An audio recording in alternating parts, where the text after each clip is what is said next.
Morning, David. Morning. Good morning. Can you hear me? See me? See my I slide? can hear you and see you. All Same, right. same here. Good. Yeah. Yeah. Sounds good. Hey, well, welcome. It's just going to be the two of us. You're the only Oh, student, okay. so this should be good. This will allow us to ask questions and get a feel for what you want to learn here. Um, my name's Dave Madawitz. A little background about myself. I did 30 years in the Navy, so I commanded a few ships, did project management at the Pentagon, and then retired from the Navy. Went to work for defense contractor as a project manager for Northrop Grumman, and then I was a project manager for BAE Systems in ship repair. So a lot of my examples that I'm going to give are Department of Defense examples. Um, Oh, wow. Well, thank you for yeah. your service, first of all. Ah, thank you. And, But it gave me an opportunity to see project management from the customer side of the house and the project manager contractor side of the house.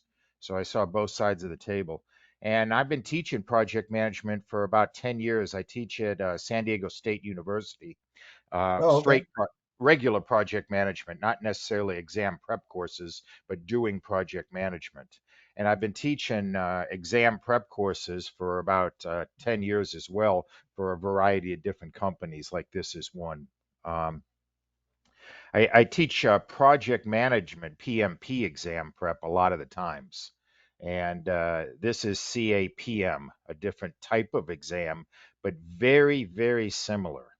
Um, the very similar.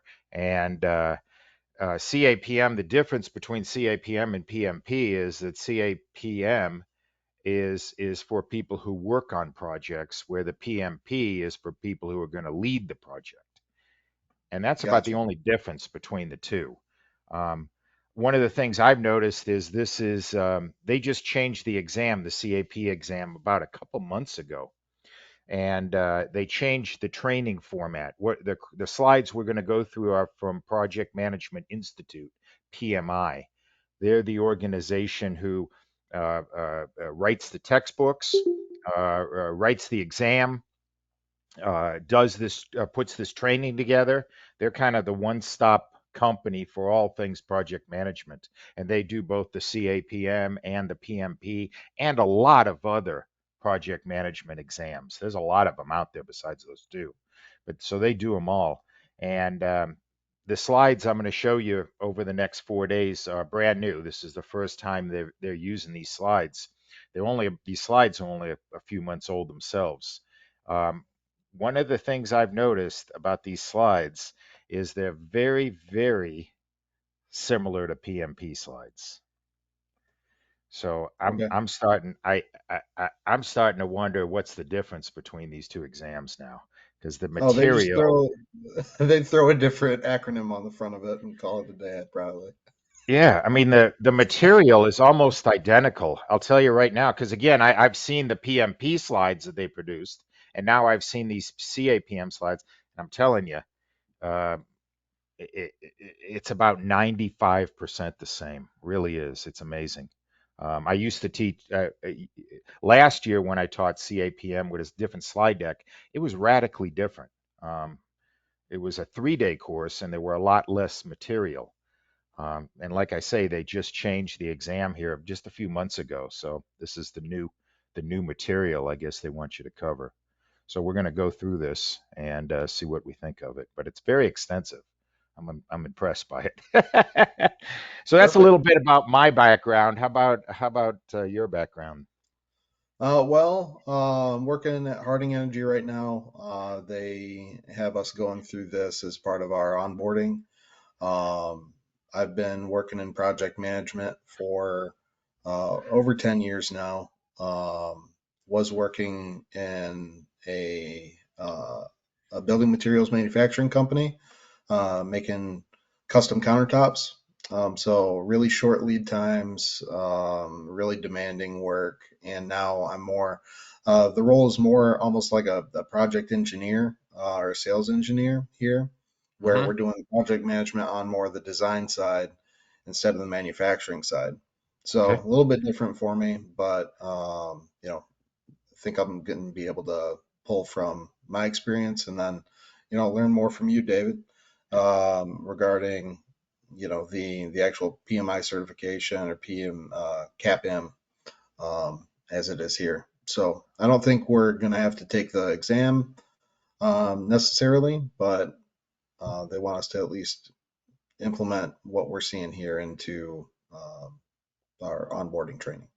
Okay, that's great. Good. And like I say, ask questions anytime you want. It's just the two of us, so hopefully it'll be a discussion here. Um, Sure. you know, it's nice to just have two people. It's makes it easier to have discussions on things. And do you do predictive project management or agile at your work? Do you I know? don't know the difference between the two. Okay, So, we're going to go through those. We're going to go through those. Those are kind of the two methods of doing project management. Predictive project management, which is kind of my background. A lot of that is used in construction, ship repair, building houses, things like that. And then agile is used more in the software industry. I So, think it's probably a little bit of both. I okay. mean, generally speaking, their power systems, batteries, chargers, stuff like that. But there is a good deal of software that's used in those things for power management, um, that type of things on the electrical side. So we have a general, oh, okay, you need a battery, you need a charger. What are your capabilities that you need? So that part of the design is pretty easy. But then when it gets into, okay, how are we going to make it do what you want it to do? That's when it can start getting into the back and forth and add some time to it. But generally speaking, it's still um, creating a product and then getting it put out to market. So Okay. All right, good, there's good. aspects of both. All right. Well, with that, let me bring up my slides. You say you're seeing these right now? Yeah. Okay, good. Again, if you got any questions, just leap in here at any point. Um, this is that Certified Associate in Project Management exam prep there, CAPM. Um, and again, this is brand new. They just released this not too long ago. So there's a total of 13 different lessons that we'll go through. And what I normally do is I teach for about 50 minutes, then we take a 10-minute break, and then we come back. I've also Okay. peppered a lot of questions into this course. I told you the PMI created this slide deck. About 80% of it is directly PMI slide deck, but I've added about 20% of my own in here because I've Oh, put a nice. lot of questions in that we can look at. We'll go through some material, then we'll do some questions, and these questions that I've gotten are, I hope they're similar to CAPM exam because this is an exam prep. And I've gotten these questions from a variety of different sources, and they claim they're CAPM questions. So hopefully Okay. they'll help. This first session, we're just going to talk about some definitions. And here's what we'll talk about. What is a project? What is project management? We'll talk about PMI and CAPM. And then we'll talk about how to define a problem here, which is what we're trying to solve. This is the entire course that we'll go over. I told you there's about 12, actually they say 13 sessions. The last one's a closer. But the first couple sessions, probably the first three or maybe four, is a lot of terminology because you got to get the terminology down first. And then we start talking about predictive project management, agile, and then business. One of the new things, not only in CAPM, but in PMP, project management used to be get it done, build whatever you're building on time and on budget. And that's the way it's been for decades. Recently, in the PMBOK 7th edition, they're bringing up a third criteria also achieve the business objectives. Hmm. For example, if I'm building a house, um, I build a house for the customer, and then at the end of that project, I turn the house over to the customer, and that's great. The customer got a brand new house. Well, what did I get? The business. I didn't get a house. Well, maybe I got profit. Maybe I got public relations, training on how to build a house. What did the business get? And that's not been discussed before. But now PMI is trying to get project managers to understand not only the project they're doing, but also what does your company expect to get from this project. And so that's why you see sessions 10 and 11, we start to get into the business side of project management, which is new. And that's new for PMP as well. Have you been given any textbooks, electronic textbooks? Yeah, Chris sent over the sixth and seventh edition of the Good. PMBOK. Okay, excellent. Good. Have you been given access to the PMI website for this course? I have not, Okay, I think he's to my working knowledge on, at least. yeah, I think he's working on that. And there's not much to the website except the slides are there. That's the only thing Gotcha. really there. Um, and that's about it. I've gone to their website, but hopefully in the next few days he'll give you a password, or maybe even next week for that matter. He'll give you a password to access their website on this course. And I've been to that site. The only thing on it's the slides. There's nothing else on it, so it's not the best website, but it is the website. Um, as you go through this course, you're going to see little things like this definition. And if I click on it, it comes out and explains what we're talking about. So if I remember, I'll click on these. Um, that's kind of how they laid this out. Again, I teach for about 50 minutes and then we'll take a 10-minute break. They told me to go by Central Standard Time. So I'm going to we're going to go to lunch in about 3 hours and we'll take an Okay. hour for lunch. And that's Central Standard Time. That's noon Central Standard Time when we go to lunch. I don't Okay. know Yeah, what times I'm are. on the East Coast. Well, on the East time zone, so Okay. um, yeah, whatever works for you. There are a couple of time constraints that I have this week. Okay. Um, First one is I need to get out at like 4:15 today Central Standard Time. So Oh, that's whatever I fine. need to do to help with that. And then Thursday, my wife has she's a nurse practitioner and she's got a job interview. Um, and that would be from like 11:30 to 1. That'd be 10:30 to 12 Central Standard Time That's on fine. Thursday. So Yeah. if we got to do early or stay late or whatever, happy to accommodate. But those are really the two No, things this week that that's I've got to That's manage. absolutely no problem. Again, the advantage we have, it's just the two of us, so we don't have to coordinate with anybody other than ourselves. Perfect. We could change lunch too. I don't care. I don't care the times myself. Now, what I can't do is it's hard for me to start early because I don't control the go to meeting access. Okay. iCertGlobal turns it on for me. They have the password for it, so I can't bring it up.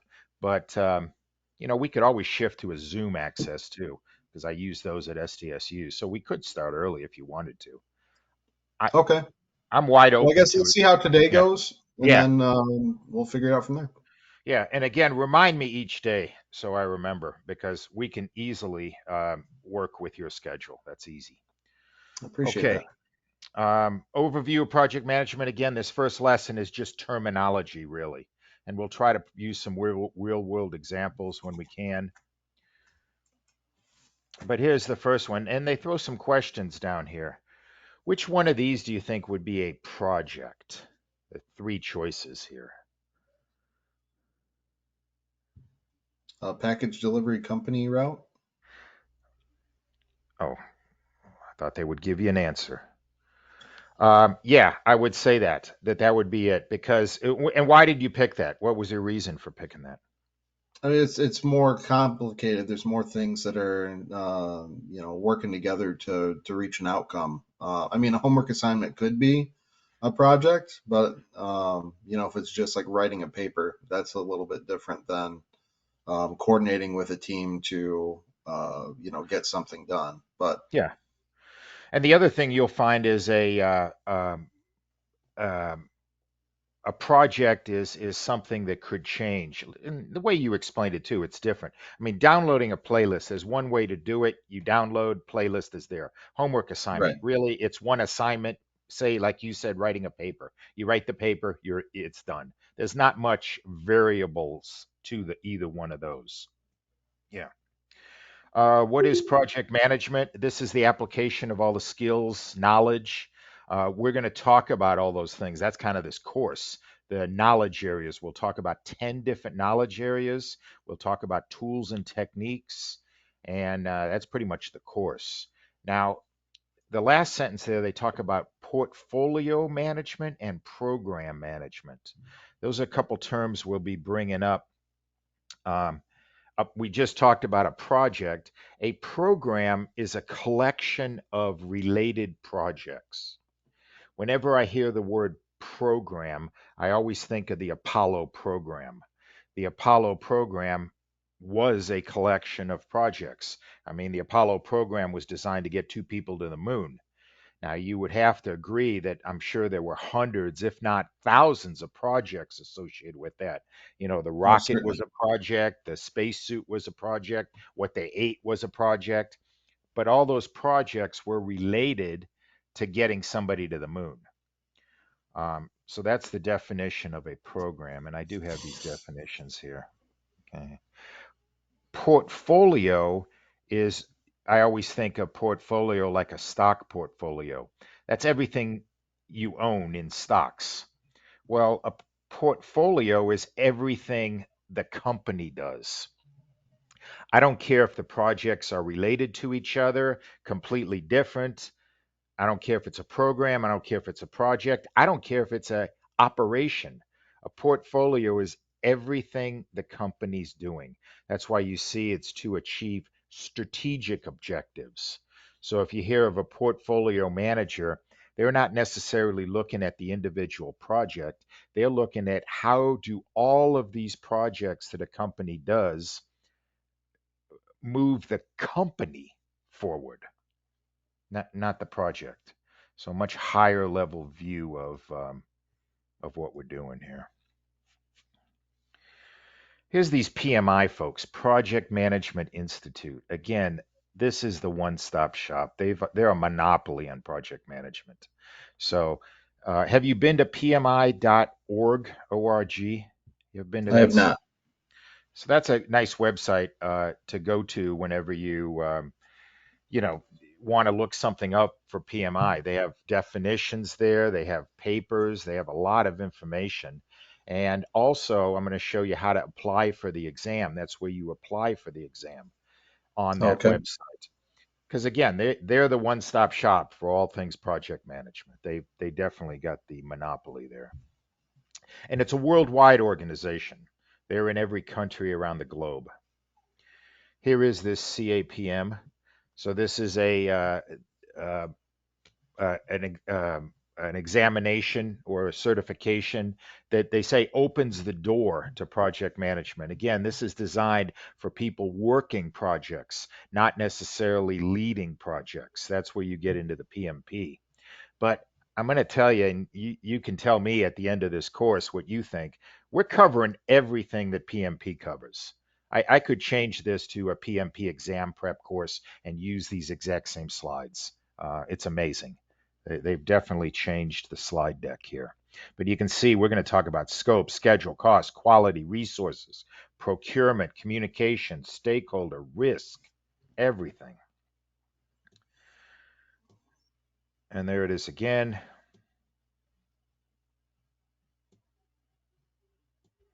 Why earn it? You know, people know the certification, and a lot of times I get a lot of students who take these exams for a resume, something they can put on their resume to open a door. You know, even if they're not going to be the project manager, this could open a door. Even if you're not working in project management, I've seen this open doors. You know, I also tell students that everything is a project. you can apply this project management training to anything. I don't care what your job is. I've had school teachers, elementary school teachers take this, and I've had, construction workers. Everything is a project. Launching the space shuttle is a project. A child's birthday party is a project. They're radically different. And of course, I may or may not use everything that we learn here on a child's birthday party, but they're both still projects.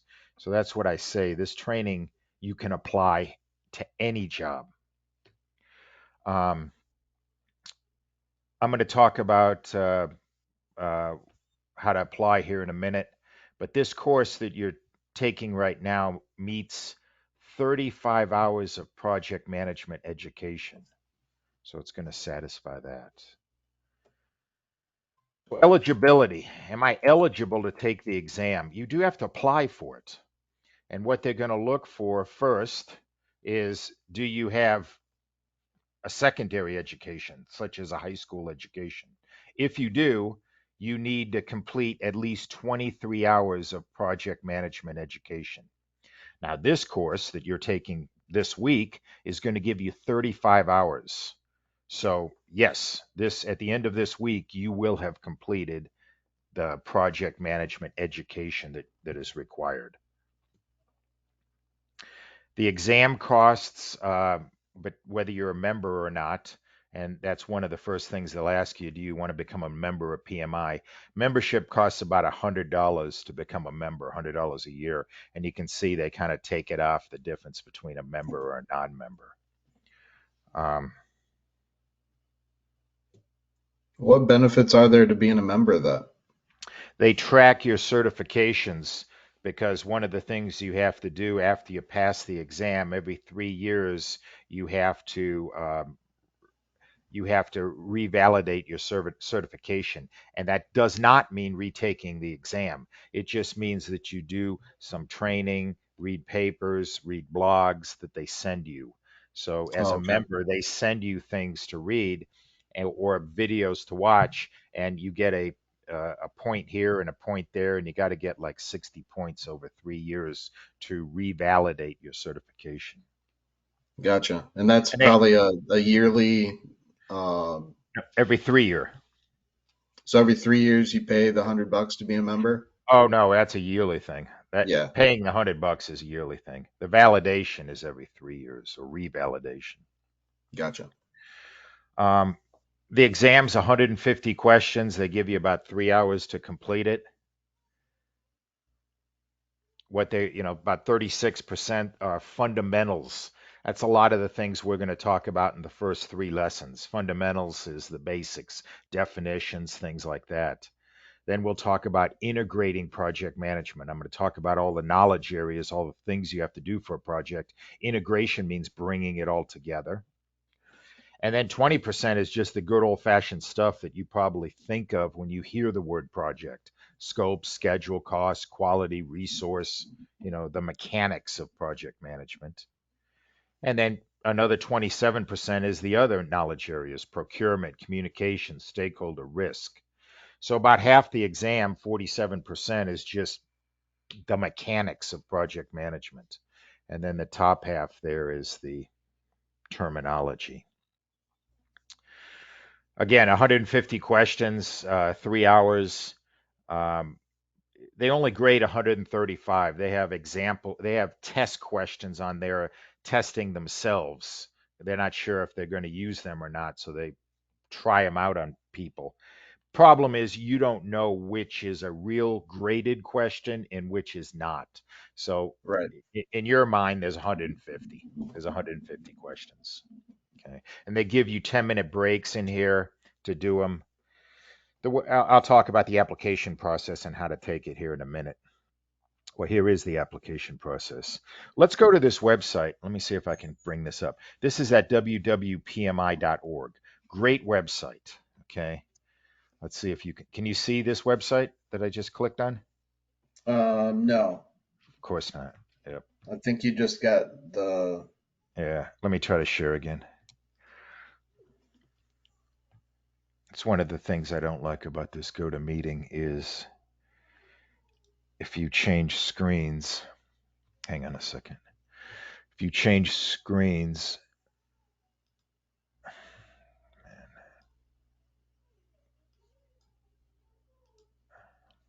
come on.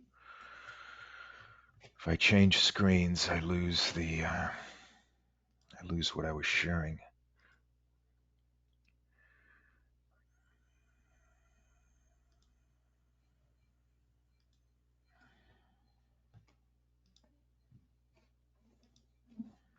Screenception.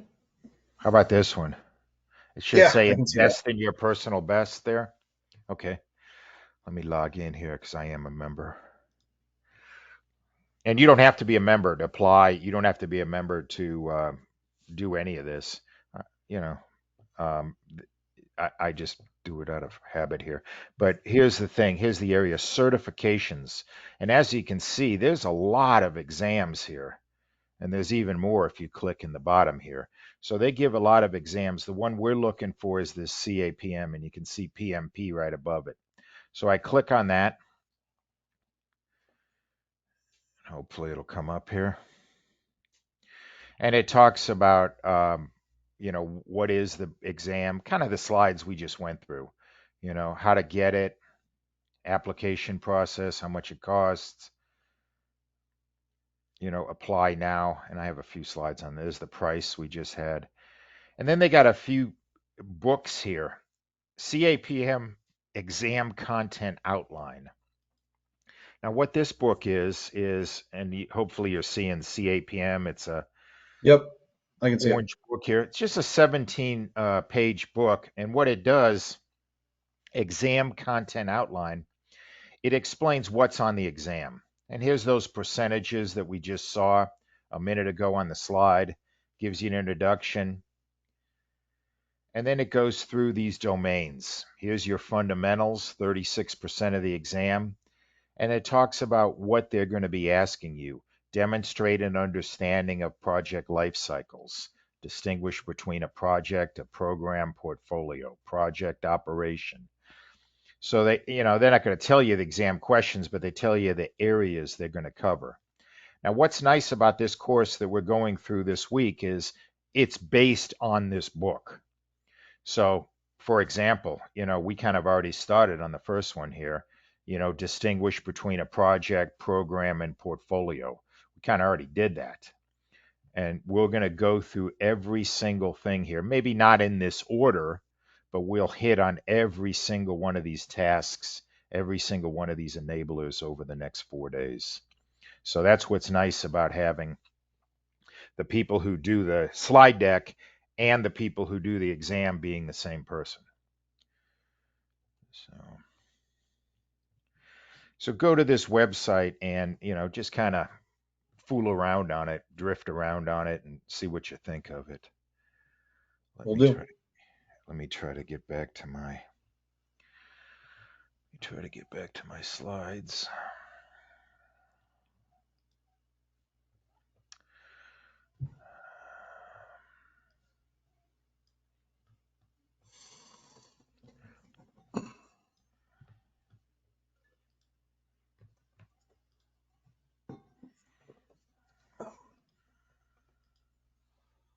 Okay. Hopefully I'm back to the application and the website there. Slide. Yep. Okay. So these are just screenshots that I took from their application site. And you can see at the very top, education and exam details. It's a two-step process to apply for this thing. Very easy. The first page is what's your academic education. And I made it up. I applied for this just to make up information. So all this is fictitious. But what I wanted to show is I got a bachelor's degree. So immediately I get the green check mark that says secondary education. Step 2, professional education. That's this course.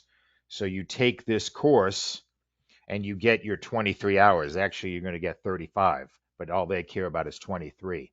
So that's step 1 of the application process. Step 2 is exam details. And what exam details is just the admin. What's your email address? What's your phone number? What's your name? do you need any special arrangements? And that's it. And then you apply for it. And it takes them about 5 days to get back to you. And they approve you for the exam. And then they tell you an exam location to take it at. They're based on where you live. And these exam testing facilities are all over the place. Okay. Um, Now, they don't just give the CAPM exam. They give a whole variety of different exams because they don't just work for PMI. Any company that wants to give an exam, these people can give it and they certify that nobody cheated. So you Gotcha. kind of pay them to give an exam. You go into the facility, you got to leave everything in a locker, your wallet, your phone, your watch, can't take anything in with you. And you go to a computer terminal and you take it right there on the computer.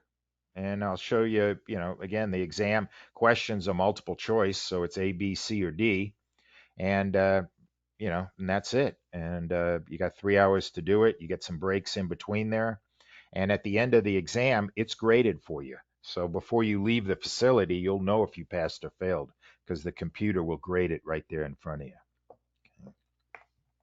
Good Now, deal. on the grading, they won't give you a numeric score and they won't tell you what you missed and what you got right. They're just We'll going to just get tell pass or you fail. pass or fail. That's it. Okay. So pretty basic there. Any questions on application or anything? Because now I'm going to start to get into the material here. No, sir. All right. So this is the fundamentals that we'll be talking about. We'll talk about life cycles, project processes, kind of the steps of the life of the project. We'll do some understanding of planning. We'll talk about roles and responsibilities on a project team. We'll look at strategies and frameworks. And then we'll have common problems, tools, and techniques for solving them. That'll be in the first couple lessons. Then we're going to, again, those first couple lessons are kind of just terminology, get the framework, the terms down. And then we're going to get into predictive project management. This is a plan-based approach where I create a plan, schedule, budget, scope plan, and then I execute it. So we'll talk about this plan-based projects or predictive. You may have also heard it called waterfall is another name for it. You plan everything up front and then you do it. Okay. And then we're going to get into Agile. Another name for Agile is called adaptive. This is another methodology for doing projects. This is where I really can't define the end state of my project on day one. I, I know I'm making a software program. It could be a race car video game, but I'm not exactly sure what it's going to look like. Agile Okay. will help you with that. This is where I do a little work, iterations. I show it to the customer, get their feedback, make their changes, do a little more work, get the feedback, show it to the customer, do a little more work. So I'm doing the work in steps. I'm not planning it all up front like I do in predictive and then executing it. I'm planning a little, maybe just a couple weeks of work. Then I do that couple weeks of work. I get the feedback from the customer, make some changes, do 2 more weeks worth of work. I'm doing it in steps. This allows me to keep changing what I'm developing and also to make sure I achieve whatever the customer wants because the customer may not know exactly what they want either. Right. This was created by the software industry because the software and it's only been around since about the year 2000. Um, the software industry looked at predictive, which is very rigid, very structured, and that's the way people have been doing projects for decades. You plan it out and then you do it. Um, the software folks said we can't work that way. So they created this method, and we'll talk about that in the later sections. And then the last section that we'll talk about is the business side of project management. What does the company want to achieve? So I'm kind of taking a step away from the product. What does the product do for me, the company? I don't get a house. I don't get a software program. What do I get? And it may simply be just profit. I mean, nothing wrong with Right. that. It may simply be profit, nothing wrong.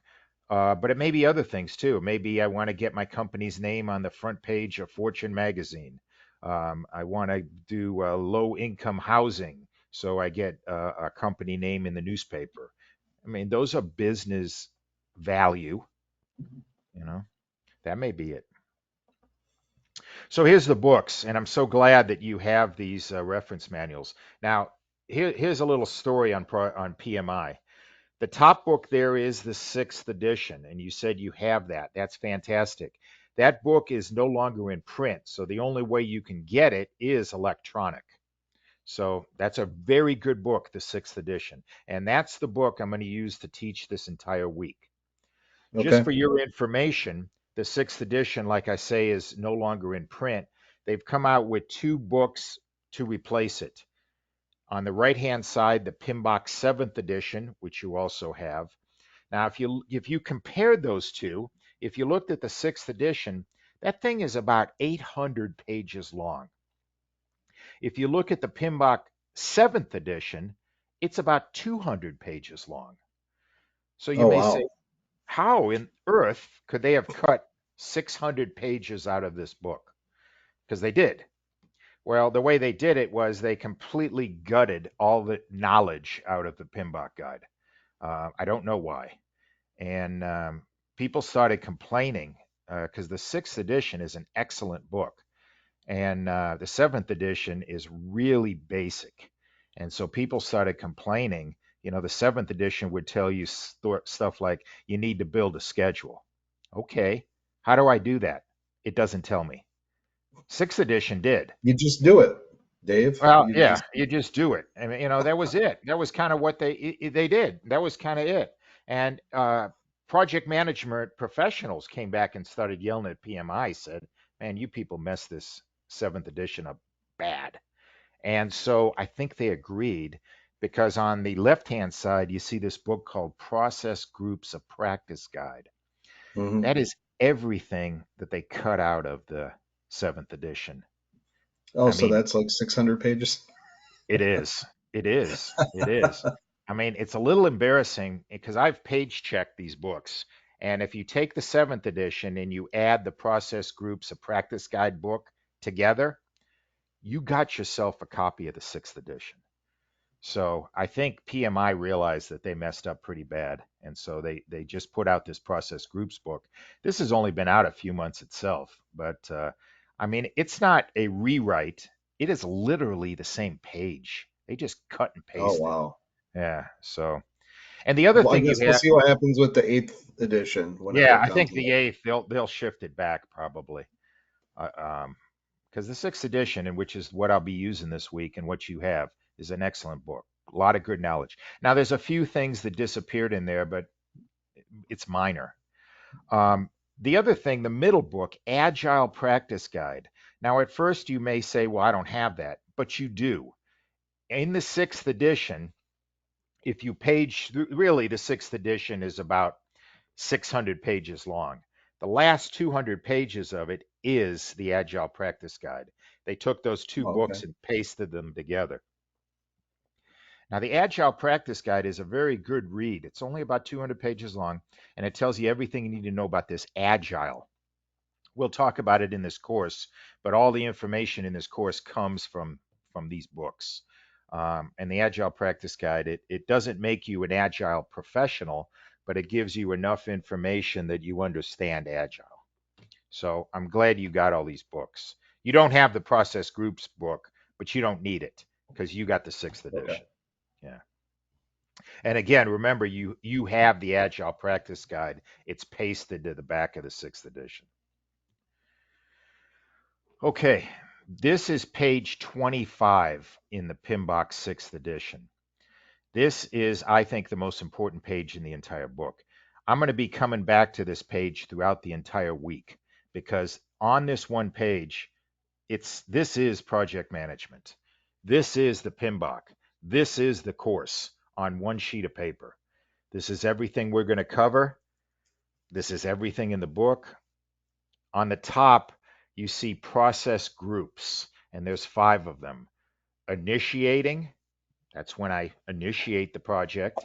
Planning, that's all the planning I have to do. Executing, executing means doing the work, executing the plan. Monitoring and controlling process group. Monitoring and controlling means checking my work. I got a plan. I'm executing that plan. Am I executing it per the plan? Am I doing the work as I planned? Am I on budget? Am I on schedule? Are risks coming up? Am I communicating as I planned? All my plans, am I doing them correctly? And then the last one is closing. One of the definitions of what is a project is it has a beginning and an end. A project is temporary. So one day I will close it. And then across the side there, they call them knowledge areas. These are all the things you probably think of when you hear the word project. Scope, schedule, cost, quality, resource, communication, risk, procurement, stakeholder engagement. And the one at the very top is integration. Integration means bringing it all together. Everything in between are the processes that we'll go through, the steps, the things I need to do to develop a schedule, develop a communication plan, a risk plan, etc. So, very important page 25. Put a yellow sticker or a flag on that one. Print out that page because we're going to be going back to it frequently throughout this course. All right, second lesson. Same questions that we saw earlier. What is a project? Project management, operations, portfolios, programs. We'll introduce those process groups that I just mentioned. So here's a kind of a little quiz before we even start. They do it this way. What is the application of knowledge, skills, tools, techniques to meet project requirements? What would you define that as? Project management. Yeah, project management. Good. Activities within an organization that work together to achieve some prioritized or strategic value might be considered what? A strategic value would be portfolio. Exactly. And you're so right. This is one of the tricks that of these exam questions is in the exam question there's usually 1 or 2 words that points you in a direction for the answer. And you are absolutely right. The word strategic stands off the page. If you're talking about strategic, you're talking about the company. Right. I, as a project manager, don't do strategic. I do tactical. I'm just doing the project. How it fits together in the company's portfolio, I hope I know it, but I may not. How about this one?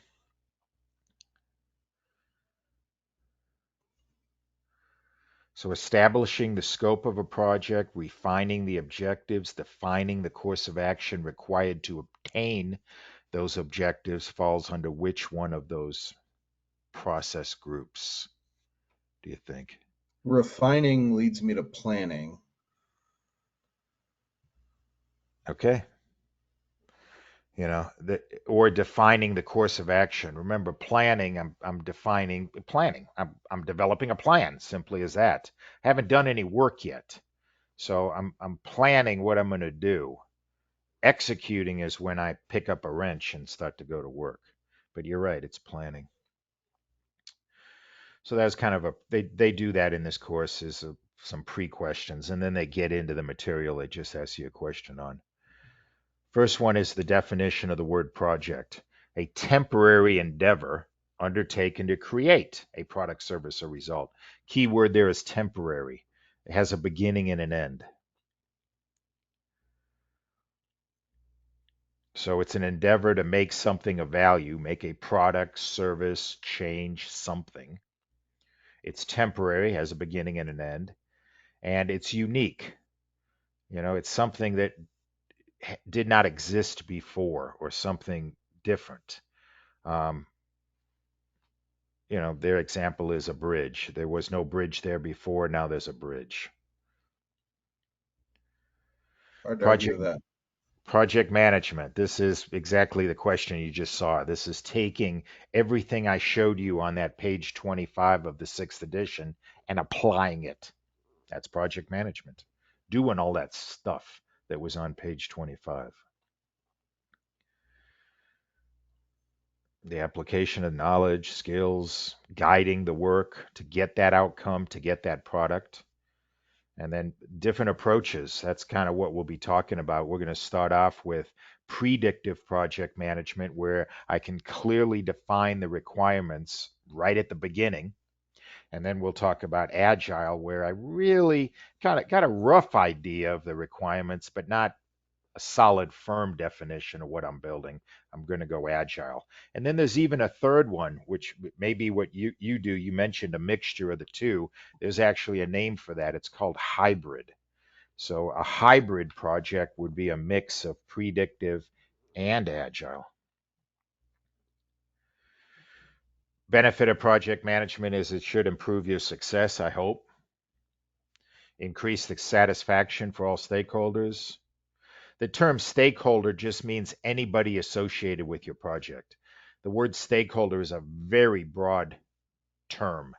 A stakeholder is you, the project manager, your team, your sponsor, which is your boss, the president of the company. The customer is a stakeholder. The government could be a stakeholder. Going back to that bridge example, if I had to get a building permit to build that, government's a stakeholder. A stakeholder is anyone associated with your project, however little. Subcontractors are stakeholders. That's a very broad definition. And hopefully, a project management will help you complete it on schedule, on budget, um, using the talent you have or subcontracting it out, focusing on the customer, reducing risk. Projects and operational work. So here's another term, operations. Ongoing. I just said that a project was temporary. It had a beginning and an end. An operation is the exact opposite. It could go on forever.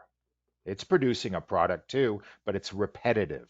The example I always use is if I was trying to design the 2024 model of automobile, if I worked at an automaker, I would have a project to design the 2024 automobile, and it has a beginning and an end. At the end, we got blueprints, we got diagrams, we know what the 2024 automobile is going to look like. We're done.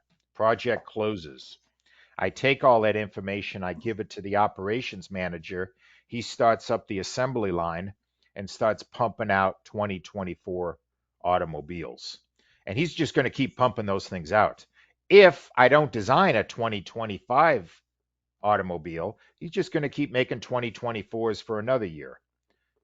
Operations Right. could go on forever. Baking bread, this kind of goes back to the very first questions we saw. Baking bread is ongoing. I'm making a loaf of bread every day or hundreds of loaves. It's an operation. Okay.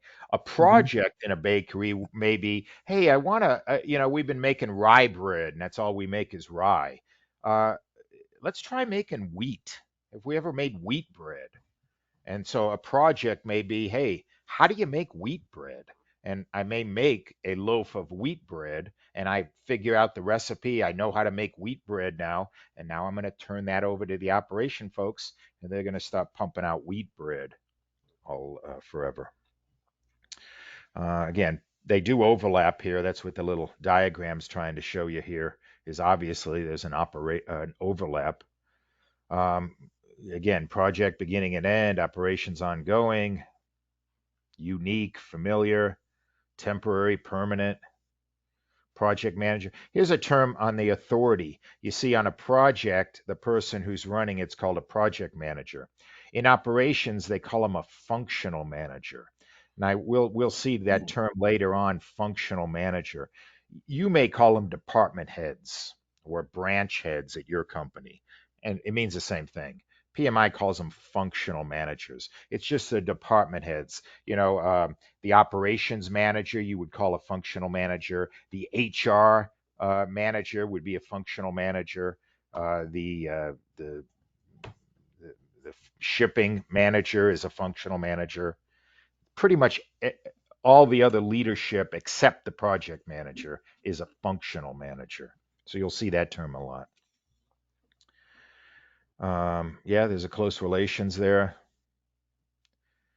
Installing the oven might be a project because that's something that has a beginning and an end, installing the oven, but then using it to make the bread or the chicken in this case is an operation. A program, related, there's the first word, related projects. So they need to be related to each other. That's why the word, maybe it's my generation, but Apollo comes right to my mind. The Apollo program, everything they did was related. Whereas portfolio is strategic objectives. This is where does the company want to go? We'll talk more about this at probably on Friday when we talk business, where we say, why did we bid on this project? Why are we doing it? That's Right. the business side, you know. And again, the answer may be because we're going to make 10% profit or something like that. Okay. But it should all fit together in a strategic objective moving the company forward.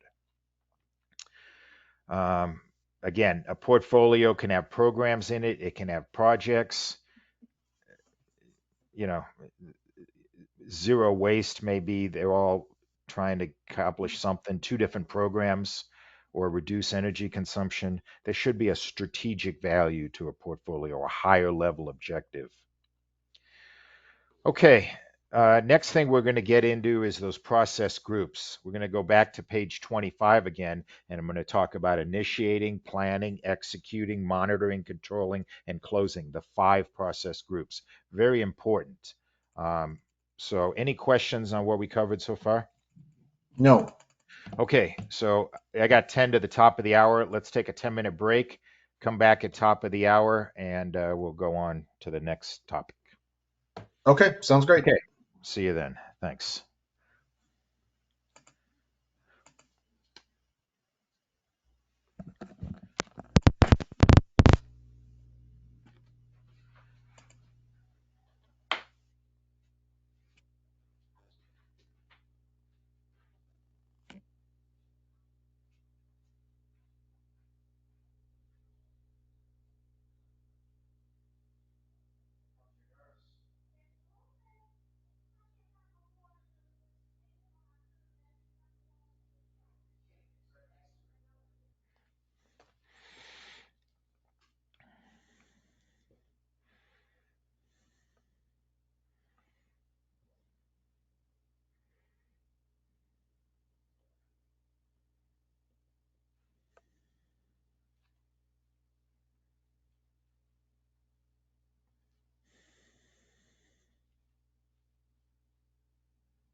Let me know when you're ready to start up again.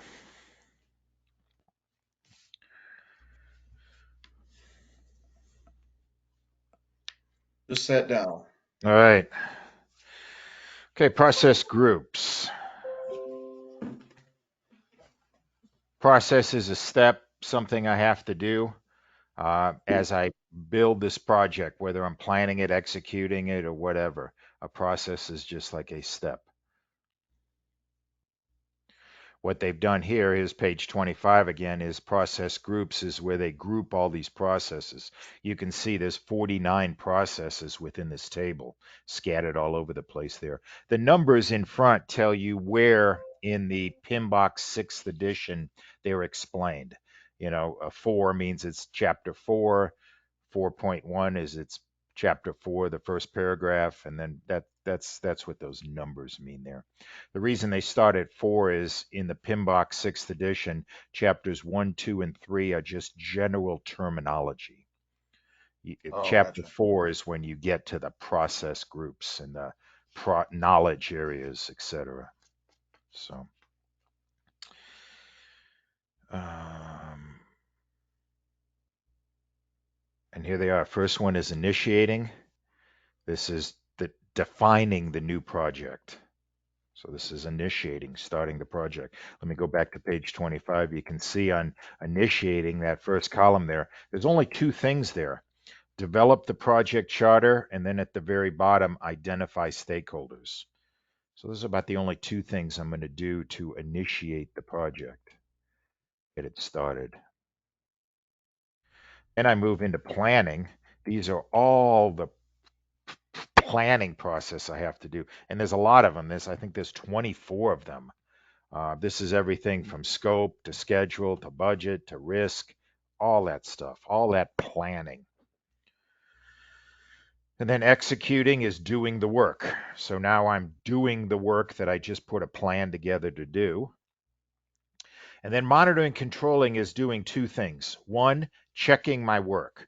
Am I doing my work per my plan? Am I on schedule, on budget, building the right thing, holding the quality standards, etc.? And then the other thing is, as changes come into the project, am I evaluating those changes to determine the impact to my project? If the customer wants to make a change, is that going to increase the cost, increase the time, those sort of things? And then the last one is obviously closing, where I formally close the project. Page 25 again. I mean, you can see all that stuff in plan. I think there's 49 processes across this entire table, and I think 24 of them, half of it is planning. Makes sense. What project management challenges will you face? I mean, again, projects don't just happen, things do go wrong. Issues, the term issues, this is a polite word for problems. You've heard that phrase, we don't have problems, we have issues. Well, that's what PMI took too. They don't like the word problem, they call them issues. Or opportunities. Yeah, opportunities to succeed, absolutely. Risks, risks, these two terms kind of mean the same, kind of are similar. The difference is an issue, a problem is now, it's here. A risk is something that may or may not happen in the future. I mean, you may plan for risks and then they don't happen. So Right. risks, you consider them, you think about them, you may put a plan together, but sometimes they don't happen. Issues are here and now in the present. That's the difference between those two terms. Assumptions, you may have assumptions in your project and you may have constraints as well. Here's risks. An uncertain event, again, may or may not happen, but look at that second thing, positive or negative. Some people hear the word risk and they immediately think negative, and that's a threat. That's called a threat. A bad risk is a threat. But there are positive risks. Those are called opportunities. For example, if I've heard that the place I'm going to buy my lumber at is going to have a sale in the beginning of September, and I'll be able to get my lumber at a discount. So if they have that sale, we're going to save a whole lot of money. They may have the sale, they may not, but that's a positive risk. I may save money if I wait till September to buy my lumber. So But there could sometimes be a that, risk to the timeline if you do yeah, wait. So sure, there's the cost benefit of handling that risk. absolutely. You got to balance the two. But I mean, some people only, when they hear the word risk, they immediately think negative, and that's not always true. There are positive risks. I want to, and we're going to go through risks in much greater detail when we get to that knowledge area, but there's steps to the risks. You know, let me just go back to page 25 because that's what they're doing here. Let's look at risks. So there's nothing initiating. This is chapter 11. So I'm down on number 11 here. Nothing in initiating column, but then I go to the planning column and here's the steps I'm going to do. plan risk management. You're going to see that a lot as the first thing I do. And what that is creating a risk management plan, a how-to guide for risk. How do I identify risk? How do I analyze it? How do I put together a strategy? How? So this risk management plan that I will write is going to be a how-to guide for risk. After I've written that how-to guide, my next step, 11.2, is identify risks. I'm going to identify all the risks associated with my project, and I'll be using my team to help me identify them. Once I identify them, I'm going to do 11.3, qualitative risk analysis. This is where I determine probability and impact. My team may do a very good job identifying a bunch of risks, but if the probability of this risk occurring is 1%, you know, do I need to worry that much about it? And if the impact is I lose $5, am I that concerned about it? So I'll do Right. qualitative risk analysis. Then I'm going to do 11.4, quantitative. This is where I'm going to try to hang a price tag on each one of these risks. If this risk occurs, it's going to cost me this much money. And that money may be replacing material that was damaged, working overtime, working the weekend, the cost of overcoming that risk, quantitative risk analysis. And then the very last one, 11.5, risk responses. I'm going to develop a plan if this risk occurs.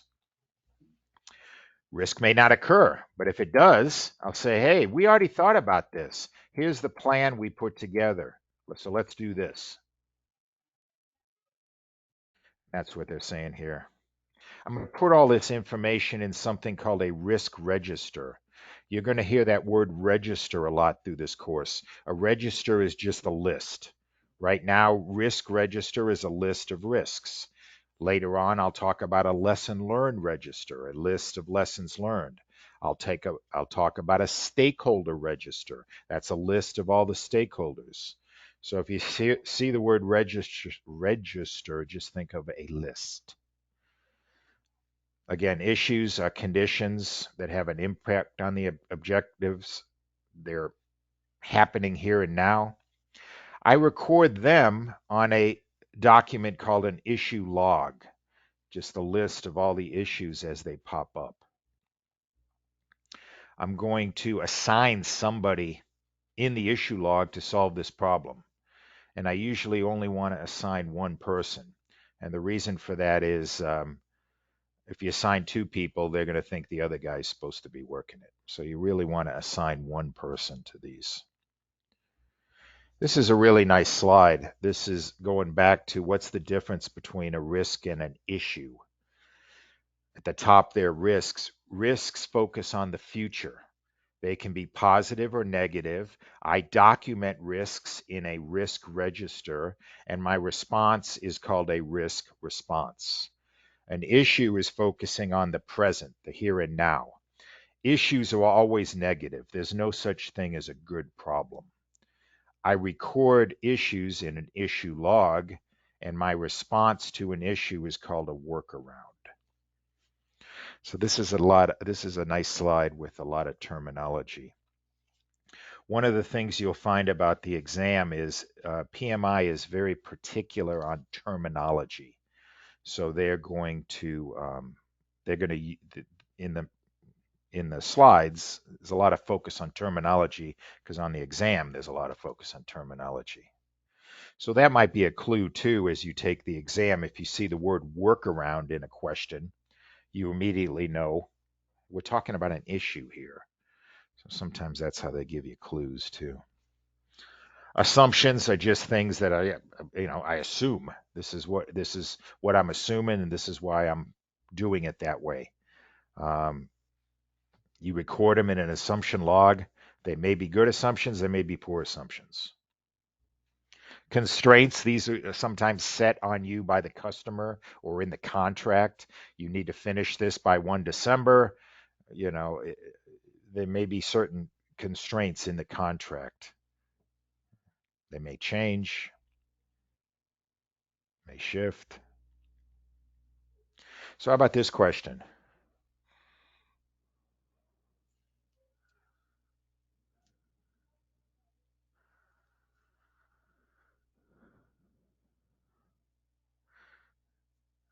This is a yes or no question. What do you think? Would help if I had my microphone on. Yes. Yeah. Yeah, yes, that's correct. Again, negative or positive. Threats or opportunities are the proper terms there.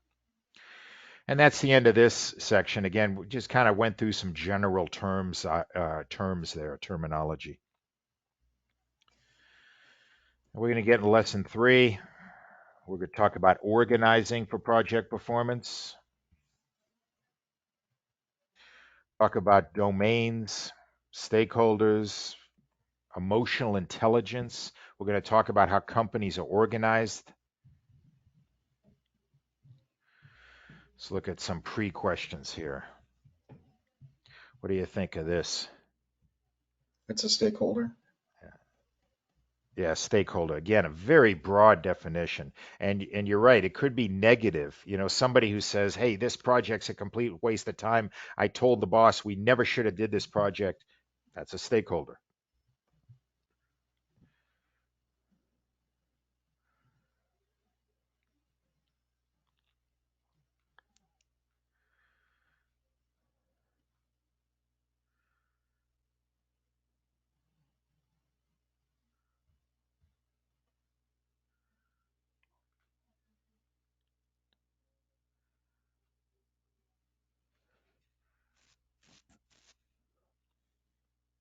Be the steering committee. They have this one, PMO, Project Management Office. We're going to talk about that in this lesson. The PMO is an organization that's above the project manager in large companies, and they do this. Oh, They okay. make sure you follow the right templates, procedures. They make sure you do a project the way your company wants you to do it. The term steering committee, I always think of steering, and they even got a little icon there of a guy moving a steering wheel. This is the group of senior executives at your company. They are steering the direction of the entire company. So Gotcha. projects are part of the entire thing, but it's not the only thing. So that's the difference between those two.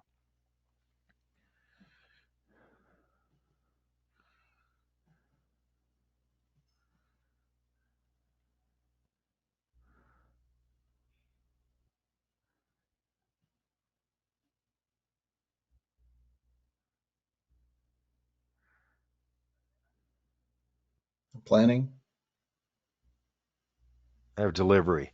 So deals with activities and functions associated with certainty about the scope and quality of the project. Oh, So certainty means I did it. I planned it. I may have very well planned for a certain type of scope and a certain type of quality, but did I achieve it? Sometimes got it. no. Yeah. So those are some pre-questions. Now we'll talk about this. Now we're going to talk about domains. Now the word domains comes from the 7th edition. So this is something new that the 7th edition put out. Uh, I don't think it's that new, but 6th edition never used the word domains. So that's what we're going to talk about now. It's a group of related activities that are critical for the effect to deliver the project. Sounds very similar to me like a knowledge area, and it is, except the word knowledge area is no longer used. The word domain is. And here are the domains. There's 8 of them. Stakeholder engagement, team development, life cycle approach, development approach. That means, am I going to do agile? Am I going to do predictive? Planning, project work. Project work sounds a lot to me like executing. Delivery, that's what we just talked about, where I deliver a product. Measurement, measurement sounds a lot to me like monitoring, controlling, measuring. Am I ahead of schedule, behind schedule, over budget, under budget? And uncertainty is another word for risk. So again, similar to the 6th edition, but the new thing is this word domain. Hmm. This is page 5 out of the 7th edition. I've been showing you page 25 out of the 6th edition. Well, and I said page 25 this is everything about project management. The 7th edition has a page just like that. They call it page 5. This one page tells you everything about the 7th edition. And the way they have it here is at the top, they have 12 principles. And we'll go through those here in a little bit. But principles are the way a project manager should behave.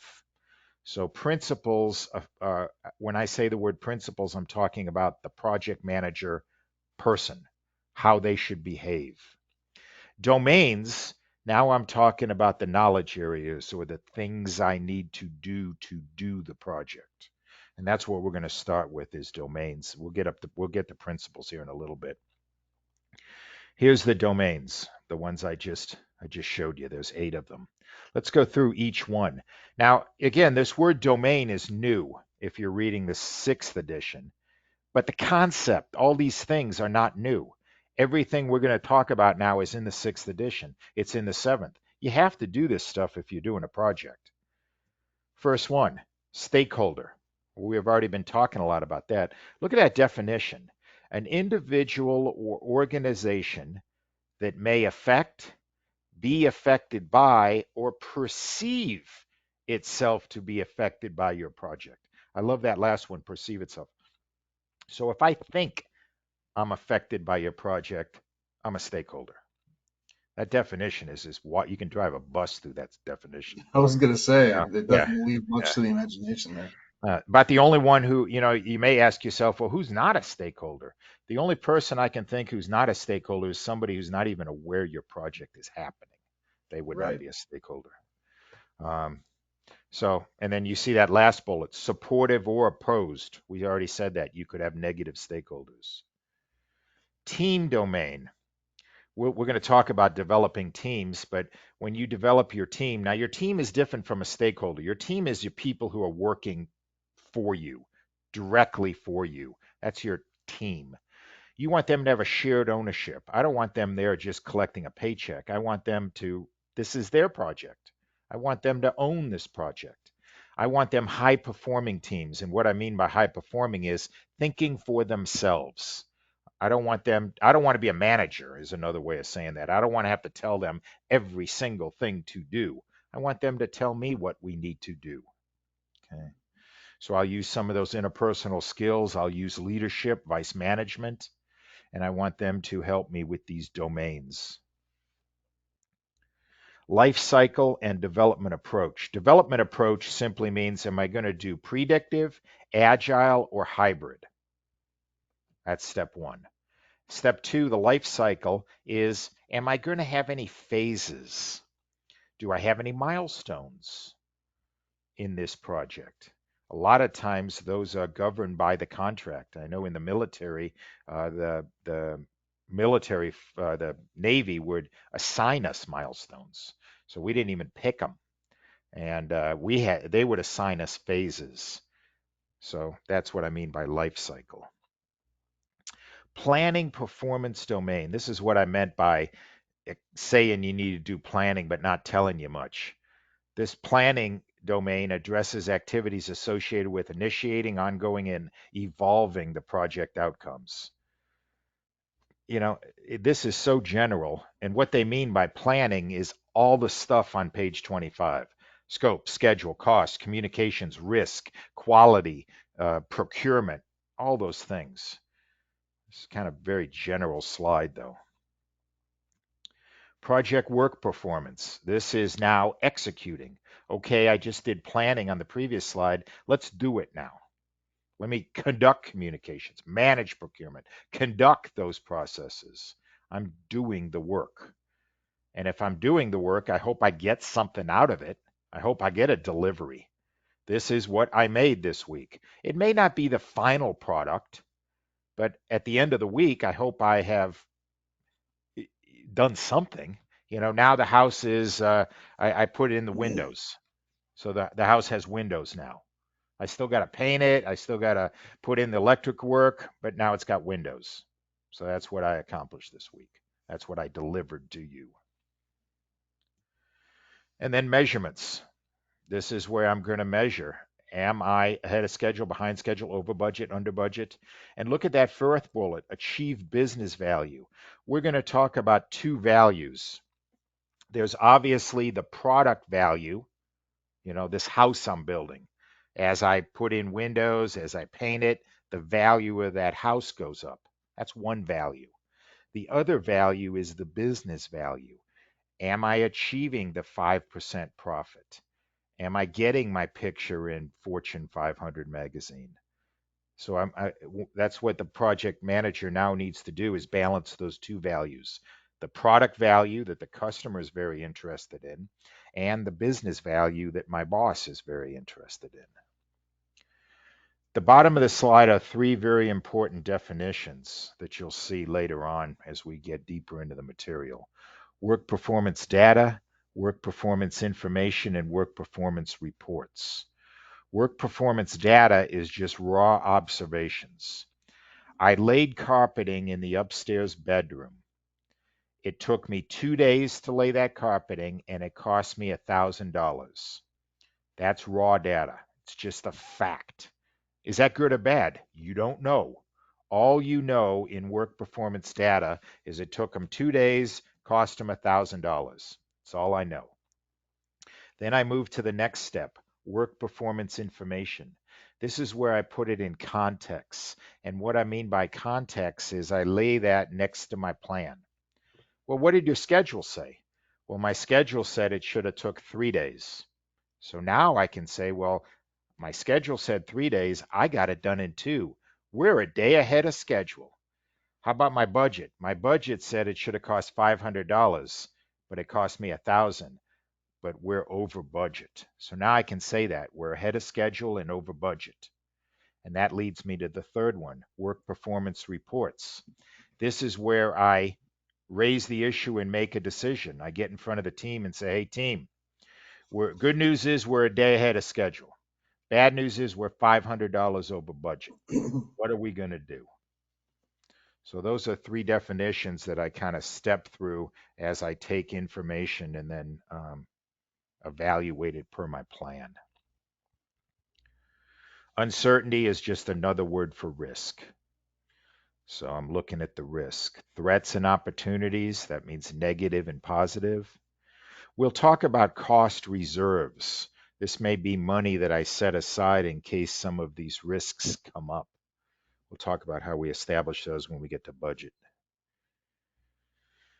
So those are the 8 domains. Those make sense, right? Any Yeah. questions? Okay. Then they're going to go through them again. Here's your stakeholder. There's a lot of redundancy in these slides too, but redundancy is sometimes a good thing. And then here's team, developing the team, the people who are going to do the work for me. Development approach: predictive, agile, hybrid, and then the life cycle: phases, milestones. There's planning, project work, doing it, delivering a piece of the work, measurement, checking my work against my plan, see if I'm doing it per my plan, and then uncertainty is another word for risk. Which two of these things don't belong?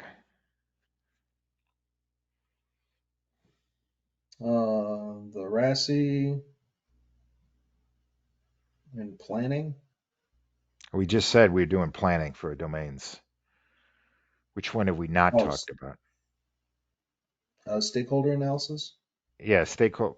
But I don't know. I thought they gave you the answers here. Oh yeah, this here. You go. All right. But you're right. It's this one and this one. Yeah. Uh, what is that? What is that RACI? RACI. Have you heard that term before? Yeah. I've called it a RASIC, or it's been brought to me as a RASIC, but essentially it's identifying all the people who are involved in a process, and identifying who's responsible for what.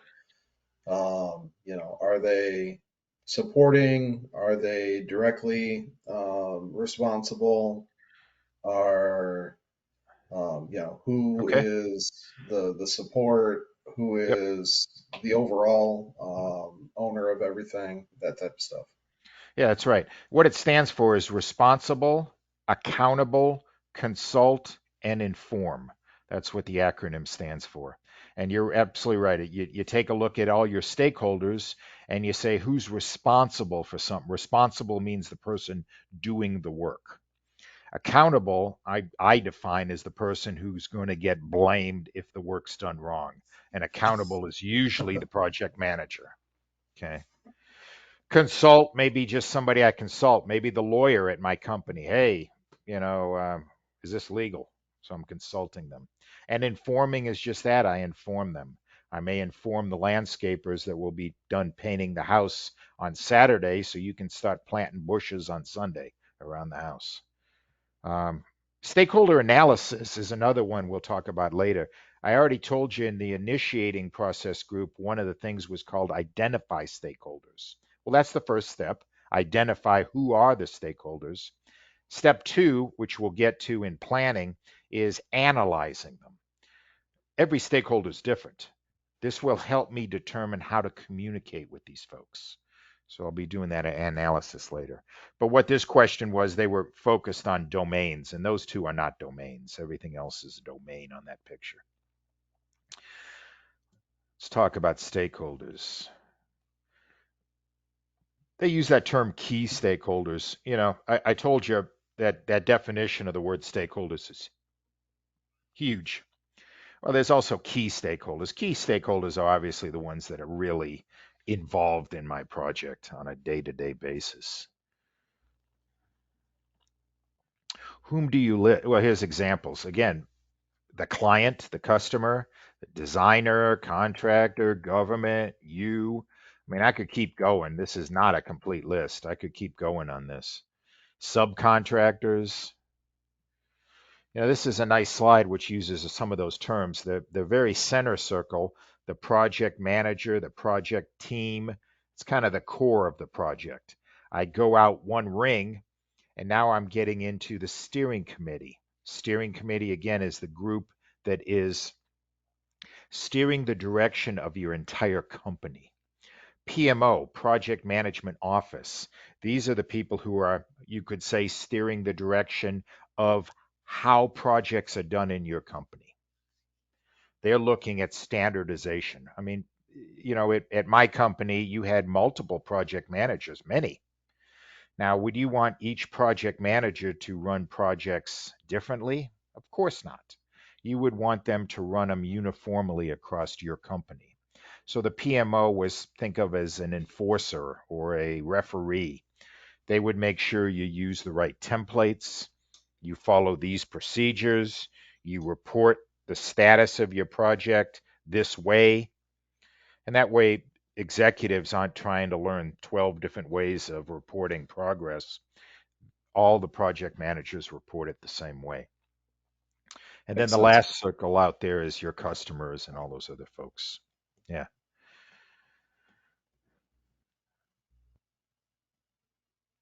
Project manager role. The project manager is going to be identified during that initiation phase, that initiating the project phase, right out of the gate in something called a project charter. Project charter authorizes you to start the project. And the other thing it does is identifies, Joe Smith is the project manager by name.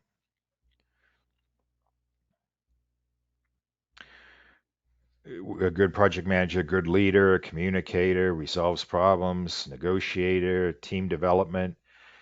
The word coaching at the bottom there, just as a side note, PMI loves the word coaching. So if you're taking the exam and one of the answers is coaching, I'm not going to tell you that's always the correct answer, but I am going to tell you to read it twice. Okay? Sure. Because I say that to students. I say I'm not going to tell you it's always the correct answer. And then I show questions here like I will with you here in a little bit. And I have not found a question where coaching is not the answer. So my comment never carries any weight because it's That's always the the cheat answer. code. But one of these days they're going to fix that. Uh, Here's that page 5 again. And now, remember, we said this lesson that we're talking about now is the behavior of the project manager. So I'm going to be focusing on now the principles, those 12 at top there. This is how a project manager should behave. And here's the 12 right here out of the PMBOK 7th edition. We'll go through each one of these here. This is the behavior of the project manager. First one, stewardship. Be diligent, respectful, caring steward. This is another thing from the 6th and 7th edition. The 6th edition doesn't use the phrase principles. So it doesn't have 12 principles. But if you go through the 6th edition, they will cover every single one of these. They just don't call them principles. But I mean, there's nothing earth shaking here that I'm going to tell you now. Be diligent, respectful, and steward. Carry out your activities with integrity, care, trustworthiness, internal and external. I mean, you know, I don't think I'm shocking anything. Compliance with the laws, trustworthiness. Your team. Again, you start with a team that is just a group of individuals. You now have to mold those individuals into a team because they start off with just a group of people. You may develop a document called a team charter. I know I mentioned a project charter. This is different. This is called a team charter. A team charter is how you want your team to behave, ground rules. How do we run meetings? Can anyone talk in a meeting? Do you have to raise your hand first? How do we decide things? Does the project manager decide for us, or do we vote? I mean, how do we act as a team? How do we behave? That's a team charter. And there's those words at the bottom again: authority, accountability, responsibility. I can always delegate authority. I cannot delegate accountability. And that's why accountability is usually the project manager. I can delegate authority. I can say, hey, I tell you what, I'm going to focus on building the house. I want you to focus on the landscaping around the house. And I'm going to give you a budget, and you can make decisions. You can determine what type of tree we want to plant out there, what type of bush, because I'm just going to focus on the house. But if the customer drives by and you're planting the wrong tree, it's going to yell at you, the project manager. Right. Stakeholders, again, there's that exact same definition about stakeholders. I want to engage them. Value, product value. So I want to build this product for the customer. I want to make sure I give them the value of the product, whatever I'm building. I'm constantly adding value to the product. We'll talk about something called lean. Lean is eliminating waste. The word waste means doing work that does not add value. So all the work I do should be adding value to the product. Then if I flip the side, and business value, remember I said that the project manager has to look at both values, the product value and then the business value. Now, where do I find that business value? Well, your business folks, probably before you even signed as the project manager, may have put together a business case. A business case is what the executives put together to determine, do we even want to bid on this project? Do we want to win the work? What do we expect to get out of this? So they're looking at it from a business side. This is why we want to win the work. This is what we expect to achieve after we win this contract. This is how it incorporates into the business strategy of this company. And they probably took this business case to the president and said, hey, we recommend bidding on this work. And then once they win it, then all of a sudden you get assigned as the project manager. A benefits management plan, you're going to see this phrase management plan throughout this course as well. Whenever you see the word management plan, think of how-to guide. Benefits management plan is a how-to guide of how I'm going to achieve this business benefit. I may assign a benefit owner, one person. Hey, we want to make 10% profit. So you are going to watch this every week to make sure we're tracking for a 10% profit. Okay, I assign it to somebody. The benefit may also link back to the strategy, may give me targets. So it tells me how to achieve this business value benefit. System thinking. I need to think at the integration level. And you saw that on page 25. There were 10 knowledge areas. The first one was integration. And what they mean by that is I need to integrate all these activities. I need to have a holistic view. As a project manager, I cannot just focus on the budget. I cannot just focus on the schedule. I need to focus on everything. All the things on page 25. I need to focus on all of them. Leadership, again, I want to be a leader, not a manager. I want my team to help me decide how we are going to execute this project. I don't want to be the person telling every single person every morning what they're going to do. As a leader, I need to be honest, integrity, ethical behavior. There's a belief that if you're not honest, no one's going to follow you. Tailoring is a word. Look at that first bullet. Each project is unique. I told you at the beginning that everything's a project, from a child's birthday party to launching the space shuttle. They're both projects. Am I going to do the same amount of planning for both? Probably not. And that's called tailoring. Me, as a project manager, I have the ability to tailor. I can say, hey, we're not going to do that process. Okay, we won't do it. That's your decision. I hope you're right. If you say, hey, we're not going to have a budget. Okay, that's tailoring. May not be the right decision, but you get to make it as a project manager. There's a lot of tailoring you'll do in a project. And these are 4 steps of tailoring out of the 7th edition.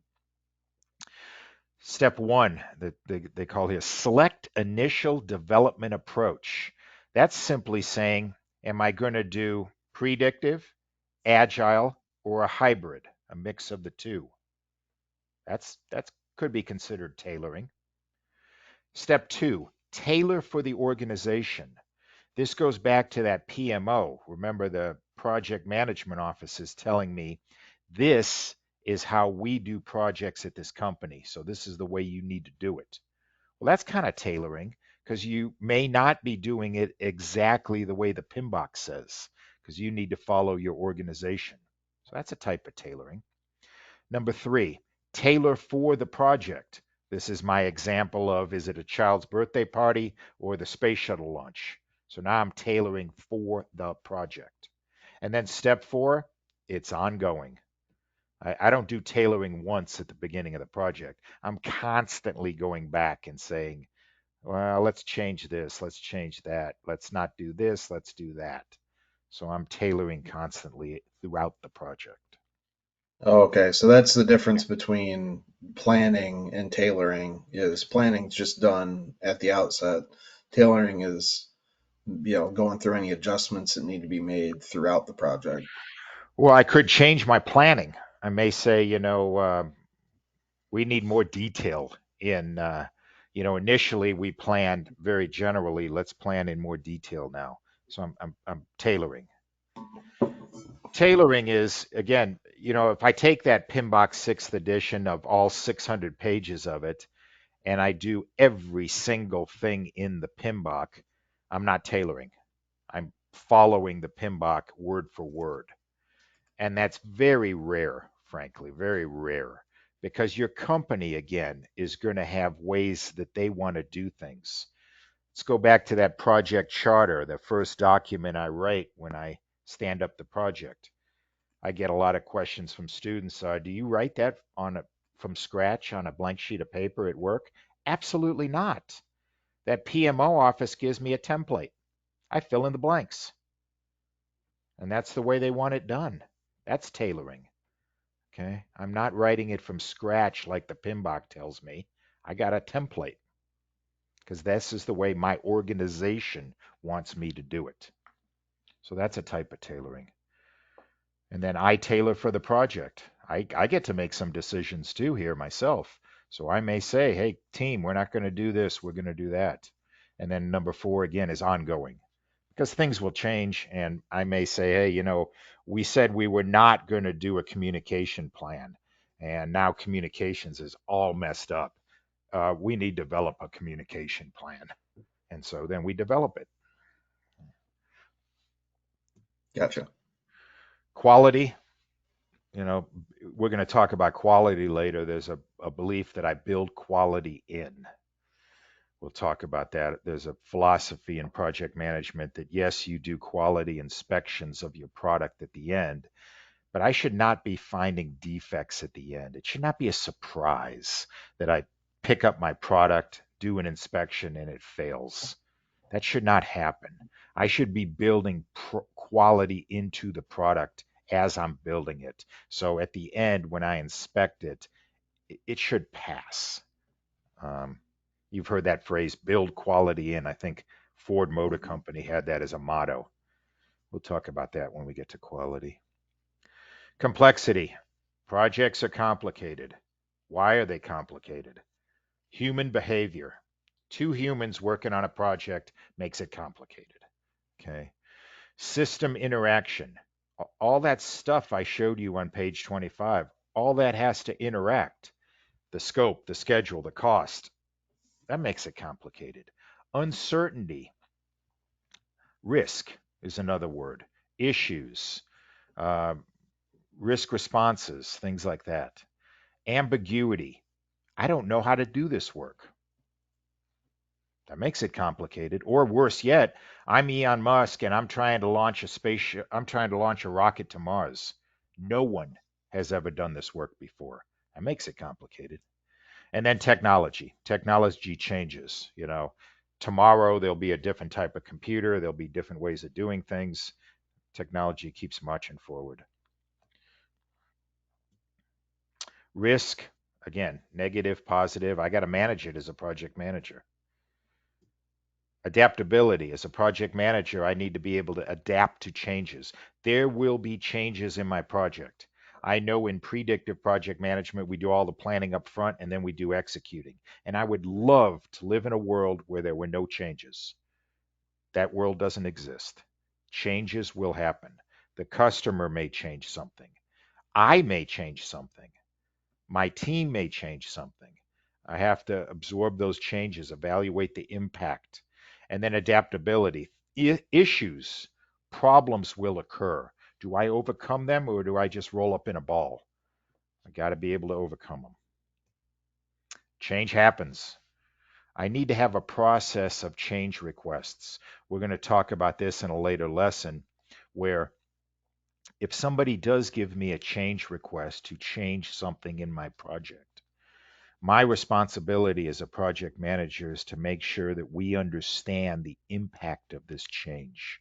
What will this change do to my budget, my schedule, my risk, my scope? All those knowledge areas that I showed you on page 25. What will it do to it? And that way I can make an educated decision whether we're going to approve the change or reject the change. We'll talk about this change control board who's going to make that decision. So that was the 12 principles that guide the behavior of the project manager. This is a concept that's been around for a long time, but it's getting more play now because this is how the exams laid out these days. They call it the PMI talent triangle. The ways of working, that one side called ways of working, these are the mechanics of project management, the technical side of it. This is building a budget, a schedule, scope statement, all the things you think of when you hear the word project. Power skills are the engaging the humans, doing that leadership, communications, empathy, you know, leadership, dealing with human beings. That's what they mean by power skills. And then that third one is that business, the strategic side of this project, the business side of this project. So they call this the talent triangle. These are the three things the project manager is kind of juggling throughout the project. Creating value. You're going to hear that word value a lot throughout this course. And in every one of these areas, I need to be making value. Value again is producing some value. I don't care if it's business value, I don't care if it's product value, but you better be making some value. If you, I mean, why make a schedule if it doesn't add value? You know, everything I do better be adding value, or it's waste is the term for that. Emotional intelligence. This is another term that's very popular these days. Emotional intelligence means I can understand, I empathize with people's emotions. That's emotions in that direction. But emotions also are in my direction. Do I know what makes me mad? Can I control my emotions? Do I know what my hot button issues are? Can I control them? If I yell at the person bringing me bad news, eventually that person will not bring me bad news anymore. So I want to make sure that doesn't happen. So emotional intelligence is very important for leadership. It'll help you build your teams. If you don't build your teams, your work's going to suffer. And you, if you yell at people bringing you bad news, they're not going to motivate them too well. Okay. Intrinsic and extrinsic motivation. So what are those? Stuck the definitions in here. Let me see if I can get it here. So intrinsic is defined as doing something, an activity, uh, uh, for the person's motivated for the challenge or for the fun, something that helps them. Okay. External is something I'm going to get for doing it, a value. I get a bonus, I get paid, I get promoted. So extrinsic, external. I'm doing it for a reward, a paycheck. Okay. Intrinsic, I'm doing it for fun. I want to do this. This is something I wanted to do. I've always wanted to do this. Now I'm getting the opportunity to do it. You may say, you know what? I'm so thrilled to do this. You don't even need to pay me. Just let me do it. Okay. This is something I want. So a couple definitions there. Which one do you think is more powerful is a question here. I already gave the answer here. think it probably depends on the person, but I mean, on what they're motivated by. But I guess that would be intrinsic. But Yeah, um, you know, that's what they say. They went with the intrinsic because I guess it's meaning more to you. It's in your heart. You want to do this because I want to do it. I'm not being paid to do this. That's why you see people, you know, doing charitable work. I'm not getting any money for this. I'm doing it because I like helping people or something like that. You know. All right, I got 10 till. Let's take a 10-minute break. Then we're going to talk about Maslow's hierarchy of needs. This is a very famous thing. A lot of people use Maslow. He's very famous. The survivalists use this. People lost in the desert use this. But it also applies to project management too. The levels that motivate a human being. All the way from do I have food and water, all the way up to the top of the pyramid. So we'll go through this after the break. So we'll take a 10-minute break, come back at top of the hour, then we're going to go for another hour, and then we'll take lunch. Sound okay, okay? All right. sounds good. I'll see Thank you. you at 10.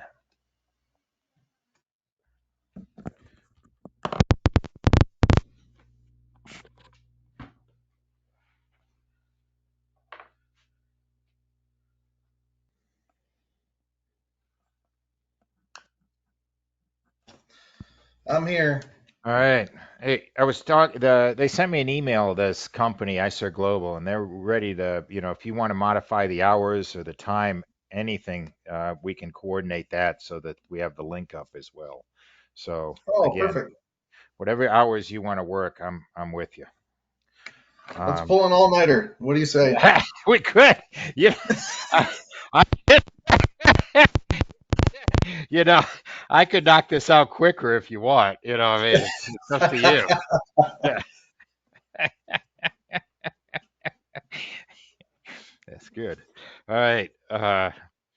So here's this, Maslow. Again, this is famous. You may have seen this before. Survive. These are what motivates human beings. And I start at the bottom of the pyramid. Survival. That's just getting food and water. Security. I'm safe. Belonging. I'm with a group. Anything important that I'm trying to achieve, and then achieving something for myself. So these are kind of the survival things. Now these coordinate well with project management, just kind of different. Well, before I get to the other side, you know, survival in project management simply means, do you give your workers a lunch break? Do they have a break every hour? Do they have a water fountain to get a drink from? Security means safety. When I come to work in the morning, am I going to go home at night with all my fingers and toes? Belonging means, do I have friends at work? Do I have friends there that I can talk to? Importance means people care about my opinion. They ask me, what do I think we should do? The boss knows who I am and congratulates me for a job well done. And then self actualization means I want to be promoted one day. I want to be the president of the company. So that's how they kind of entail, changing the survival part more into project management. And then these are the negative side of it. As I get engaged, disengaged simply means I'm not involved with anybody else. I'm not sure exactly how those apply, but I guess the higher I get, the more engaged I am with the company. They talk about motivators and demotivators. The bottom two is just somebody, and you may know people at work like this who come to work, do their job, and go home. They don't talk to anybody. They don't tell you. They do what they're told to do, and that's it. Um, and there's people like that. And then the people at the top of the pyramid will suggest things. They want success, etc.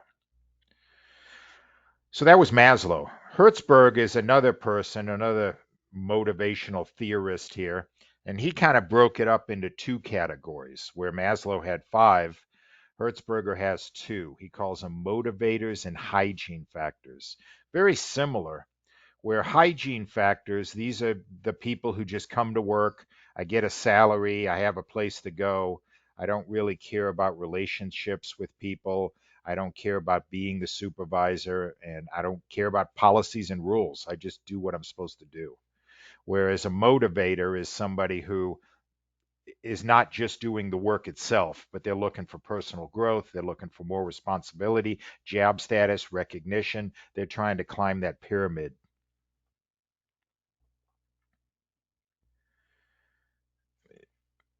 And one is, they say this decreases job satisfaction. There's emotional intelligence, the capability to understand and influence not only your emotions, but also the emotions of others. But the key is your own emotions. Do you know what makes you mad? Can you control it? Self awareness, going back to that, do you understand yourself, how you affect the team? Can you manage yourself? Do you think before you act? Do you take a breath before you say something? Social awareness. Can you engage other people and be empathetic to their situations? And do you have social skills? Can you talk to other people? Um, you know, some leaders don't. You have to make decisions as a project manager, obviously.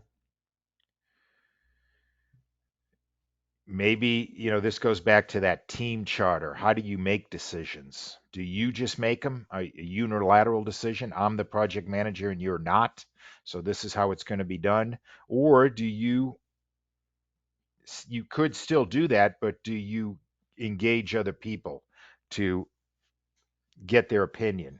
If you fail to do that, you may be missing on experience that they have or ideas that they have. Okay. And you may also disincentivize the team because, he never listens to me. He didn't even ask my opinion before he decided to do that. Or you may, more than one person make a decision. Maybe you do voting. You get the group together and say, hey, what do you think? How many people think we should do it this way, vice that way? That may be a way to make a decision as well. You're looking for new ideas. You've heard that phrase, that's the way we've always done it. You don't want to do Hmm. that. Just because that's the way we've always done it doesn't mean it's a good idea. We said that one of the things that make projects complicated is human behavior. If you have humans on a team, you're going to have conflict. Conflict slows your project down. It shifts the focus.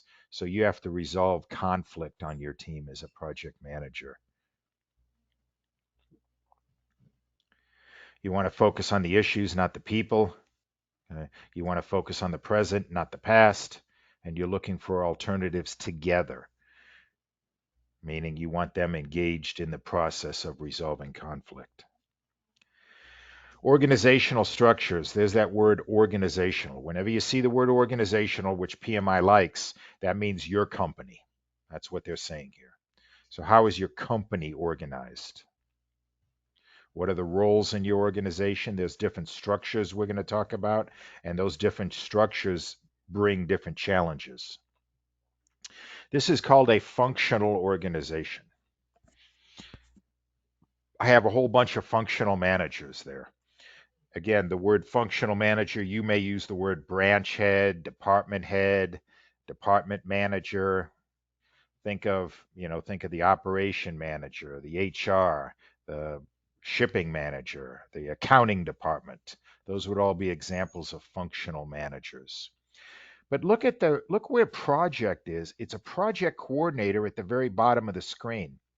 That's not even a project manager. A project coordinator is somebody who coordinates projects but is not a project manager, doesn't even run them. Very minor role. A lot of times in functional organizations, you don't even have a project department. If you're in a functional organization and the chief executive wants to run a project, a lot of times one of the functional managers, you grab that shipping manager and say, okay, you're going to run a project for me, so you're going to be the project manager. Grab some folks out of the other staffs and put them together as a team. So now this shipping manager who has never done anything in project manager is now trying to run a project with people from other departments. That's one way a functional organization could run a project. Another way is they may just hire a consultant to come in and run the project for them. That's another way they could do it. But the point is they don't have a project manager. So that's one extreme. The other extreme is something called a project organization or projectized. You can see the change here is I got a bunch of functional managers just like I did before, but one of my functional managers is a project management office. So now the project manager is equal to the other functional managers. And now I do have a project department. I do have project managers that work for me.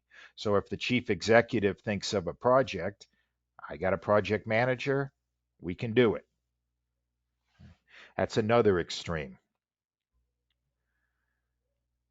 I'm sorry, I got that back. They did this backwards. I'm sorry. Let me do this. So here's the three. I screwed this up. Here's the three.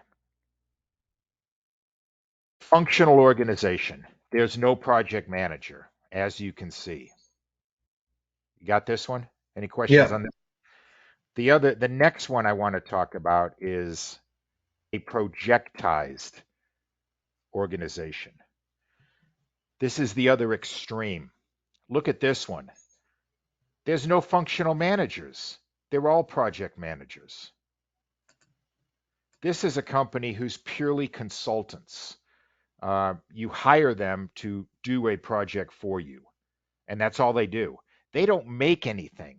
They don't do anything else at the company except answer the phone, and when you hire them, they move out, do the project for you. When the project's over, they come back to their parent company.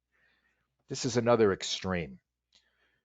These The projectized company and the functional are very rare. The one that you're probably going to see the most of is this middle one called a matrix organization. A matrix organization is a combination of both functional and projectized, where I have functional managers, and one of those functional managers is called the project management office, and I have project managers working for me. This is the world I've lived in. This is the one I'm most familiar with because the other two are kind of the extremes on either side. Any questions on these three organizations? No, I don't think so. I mean, do you have a project management office at your company? No, we're more like the functional Okay. currently as we currently stand. Okay. But I guess the only question I would have is how do you transition from a functional to a matrix style? Because I think with the Well, growth that we are projecting, it makes a lot of sense to propose switching to a matrix style, but that's something that you need to convince the CEO about. yeah. Well, I mean, the thing he has to do is he's basically creating another functional manager, another department called the project management department. So does he want to create another department? I mean, there's a lot of cost to that because now I got to Right. hire a project manager. I got people working projects. A lot of these functional organizations, I'll tell you how they go, is they just hire one of these projectized companies. And, the pros from the company come in, run the project for you, finish it, give you a report, and leave. And yeah, you pay them a one-time fee, but they just ran a project for you, and they're professionals at running projects. And if you're not running that many projects, if you're only running maybe one or two a year, that might be a better way to go than stand up an internal department. Now, Fair. my world, I lived in this world where, yeah, we did a lot of projects, and thus we needed a project management department. We still had operations. We had operation things, the ongoing things. They were still going on, but we had enough projects that they hired full-time department there. Gotcha. So yeah, I mean, if we have a lot of smaller type projects where there's not as much complexity to them, but some of the more complicated stuff would be more what I would assume would be something you'd hire somebody from the projectized to Yeah, handle.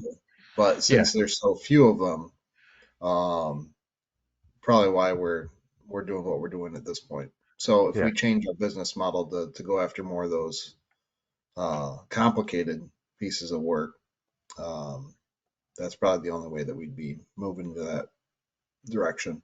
yeah, yeah. Got to make it cost effective. Right. And there's pros and cons to all of these. I mean, the functional organization, again, the project manager has little to none authority because he's probably not even there. Um, in a functional organization, the functional managers control their budget. In a projectized, the project managers control their budget. Um, you know, I've been talking about a balanced matrix, that one right in the middle. That's where the project manager is equal to the functional manager.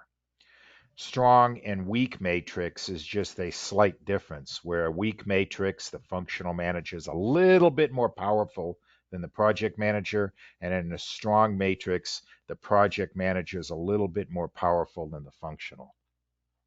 Just a slight difference there.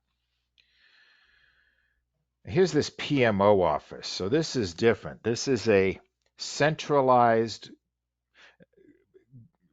person or group of people who coordinate projects. A PMO office is usually run by a very senior project manager.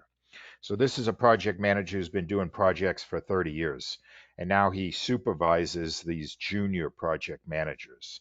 He supervises them by giving them coaching. If they're having a problem putting a budget together, you could go to the PMO and they'll advise you on how to do it. He's also that enforcement arm of the steering committee to make sure that all these project managers are doing it the way the company wants it done. So I also think of him as an enforcer, and that's the second part. Provides training, standardizes policies, tools, archives information. We'll talk about lessons learned that all the projects pick up while they're doing the projects. Where do those lessons learned go? Because, once I learn it on my project, you know, I can't fix it. It already happened. Well, those lessons learned go to the PMO office, and ideally, the PMO office looks at all the lessons learned from all the projects and determines, hey, this is the best way to develop a budget. So then they put out the training, the policies, and say, hey, all you project managers, this is how you should do your budget. We have found, based on years of lessons learned, that this will give you the highest chance of success in your budget. So that's their job too. Here's this steering committee. These are the executives. I always think of this is your upper echelons at your company. These are looking at the company at the portfolio level, not the project level, not even the program level. They're crossing across all the organization lines because they're looking at the entire company. Okay. I don't like this. May also be called the change control board. I personally have never seen that in my life. The change control board are the people who approve or disapprove changes to the project. That's something that is very far below the steering committee. And I would be shocked if the steering committee would want to do that, because that is crawling down into the weeds. Normally, it's the project manager who runs that. Um, but they're looking at the overall requirements, resolving issues, scheduling of projects. My example in the ship repair industry is we had a dry dock where you take a ship out of the water and you work on the bottom of it. We only had one. So the scheduling of that dry dock was very important to the steering committee because, yes, you had about 12 different projects going on and they all needed to use that one dry dock. They would schedule that because they wanted to make sure that one project didn't interfere with another. So that would be an Makes sense. example of them scheduling. And they're looking at risks that could affect the company. You know, Meetings, return on investment. Again, they're looking at the business side of this. The cost of the meetings or your efficiency, I think would be another way of saying that.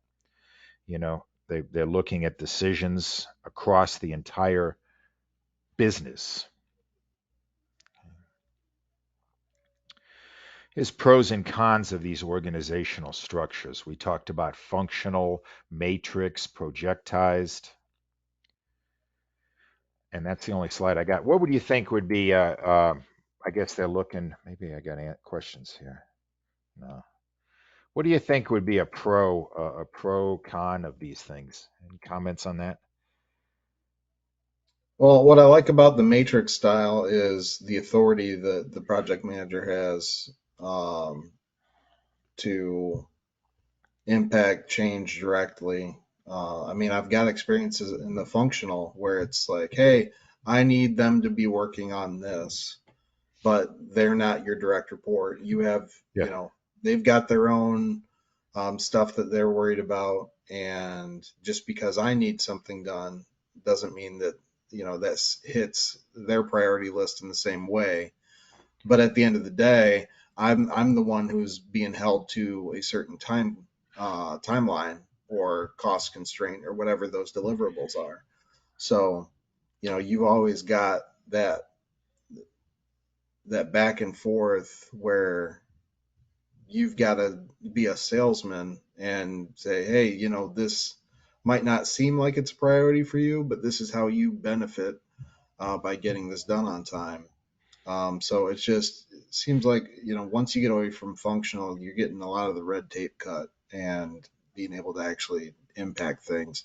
But the downside to that is, um, you're only caring about your stuff. So if you've got multiple project managers working on stuff, the um, the back and forth with the other project managers on whose stuff is most important at any given point is a struggle too, and that's why you need that management arm, that functional manager over top of everything to be able to sift through that and come to an agreement on the overall priorities. Yeah, that's simply saying it's that battle for resources, for Yeah, people that you're always fighting for. Yeah. Team performance domain. So I'm going into another one of those domains that you saw on page 5 of the 7th edition. Now it's the team.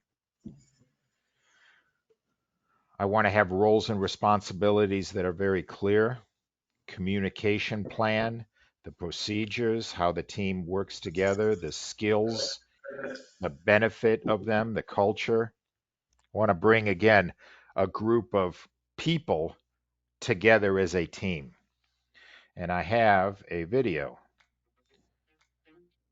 Are you hearing this? Did you hear that? I'm not hearing anything yet. No, But now, blank screen. Back in 1965, Oh, here we go. a psychologist named Bruce Tuckman observed that teams go through 5 stages: forming, storming, norming, performing, and adjourning. Tuckman didn't just have a knack for rhyming, although that does make his model easier to remember. Understanding and supporting the team through each phase can be vital to helping it become a high-functioning team. Initially, the team is introduced. Everyone is polite, pleasant, even eager. This is the forming stage, when most team members are excited to start something new and get to know the others. Then, of course, reality sets in. During the storming phase, the weight of the task at hand sinks in. The initial excitement and the need to be polite wear off.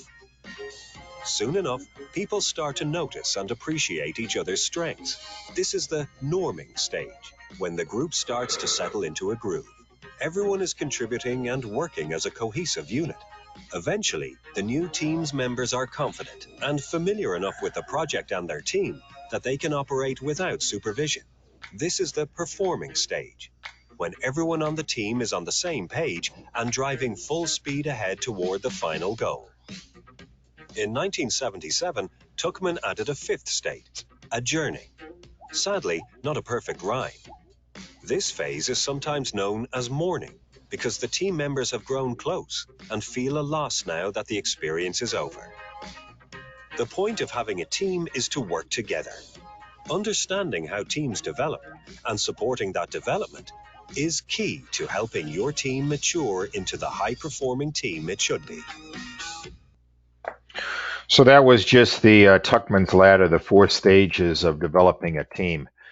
Uh, 5, if you talk about adjourning there. Does that make sense? Yeah, Yeah, okay. Now we're going to get to ethics, the ethics of project management. And there are 4 values in ethics: being responsible, that's you personally responsible. If something goes wrong, you'll admit you made that mistake. Respecting other people on your team, fairness, and honesty. They call these the 4 values of project management ethics.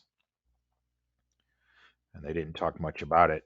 Um, that's pretty much it. Now if you go into you can see that source there in the lower left, PMI org. Remember, that's that website I showed you when we first started. And if you put in code of ethics, these 4 will come up. And then they'll also talk to you about aspirational and mandatory requirements for each of these.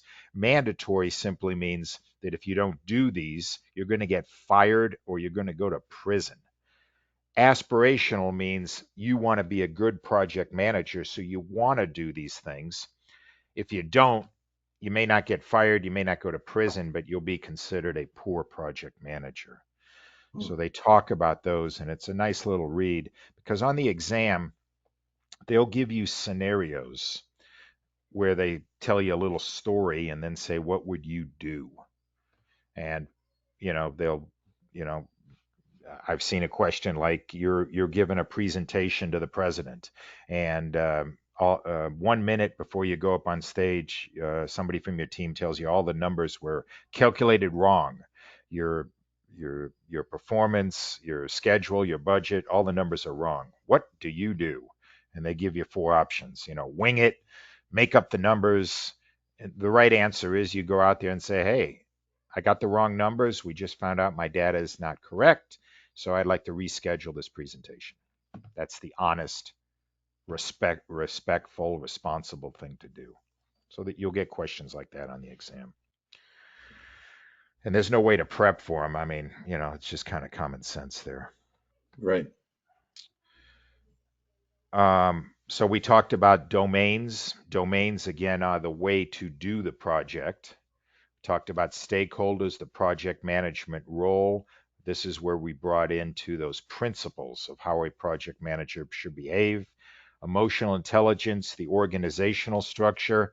And then lastly, we talked about building the team. Now we're going to get any questions so far before we move into the next topic here. No, sir. We're going to talk about development approach. This is, are you going to do predictive, agile, or hybrid? And then we'll talk about life cycles, the life of the project.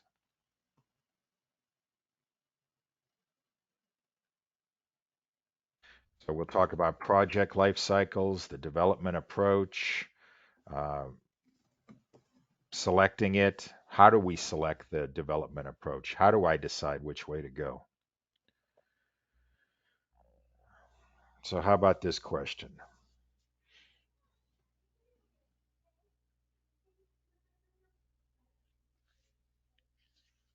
That would be predictive. Yeah, the key word in here is well defined in the early phases of the project. So that's another way of saying I can clearly define what we are going to do. Well, if that's true, predictive is the way to go.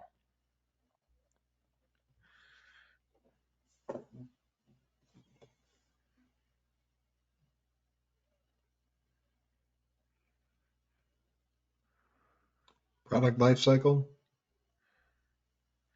Yeah, a product life cycle. We'll talk about the difference between a product and a project life cycle. Sounds similar, but it's slightly different.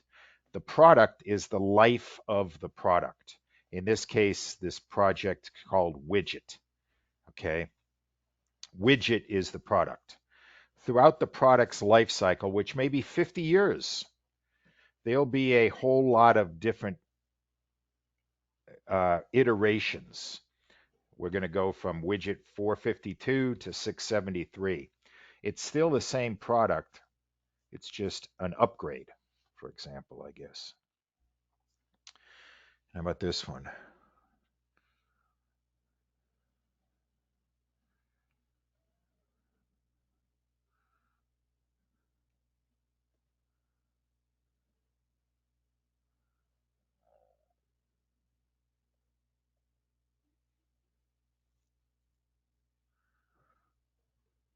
Activity. An activity is the work I do. A milestone is something, it has no duration. It's just a point, a major point in my project. So a milestone has no Oh, duration. I I'll was. also say a milestone has no cost either. It's a point in time. Does that make sense? Yeah.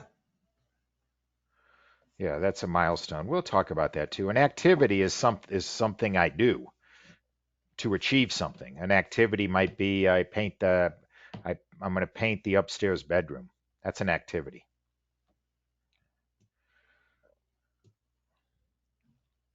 So a life cycle. And the example I have here is, I started a seed, then I get a tree, and then the tree dies and falls over. That's a life cycle. I don't know if these pictures are that good here, but I aspire something. We create a business case. Again, you may not be involved yet as the project manager, but you got a business case where that steering committee decides whether we're even going to do this. Should we bid on it? They say yes. Now you're given it. The charter, the project charter, is part of the initiating of the project. Okay. So it stands up the project, it authorizes it, your sponsor signs the charter and says, yes, you formally have approval to do this project and you are the project manager. Then I develop my plan. Then I execute my plan, and they do the little circle there because I keep doing it. I may be modifying it. And then throughout this whole thing, I'm monitoring and controlling, checking my work. I may be checking my project work. Am I developing the product? Or I may be going back to that business case to say, am I achieving the business objective? And then someday I'm going to finish it by closing it. So this is the life of a project. I may have phases, and you could call these phases anything you want. They have some examples here: ideation phase, business phase, create the charter phase, develop. I don't care what you call them. Okay, you could call them phase 1, 2, 3, 4. All a phase is a pause in the project for you to do a couple things. Look back on the previous phase and say, hey, did I accomplish everything I wanted to do on phase 1? If the answer is yes, great. Then I look forward and say, are we ready to begin phase 2? And if the answer is yes, we have everything we need, we're ready to start phase 2. Fantastic. You start phase 2. So I think a phase gates is simply a pause in it where you can kind of look back, make sure you accomplished everything you planned to, and then look forward to make sure, am I ready to begin the next phase? And once again, you can call them anything you want. Don't get hung up on these names. They don't mean anything. Phases can be called anything. You may terminate the project. You may do phase 1 and then say, this project's just not working out. We're not even going to begin phase 2. Here's an interesting one. What's the difference between project phase and project life cycle? So let's look at that.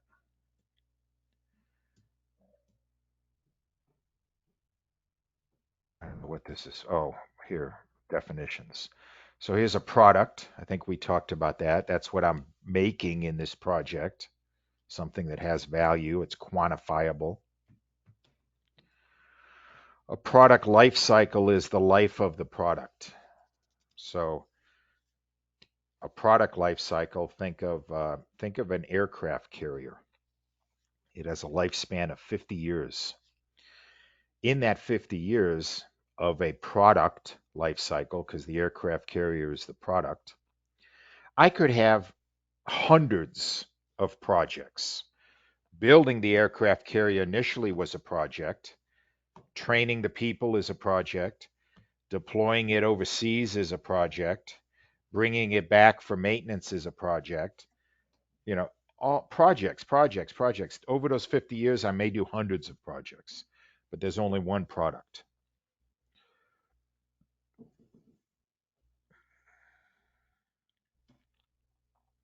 So development approach, life cycle performance. That's what we're going to talk about now.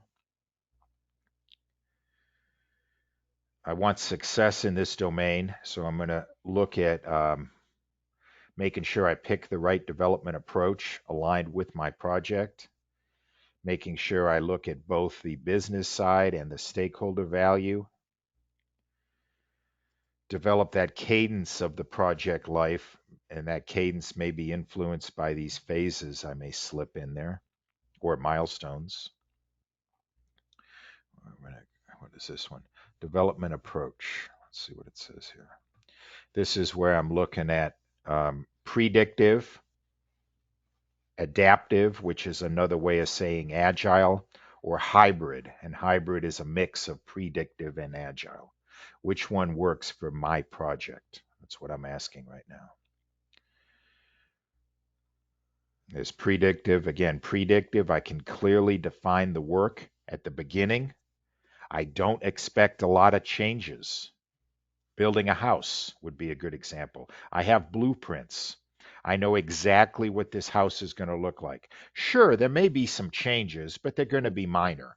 Maybe the customer says, I don't want to paint the house red, let's paint it blue. Okay, that's, we can work with that. But he's not going to say, hey, I know it's a single story, I want a two-story house. That would be pretty radical change there. Adaptive, on the other hand, is where I'm not really sure what the project's going to end up looking like. The other I know I said that software uses Agile quite a lot. Another industry that uses Agile is your healthcare industry. I mean, think about creating a vaccine. Do I know what that vaccine looks like on day one of my project? No, I don't. I do some development, I do some testing, I change the formula, do some more testing, change it again, do some more testing, and eventually, after a series of changes to my formula, eventually I have a vaccine. That would be a great adaptive example there.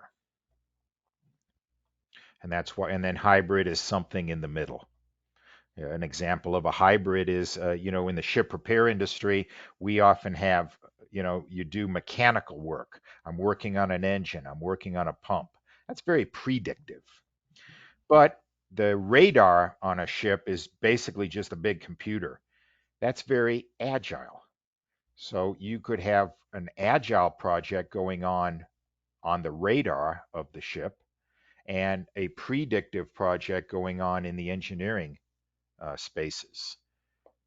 That would be called a hybrid project.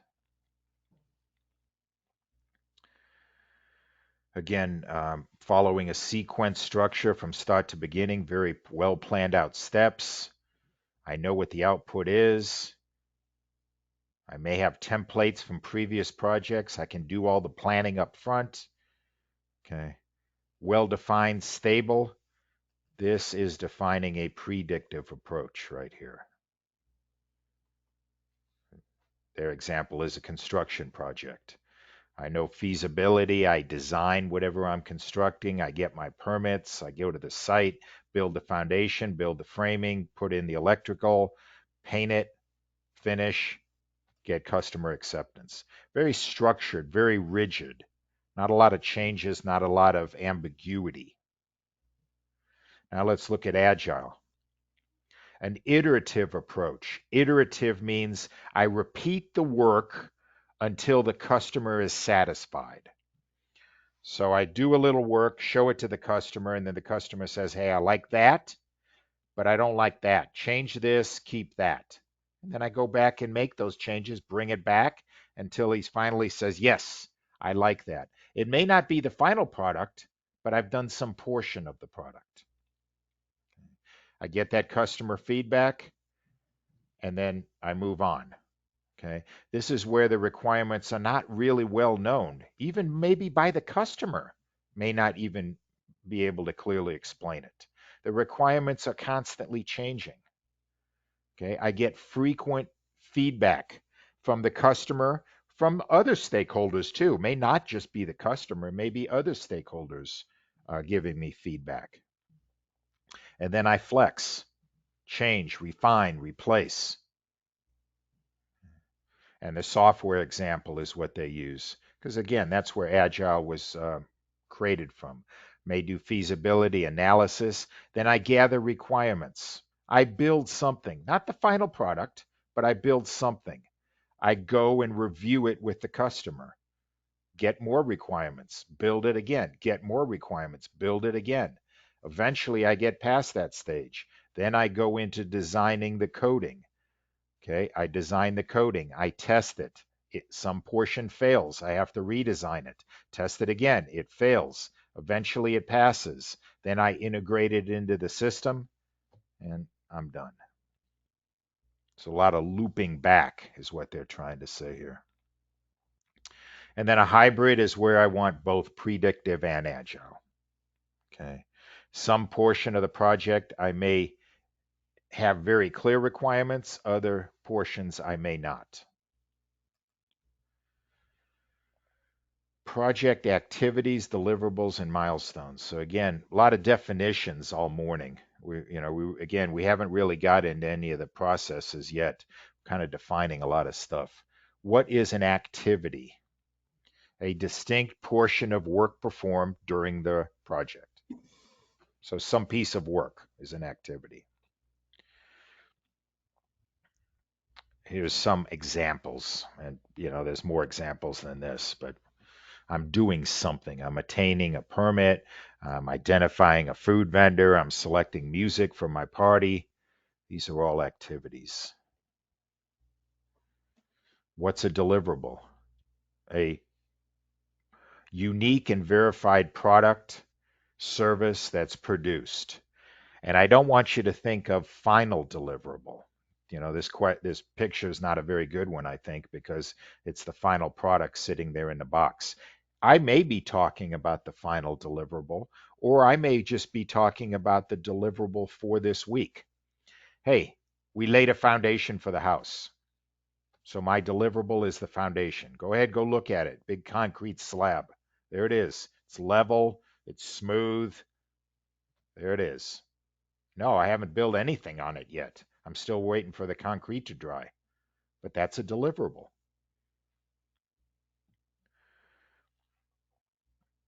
And the example they have is a company party. So I have a budget. They're starting to throw other phrases at you. Statement of work. And any idea what a statement of work is? Which they kind of throw out of left field here. We're not even talking about that yet. It's just a definition of everything that's going to happen, essentially. Yeah. Exactly. It's a general, they call it a narrative description. It's not a scope statement. It's not a lot of detail. A statement of work is usually written by the customer, actually. So the customer is telling me, hey, I want a 3-story house, 5 bathrooms, 2 bedrooms, a swimming pool, you know, a general description of what they want. A contract, again, is a little more detailed. This is that formal document that I'm going to sign. And the signed contract is that. I'm not sure why they bring up these terms here, but measuring deliverables. This goes into monitoring, controlling, where I'm assessing, am I achieving these deliverables? My level of effort. Am I achieving what I expected? Am I progressing? A better word to say is, am I adding value? That slab of cement, that slab of concrete in the field that I'm calling a foundation, I just added value to this project. You now have a foundation. Is it a completed house? Absolutely not. But I've added value. A house with a foundation is valuable. Okay. So I am adding value to this project. A milestone. It's a significant portion or significant point in your project program or portfolio. You're probably working in the project world, but it's a major point. Has no duration, has no cost. It's simply a point in time. Sure, there's a lot of things you have to achieve to get to that milestone, obviously, but the milestone itself is a point in time.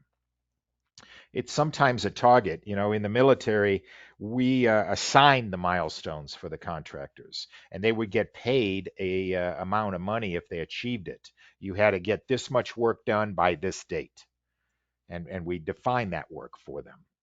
So a lot of times your milestones are identified in your contract. All right, so we talked about project life cycle. Do you understand the difference? I don't know if the slides did it justice. Do you understand the difference between the word project and the word product?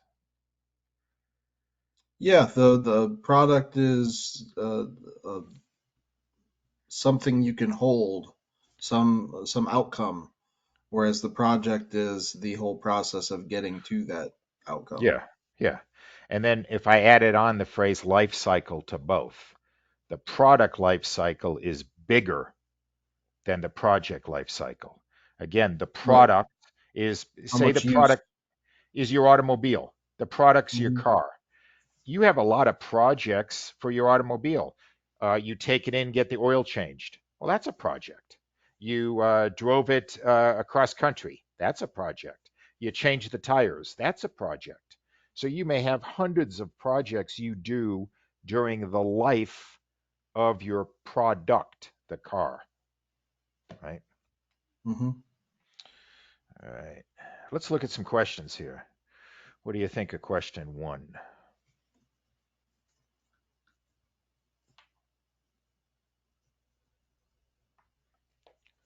All of the above. All of the above. Good.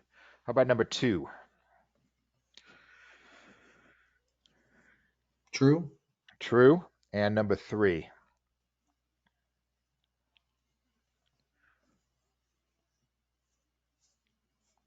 Uh, True, but a Yes. project would be part of a program, which would be part of a portfolio. But a project is in a portfolio, a program is in a portfolio, an operation is in a portfolio. Remember, a portfolio is everything your company does. So a Gotcha. portfolio is a catch-all for everything. How about number four?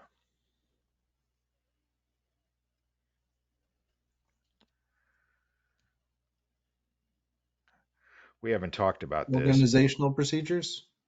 That's so close. But the answer they're looking for is this word governance that we haven't Mm, talked about yet. Governance is directing you on how to do your project. Later on, we'll talk about it. Governance come from a lot of people. It can come from your organization. That's your company telling you, I want you to follow these policies, practices, documents. It could also come from the government. You have to get a building permit before you build your house. Government's telling me that. How about number five? false. Yeah, false. I mean, you've heard the phrase, ignorance is no excuse. So just because you Right. don't know the law, I don't mean you get away with it. Number six, Project Charter. We didn't talk too much about it other than a little here. What do you think a Project Charter is?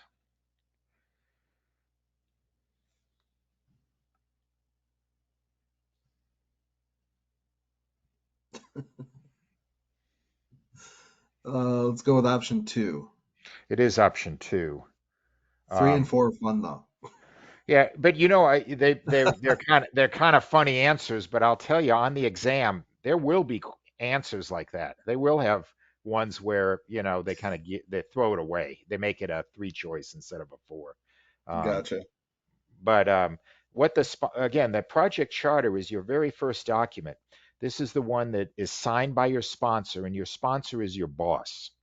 So your sponsor promulgates this. This project charter authorizes you to do the project. If you don't have a project charter, technically your project isn't even authorized. It also gives you some limits, some constraints, and it allows you to start spending money, start your project. Um, so a very important document.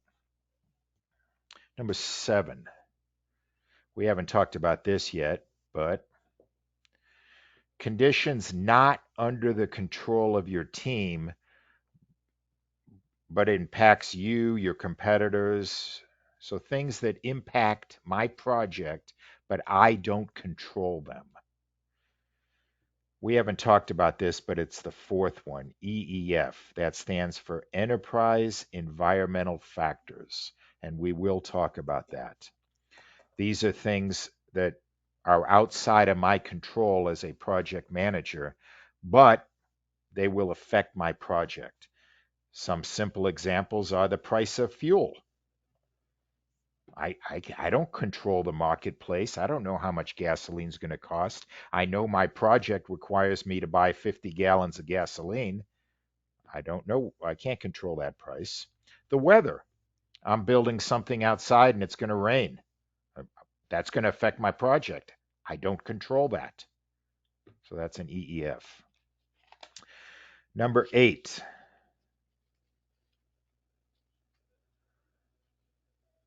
False.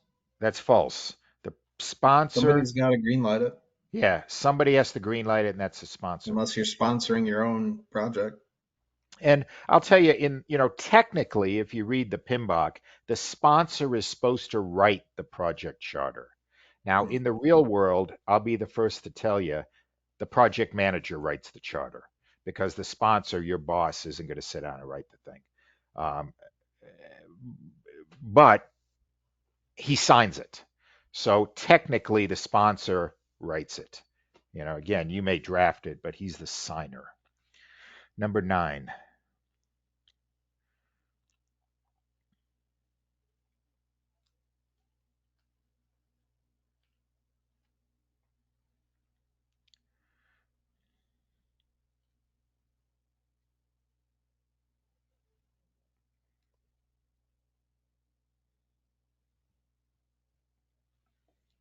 I would say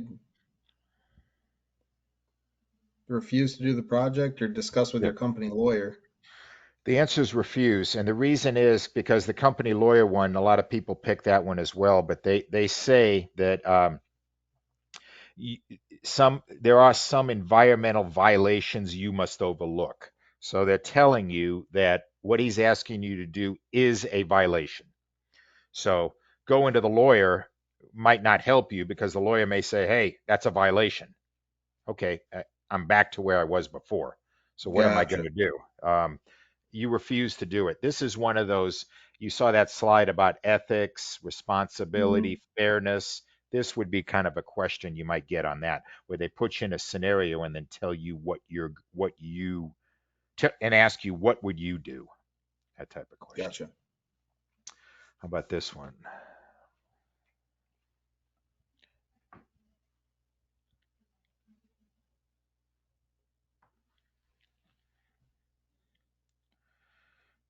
Programs are a collection of projects.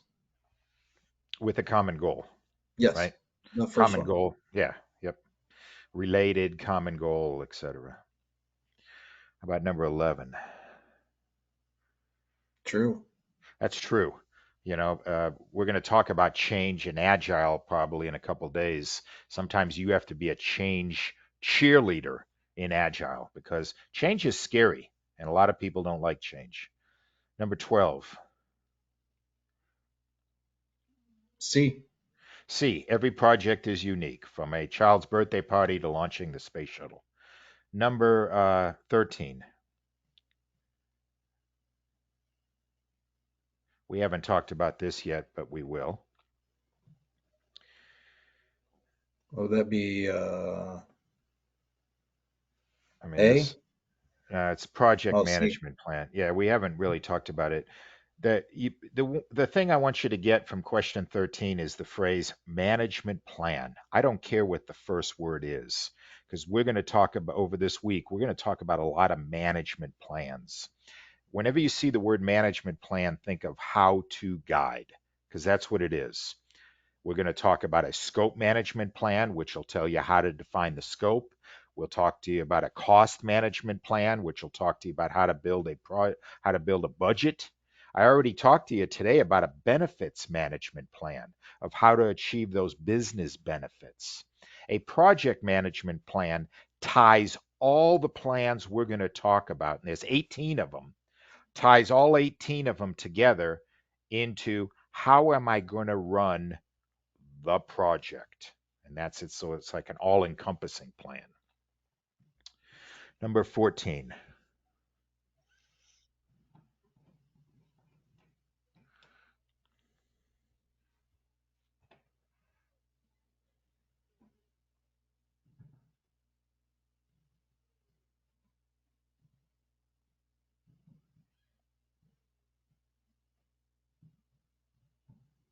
C?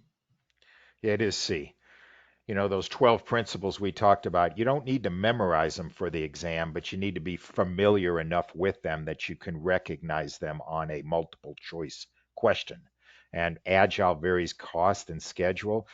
I remember principles had to do with the behavior of the project manager.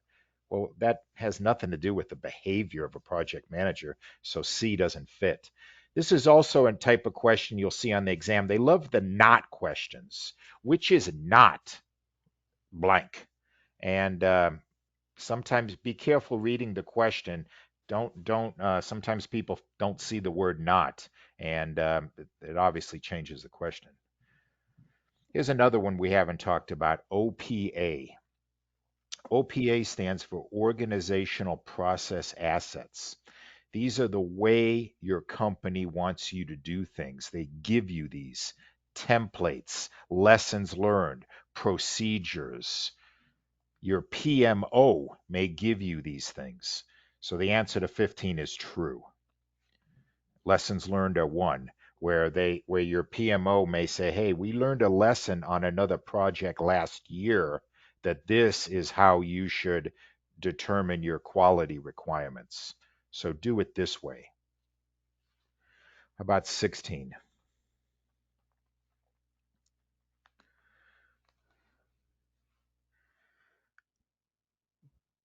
I'd say false.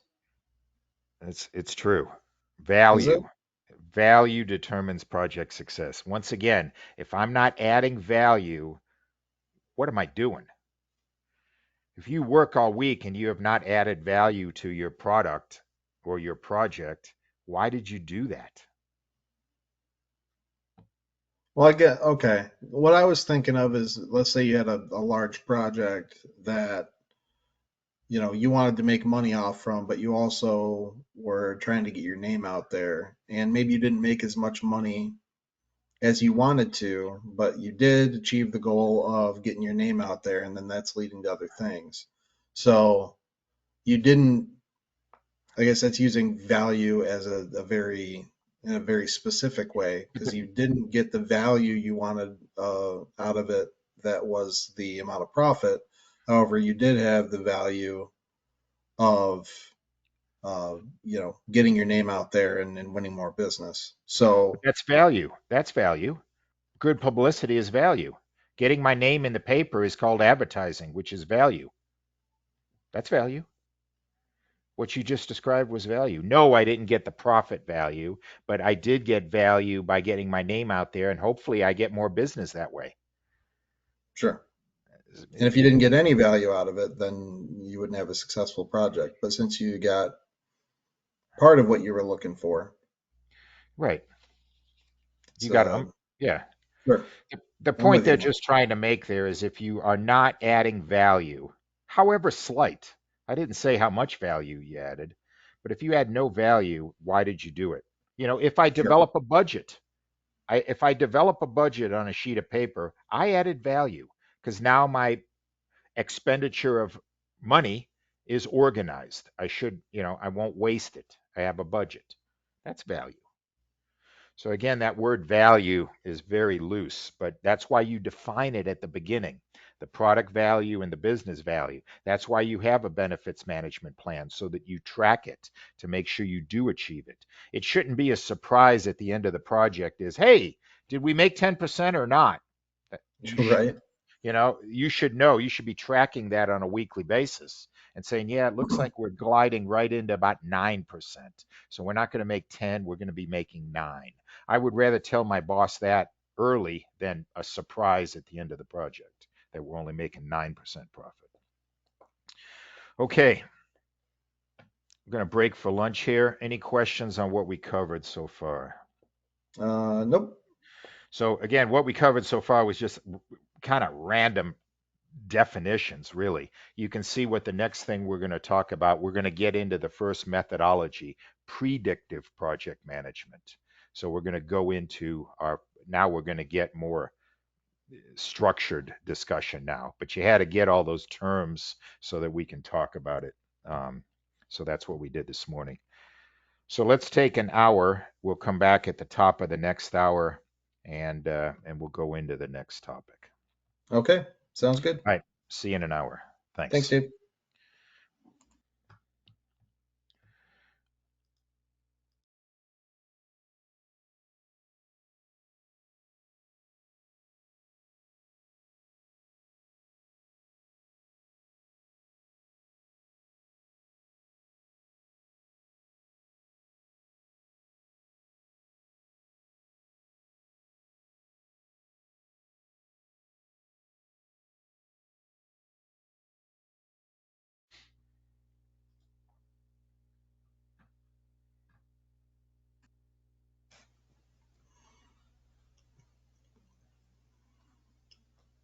Hey, Dave. Hey, how's it going? Going well? How was All right. lunch? Good, good. All right. We're going really good on time here, so if I'm going Wonderful. if I'm going too fast, let me know or whatever you want here. Let Okay. me let me go back to my slides here.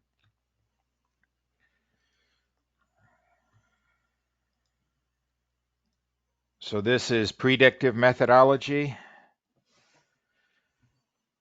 lesson 5.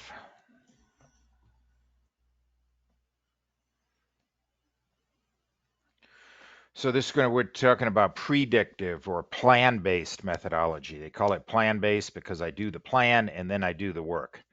Um, So we'll talk about the process groups, knowledge areas.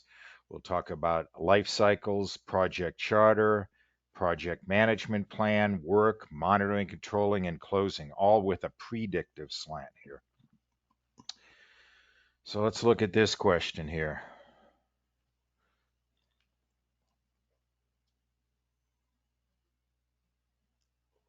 Have you ever heard of earned value analysis? No, but Okay, I we're gonna. imagine this is the cost performance index. It is. Yes, cost performance index. We're going to talk about earned value management probably tomorrow, and Okay. cost performance index will show you how to calculate that. That's showing me how much value I've earned based on how much money I've spent. So, am I getting my money's worth? Is another way of saying that. How about this one? We'll talk about this when we get to schedule. A schedule compression technique where I take activities, and we said we already defined activities earlier, that's the work that I do in parallel that I originally planned to do in series. Yeah, fast tracking seems to be the only answer, and it looks to be Yeah, the right one. So, and it is fast tracking. We'll talk about fast tracking and crashing. These are a way to save my schedule. I have a plan and now I'm behind. What can I do to save my schedule? So these are two methods we'll talk about.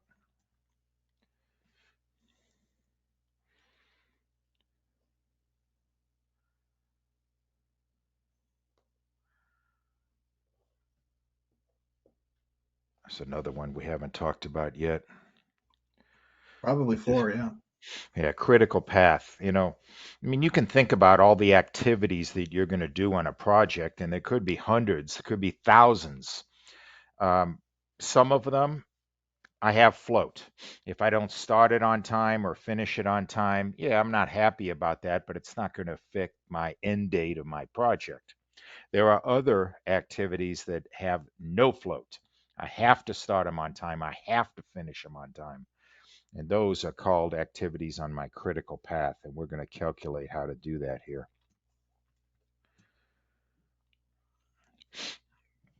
When should you choose predictive? So this is kind of a review of what we talked about earlier. And I have another video here. This goes back to, remember I said that when you're trying to define, should I go predictive or should I go agile? I want to say that in predictive, I can clearly define my work on day one. And so this video is going to kind of cover that again. Is it definable work, meaning clearly defined? I know all my requirements, or is it highly uncertain where I can't clearly define my work on day one? So wait a minute. I'm probably going to have to unshare and then reshare. Let me get the video up first, though. Okay.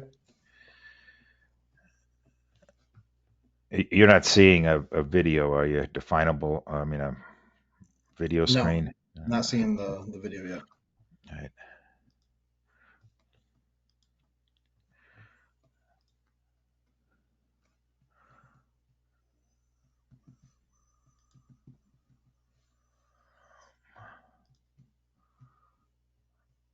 Still not seeing definable with a little arrow sign on it.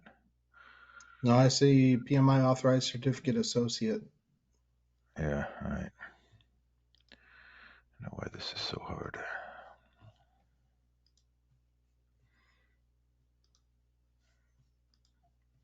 Okay, this should be it. Hey, there we go.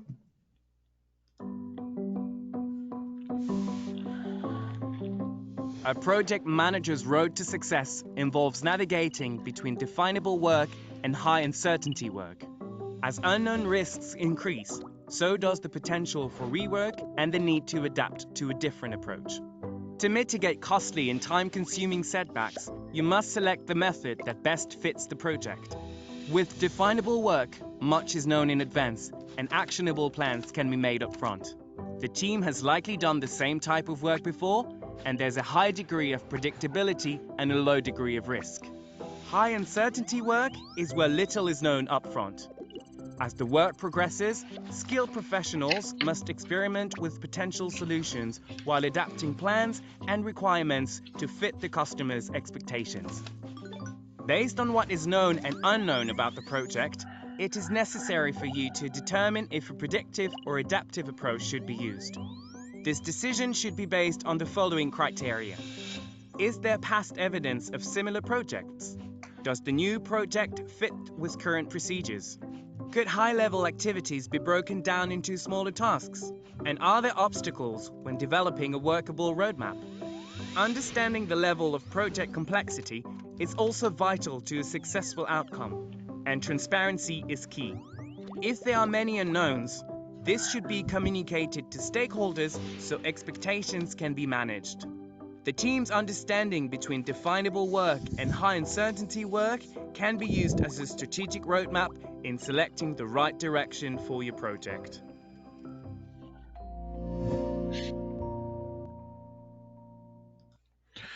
So again, that's just trying to cover that same thing we talked about earlier. Is the work definable or highly uncertain? Nice. So these are the questions that we'll be asking our team as we're deciding which way to go. Are the requirements stable and fixed? Will the customer be available to provide feedback? You know, on Agile, I kept saying you bring the work for the customer for feedback. But what if the customer is not available? Agile won't work then. Yeah. A single point of delivery. You know, I'm delivering one thing like a house. Is it well understood? Low level of risk of change, and you know, would incremental delivery be? Do I need that feedback? If I have blueprints, I don't need it. So if the answer is yes to any of these, then you know, predictive might be the way to go. Here's these process groups again. A process is an activity that's taking me towards finishing my project. Page 25 again, you're going to see it a lot. You know, a couple things I want to point out here. That note, process groups are not phases. Never confuse the word process group with phases. We talked about phases, and I said phases could be called anything. They could simply be called phase 1, 2, 3. But process groups are very specific. Those are initiating, planning, executing, monitoring, controlling, and closing. And those are the ones across the top. Knowledge areas are the ones down the side here. And I blew them up a little so you could see them a little better. Scope, schedule, cost, quality, resources, communication, risk, procurement, and stakeholder. Again, those would be the things you'd probably think of that you need to do a project. And the very first one, integration, is bringing them all together. Processes are grouped, and here they are. We had a slide similar to this earlier. Again, this I do have to say these slides from PMI. I know there's like 1,200 slides in this course, but there's a lot of repetition. I mean, this slide is repetition, but I like repetition. Sometimes that's a good way That's to how you learn. learn, right? Yeah, yeah. So you will see some things that are repetitive here. In those process groups, into the bulk of the table, there's 49 processes, and that's what they're saying here. And each one of those processes has inputs. Those are things I need to gather to do the process. Tools and techniques I'll use to do it. And then an output is what will I get from doing that process? Once again, they say just, groups. Processes are not phases, never mix those two. Process groups interact with the stages of the life cycle. There are outputs for each one and inputs. And a lot of times you'll have templates for accomplishing these, unless you don't. And you may tailor. You may say, yeah, I know there's 49 processes, but we're only going to do 20 of them. Okay, that's your job as a project manager. You don't have to do them all. That's why, a child's birthday party, no, I'm not doing 49 processes. Launching the space shuttle, yes, I am doing 49 processes. So tell me what the project is. So here's some things. Manage quality. So they're asking you which process group does it fit into. Now the word manage means to do, right? Manage means I'm doing it. I am doing quality. So with that, what would you think? If you're doing quality, that's executing. Right, that's executing. So that's managing. Identifying risks. That's in the planning. That is in the planning. We went through risks as an example earlier this morning. Control the schedule. If I'm controlling something, it would be in monitoring and controlling. It is, because when you see the word control, what that means is controlling change. And when I say control, I don't mean prevent. I mean Right. understand it. So you're going to get change requests and you're going to accept them. I don't mean approve them, I mean accept them. You'll take that change request and you're going to evaluate what's the impact? What's it do to my schedule? What's it do to my cost? What's it do to my risk? And that's what I mean by control. Means you understand the change and you make an educated determination. I'm going to approve it. I'm going to disapprove it. That's what they mean by it. You'll see that word control a lot. And that's what it means. I don't want, some people think the word control means prevent, and it does not. Tailoring. Each project's unique, so you need to customize the project lifecycle based on your needs. What are your needs? So these may be questions you talk about with your team or your customer. How quickly do we need to deliver this thing? I may have a very strict, sometimes the military does this. I have to have this project done by 1 December. 1 December is a very important thing to them. So now I'm focused on maybe I tailor things that don't slow me down.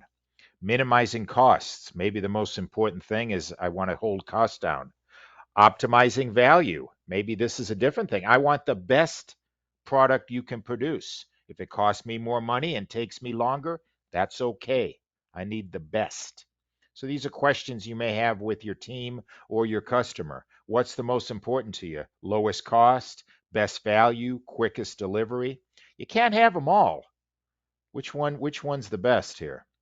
Creating high quality deliverables. Again, maybe the customer wants, I want the best cell phone you can make. Okay. If it takes you 2 years, fantastic. Maintaining compliance with regulations and standards. There's a lot of laws out there. Sometimes the laws dictate those top three things. I worked in the shipyard industry. We had an awful lot of environmental restrictions, a lot of them.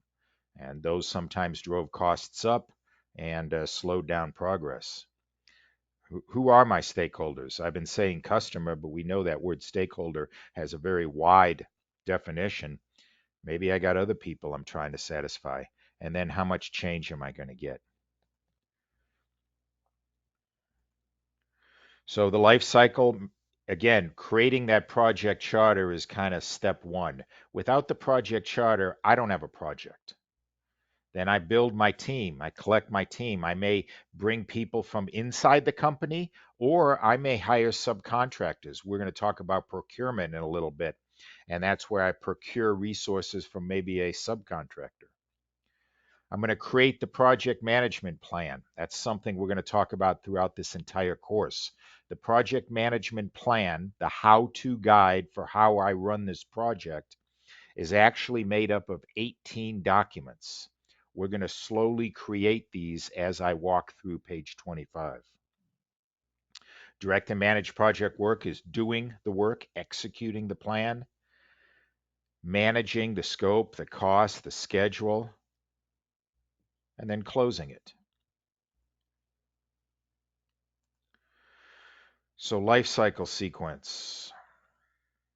There's the top, the money is obviously, I have no idea what that slide means. So I'm covering, I guess they Maybe adding value throughout the I process. I think what they did was they have see these little icons. I think they gave each one a little icon, and then Oh, okay.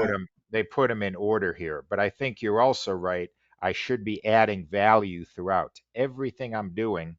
I mean, writing the project charter adds some value all the way to Okay. Same closing. managing the Yeah, costs all the way through sure. as well. Yep, absolutely. So let's talk about that project charter. It's what process group is it in? Well, it's in initiating. Okay, you remember I said I showed you the page 25. It was in that very first column. Under the domains, do you remember page 5 of the 7th edition? This is in the stakeholder domain. Okay, what they're trying to do on this slide is show you 6th edition and 7th edition. So in the 6th edition, I'm in the initiating process group. In the 7th edition of the PMBOK, this is the stakeholder domain. What processes do I do under initiating? There's only two: develop project charter and identify stakeholders. So that's what they're trying to show you here, right? That makes sense. I wish I Yep. had it. Sorry, but I got to go back to this thing if I can find it. It's okay. I've got it pulled up Okay, well, good. Then on my other screen here. that very first that very first column is what they're trying to say there. Yep, at the top and the very bottom. Yeah. Well, that's good you got that. Yeah, print that out or have that because we're going to be going back to it frequently. I've peppered it throughout this training, but not obviously not enough. There you go. Develop project charter, identify stakeholders. What is a charter? A document issued by the project initiator, which is normally your boss, your sponsor. That I don't have you formal sharing your screen anymore, David. Really? I wonder what I did. I wonder what I did.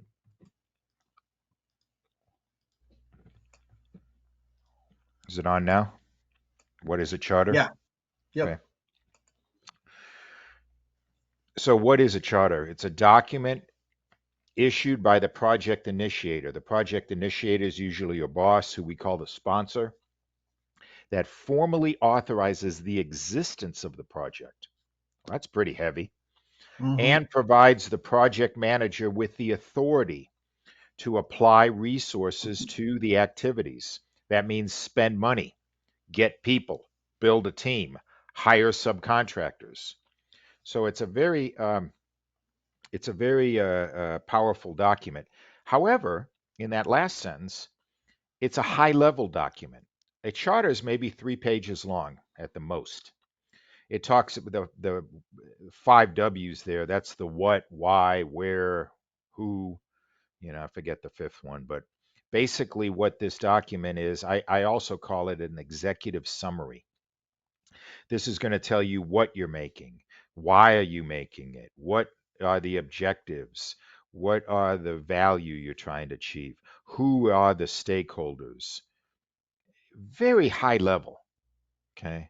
Because you haven't done any planning yet. You haven't created a schedule, you haven't created a budget, you haven't created a scope statement, you haven't done anything because this is the very first document. So high level executive summary document, maybe 2 or 3 pages long. Authorizes the project, lists the high level requirements. Notice I said high level requirements, not all the requirements, just the high level ones. Goes back to this executive summary concept. Make sure that everybody has an understanding of what are we making, why are we making it, who are we working for. Identifies, I wish they would have put the word key stakeholders here, because I cannot identify all the stakeholders in a charter. That's too many. But I will identify the key stakeholders. And I'll describe what the project's doing, what's the work. I'm also going to describe in here the organizational business mission and goals. Where is this located? Well, there it is under integration. I put it in a red box there. Develop project charter. So this is the very first one. And as you can see, there's only two things in here. Develop project charter. And at the very bottom, identify stakeholders. So this is a process. The process is called develop project charter. It's in the process group called initiating, and it's under the knowledge area called project integration management. We're going to do this for all 49 of these throughout this course. We're just starting on the first one. Creating the project charter, I want inputs. I'm going to gather inputs. Inputs are things that I need to do this process called develop project charter. My inputs could be the business case, that's telling me the business objectives I want to achieve, and agreements. And if you see the word agreement, the agreement I'm thinking of is the contract. What did I sign with the customer? That'll tell me what the customer wants me to do. So I want those as inputs. Then I'm going to use tools and techniques to write this project charter. I'm going to use data gathering. I'll probably gather data out of the business case, out of the agreements. Expert judgment. What that means is my team, those smart people on my team that will help me. Maybe some business managers, the contract specialists who will help me write this. You'll find in project management, there's hardly anything that I will do locked in a room all by myself. I will always use my team to help me. The other tool I'm going to use is interpersonal. They call it interpersonal and team skills. And it's just a phrase. And what that phrase simply means is working with other people. This goes back to that emotional intelligence. Can I work with other people? Can I hold a conversation with somebody? Can I pull information out of them? Can we make decisions as a team? It just means another way of defining it is just getting along with other human beings. And then what's my output? Well, my output is going to be a project charter. And I'll take that to my sponsor. And if the sponsor likes what I wrote up, they'll sign it or make some changes to it before they sign it. I'm going to go to chapter 4 of the PMBOK 6th edition. And towards at the end of the today, before we shut down for the day, I'm actually going to go to the PMBOK and show you where this is. But this is in chapter 4. And you can see where I am. Chapter 4, the first section, develop project charter. The slide you saw earlier gave you a few inputs, a few tools and techniques, and one output. This gives you all of them. There's that business documents. The one business document I'm thinking of is the business case and that benefits management plan. Agreements, that's the contract I signed with the customer. Enterprise environmental factors. Remember what that was defined as. We had a quiz question on that. Those are things that affect my project that I cannot control. Organizational process assets. Those are things that PMO office may give me to help me accomplish this process. For a develop project charter, the one I'm thinking of is maybe a template where instead of writing this charter from scratch, they give me a template, I fill in the blanks. Tools and techniques, there's the expert judgment. Those are all the smart people on my team. I'm going to gather data. I may do a brainstorming session. That's where I get everybody in the room and they start yelling ideas out at me. I may do focus groups where I get each trade in the room and talk to them. I may do interviews with key people. Interpersonal and team skills, that's that getting along with other human beings. Conflict management, facilitating a discussion, holding meetings. And then what am I going to get? Project charter and maybe an assumption log. I may have made a few assumptions during this development. Here's a template right here on a project charter. These are the things I want to cover. So I may get this from the PMO office and they say, here's the paragraphs you need to have in your project charter. So then I'll expand on these paragraphs. Two things don't belong in a project charter. What do you think those are?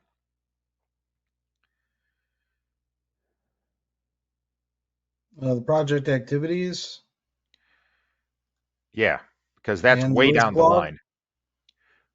Which one? Risk log.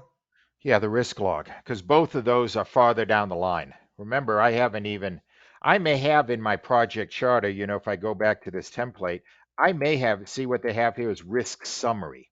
A Hmm. risk summary is not a risk log or a risk register. It's just, is this project high risk or is this low risk?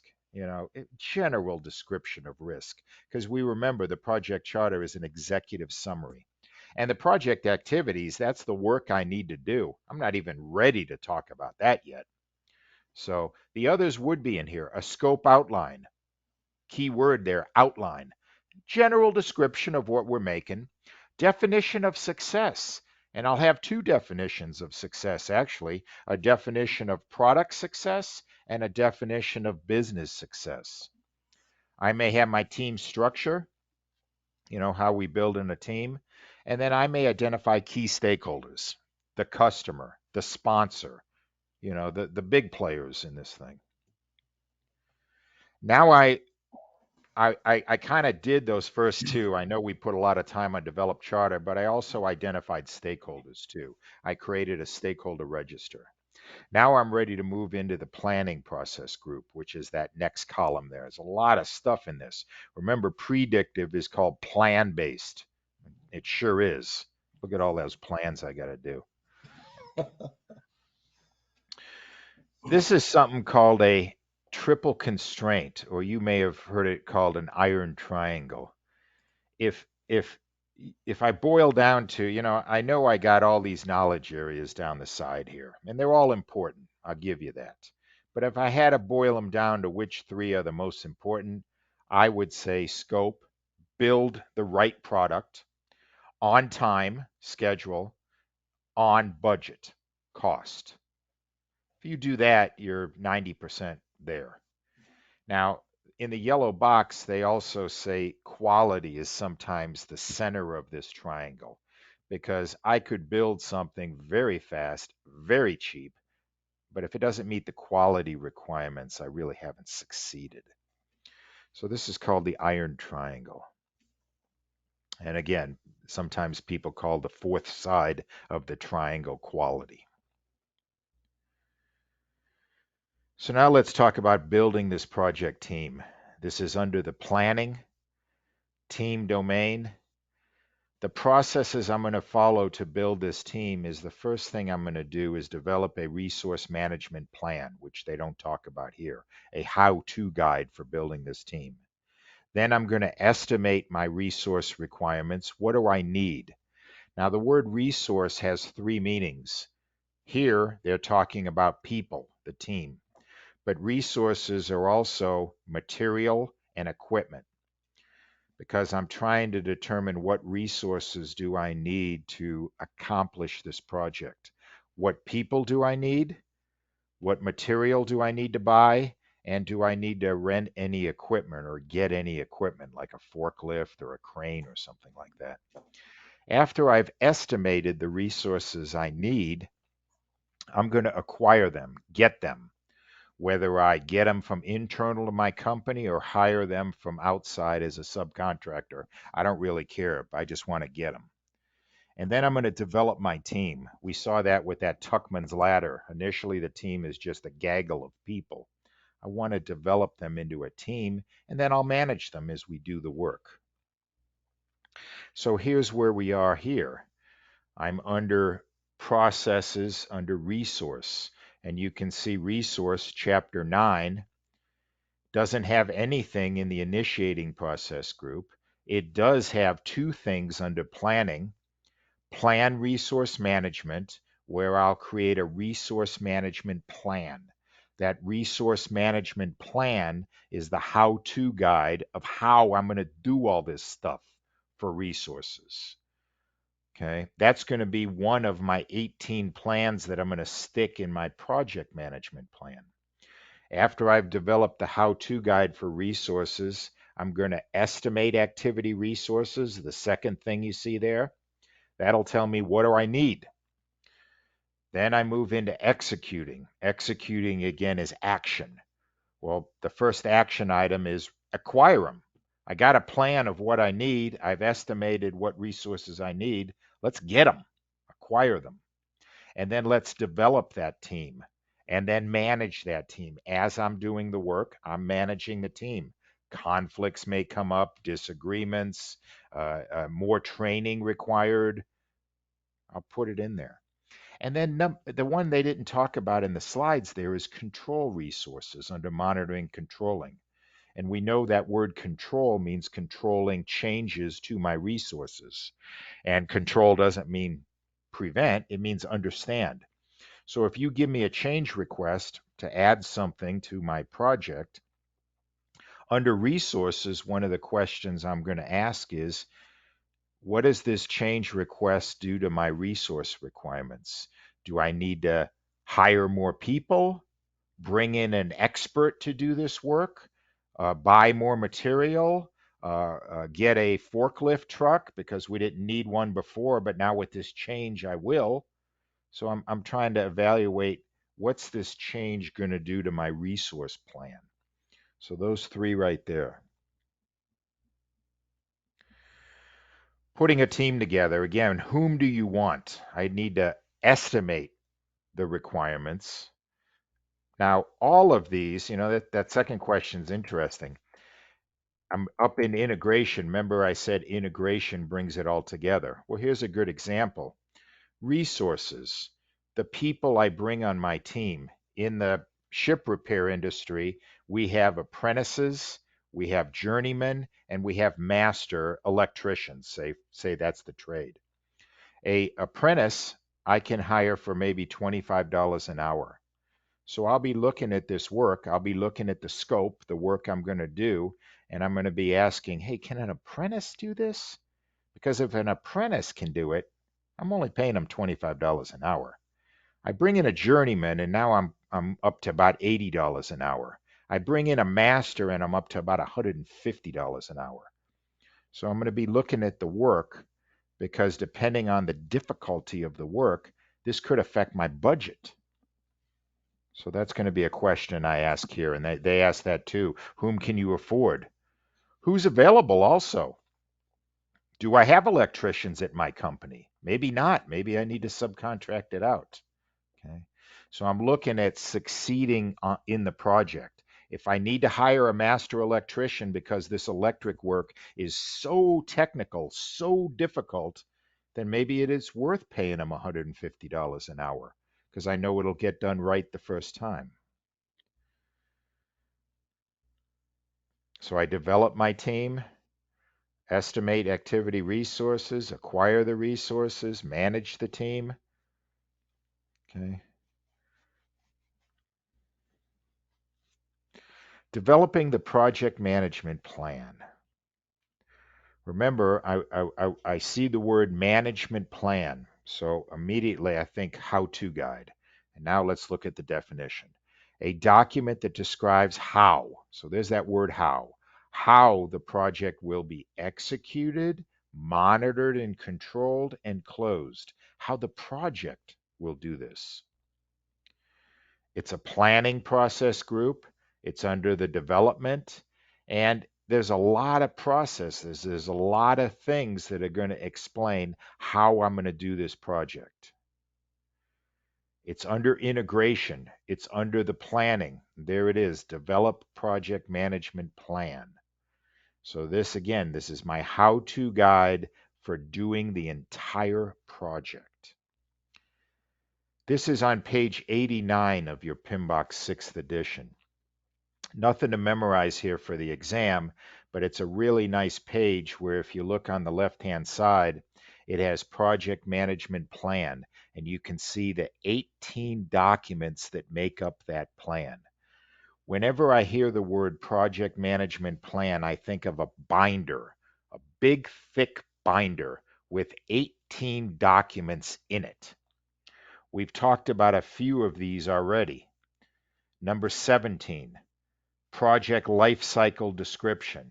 We talked about that. The life cycle. Will it have milestones? Will it have phases? We've talked about number 18, development approach. Is this predictive? Is this agile? Is this hybrid? Okay. And I think we've talked about number 6, the resource management plan. That's the how-to guide for resources. How do I acquire resources? How do I get material? Hire subcontractors, rent equipment. You know, you may very well have a contract department where you tell them what you need and they'll contract out to get it.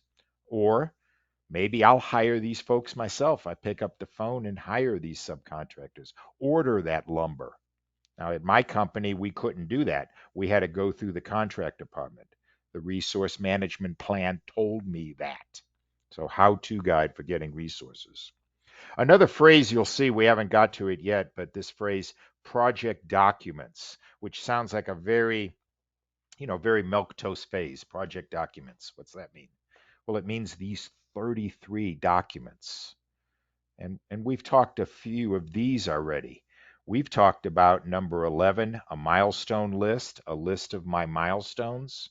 We've talked about 32, that team charter. Remember, team charter was the ground rules, how the team should interact with each other.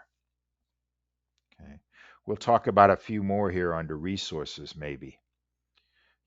Number 26, the resource requirements.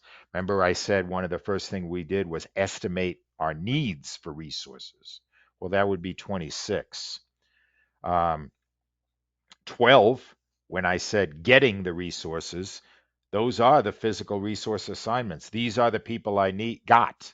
So here's the electrician I got. Here's the plumber I got.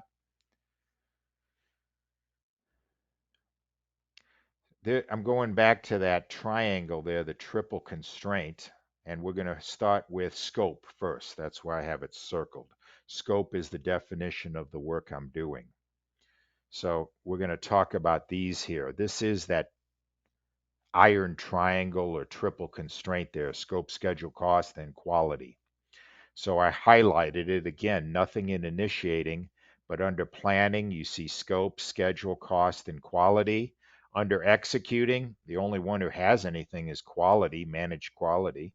And then under monitoring, controlling, you can see what they have here. A lot of them have that word control. So let's talk about these. As I develop a schedule, which we'll do later, I need to know the scope. That's why I'm starting with scope. You really can't develop a schedule. I cannot develop a budget until I have a clear definition of what do you want me to do, which is a scope statement. This is a formal document that's going to describe what is the work I'm doing. What is the product, service? What does the customer want? I want to avoid something called scope creep.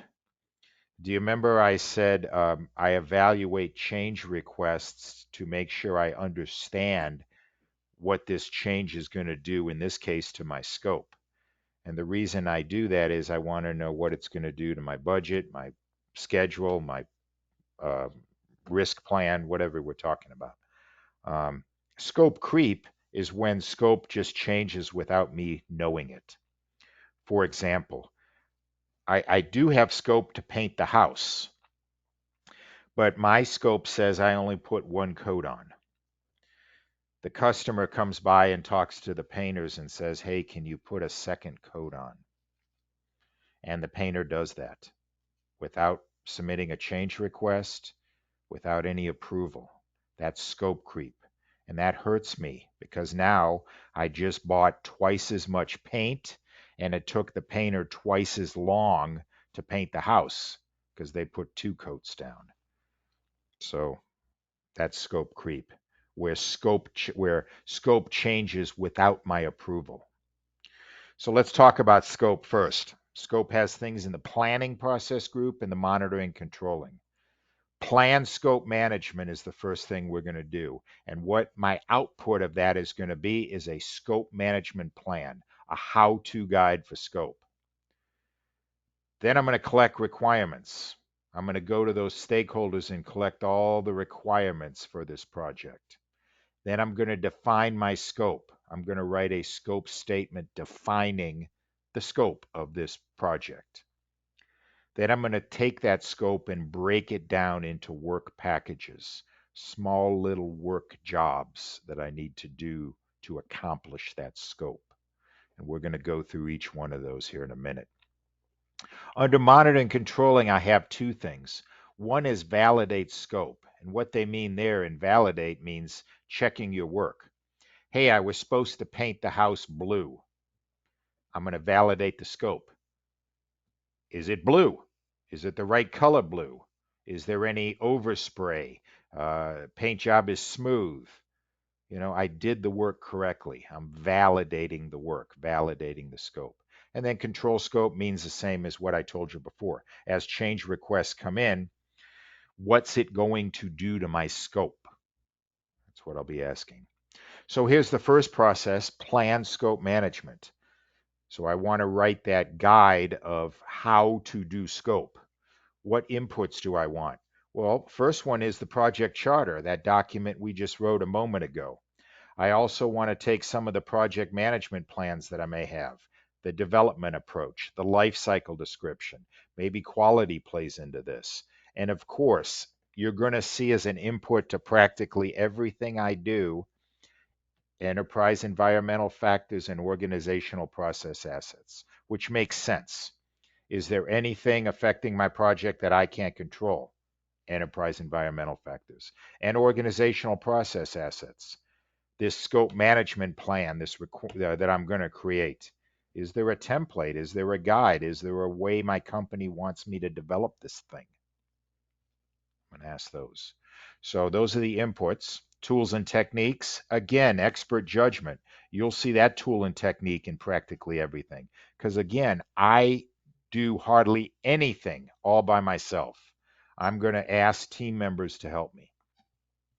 Alternative analysis simply means, what if we did it this way, vice that way?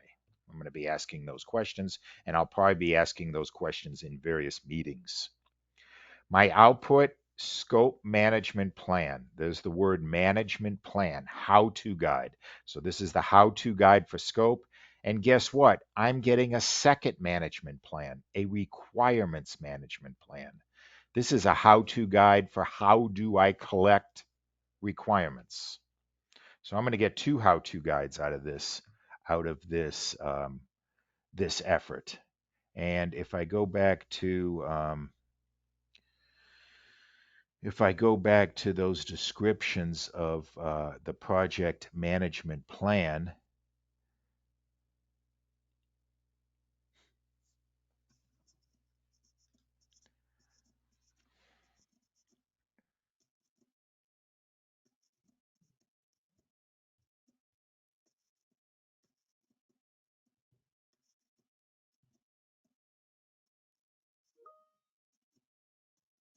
which is here, you can see there they are. Number one, scope management plan. Number two, requirements management plan.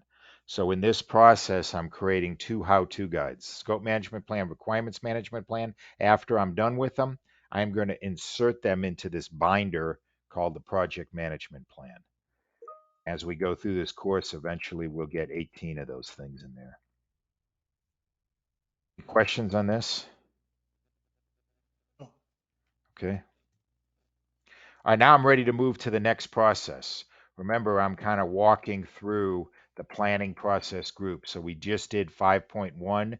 Now I'm going to move to 5.2, collect requirements. Collect requirements are just like the name implies. I want to collect all the requirements associated with creating this product. I'll pull out the project charter. I'll pull out the project management plan. Specifically, I want to look at that scope management plan, the how-to guide for scope, and the requirements management plan, which is the how-to guide for collecting requirements. I may pull out some of these old I may pull out the stakeholder engagement plan, because who am I going to ask? What are these requirements? I'm going to be asking the stakeholders. That's who I'm going to be asking. May pull out project documents like the stakeholder register, the list of the stakeholders. Maybe some old lessons learned might help me. Pull out those business documents, business case, the contract, and then there's EEF and OPA. We're going to see those a lot here. Tools and techniques, once again, expert judgment, brainstorming with my team, interviewing members of my team, focus groups, questionnaires and surveys, benchmarking, and analyze data, document analysis, such as the contract. I bet you the contract's got a lot of requirements in it. Then we'll make decisions. Do I make the decision as the project manager all by myself what is and is not a requirement, or do we vote on it? I may represent the data as an affinity diagram or mind mapping.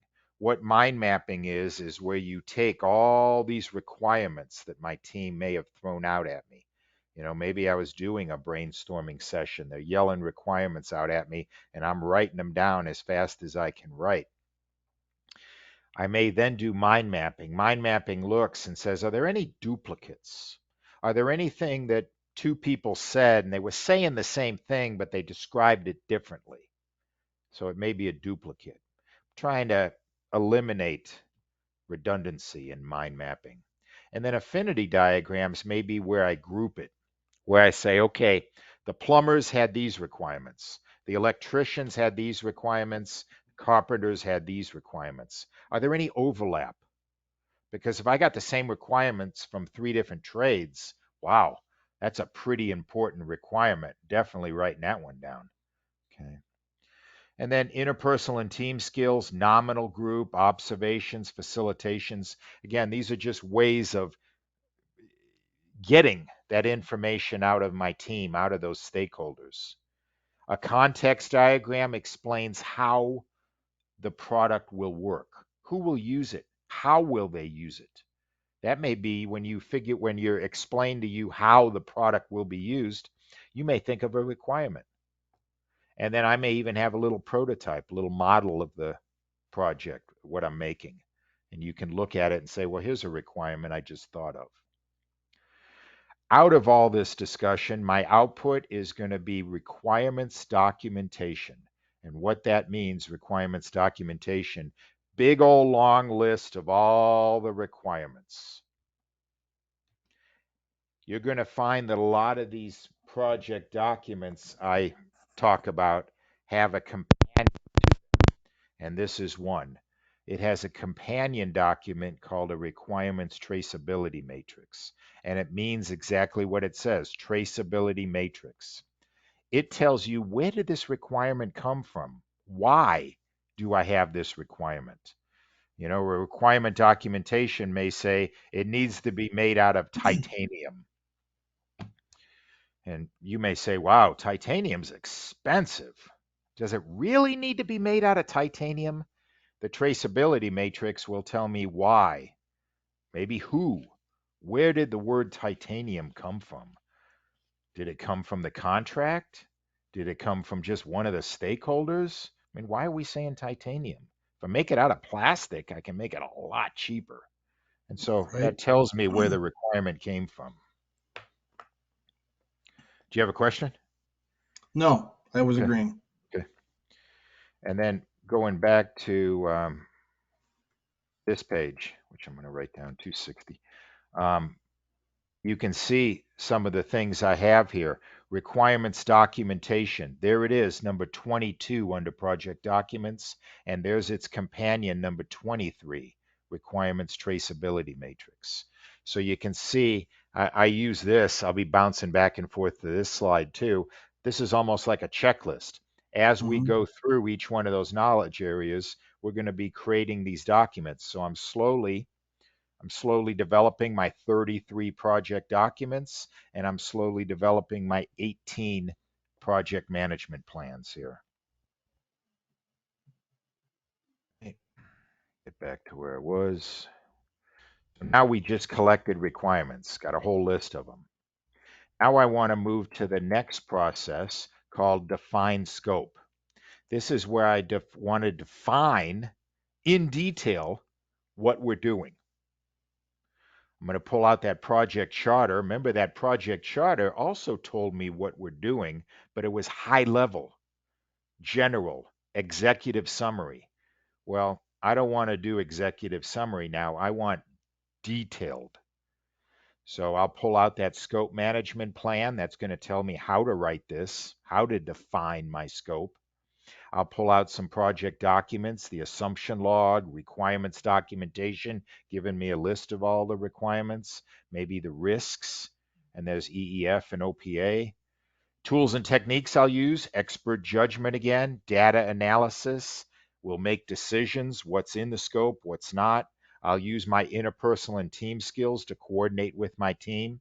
And then I'll do product analysis. What product analysis is that example I just told you about.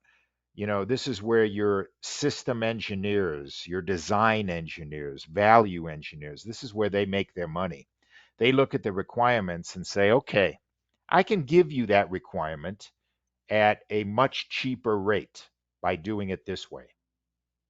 This is where they make their money. This is where they say, hey, there's a plastic out there on the market that's stronger than titanium and a third of the cost. They're throwing ideas at this where they say, I can satisfy that requirement at a cheaper price. And that's great. My output is going to be a scope statement, project scope statement. And what a project scope statement is, if you laid a project scope statement next to your project charter, you would look at them and say they both cover the same topics. And that would be true. The difference between the two documents is the project charter is executive summary, 2 to 3 pages long. Project scope statement is detailed discussion, maybe 20, 30 pages long. I'm writing the project charter for my team and for my sponsor. I'm writing the scope statement for my team. The sponsor will never read the scope statement. It's way too long. And that's okay. It's a detailed explanation of what we're making. Okay. And you'll see some of the things, I may update some of these documents. I may update that requirements documentation. I may update that traceability matrix. I may update my stakeholder register. I'll be updating all these documents throughout the project, always. Okay, now I've defined my scope in detail. I'm going to move to the next process called create a work breakdown structure. If I asked you, how much would it cost to build my house? How long would it take you? You would say, well, I need a lot more detail. I mean, how many rooms? What's the bathroom look like? Are you going to use Italian marble or are you just using a sink I get at Home Depot? I need a lot more detail on what sort of house you're talking about here. Okay, that's what I'm going to do here, create WBS. And I think this is one of the most important processes we're going to talk about because I'm going to be coming back to WBS frequently for that. Once I break the work down into those individual little activities or work packages, those are what I'm going to try to put a price tag on, put a time on. And that's how I'm going to build a schedule and build a budget later on. So I got 10 to the top. Any questions so far before we take a break? No, we're Okay. good. So we're going to come back. WBS is a very important one. So I'm 10 to the top of the hour. Let's come back at top of the hour and we'll create a work breakdown structure. Perfect. Thanks.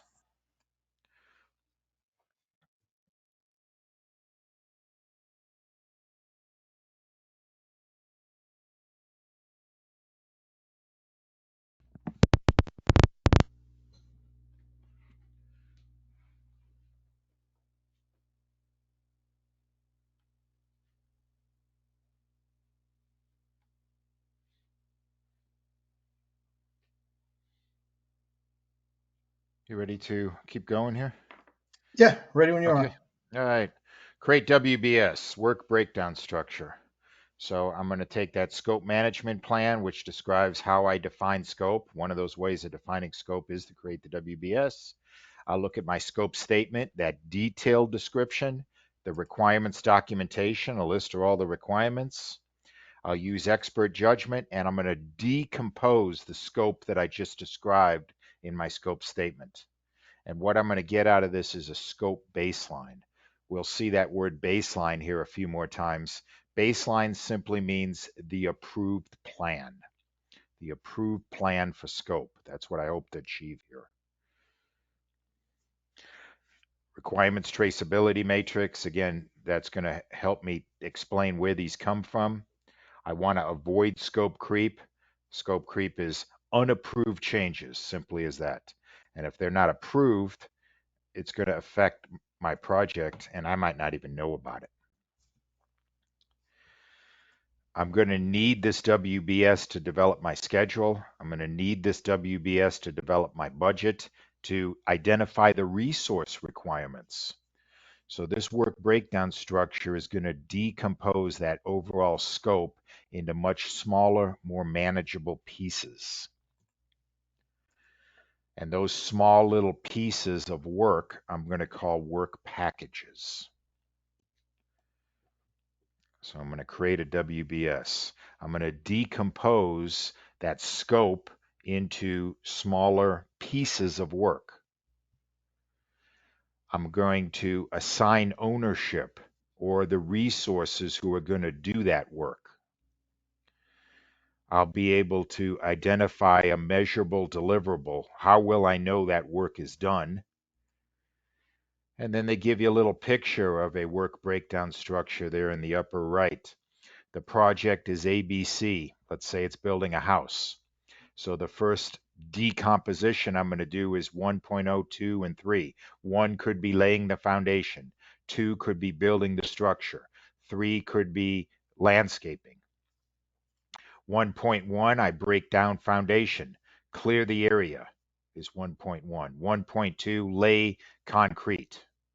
I could break it down further and further and further. 2.0, 2.1 could be build the structure. 2.2 is put in the electric wiring. And then I break that down, break that down. I can keep breaking this down until I identify the electric requirements for the upstairs bathroom. Okay. Here's another representation of it broken down a little further. Now, in the real world, these graphic representations of the WBS could get very big because I'll tell you, in projects I worked, I had tens of thousands of these work packages. You couldn't display them in a picture like this.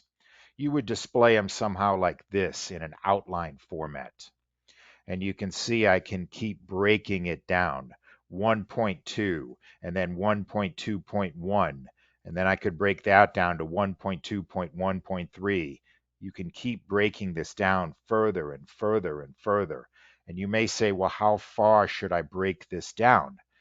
The answer is until you can estimate time, cost, and the resources needed to do this work.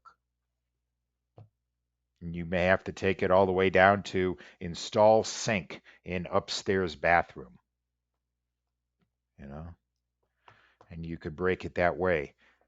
And this breakdown, this new numbering system that you see here is very important for a lot of different reasons.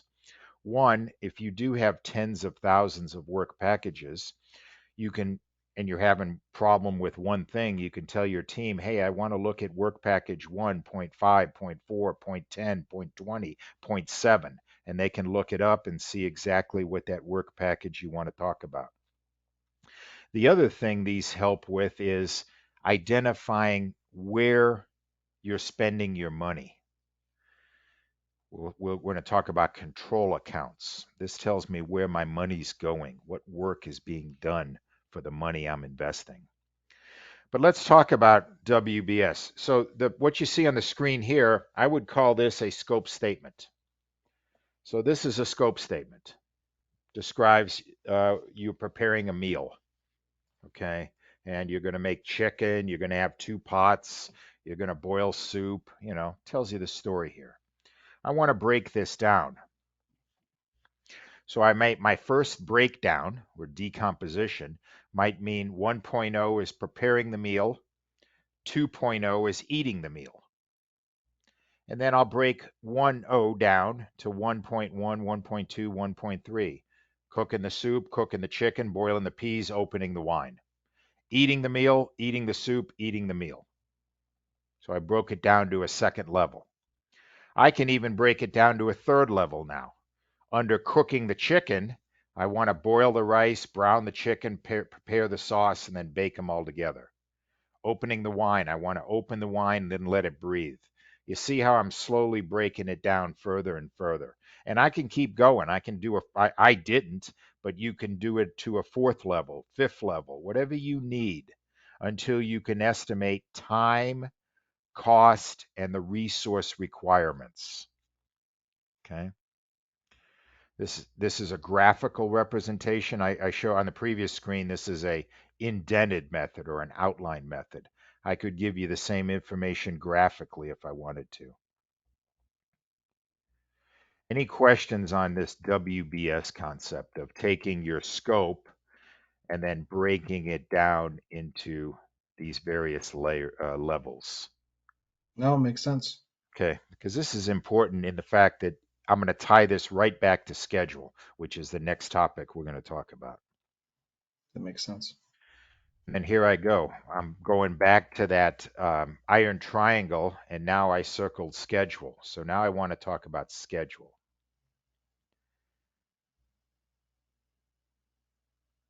Let's, boy, this,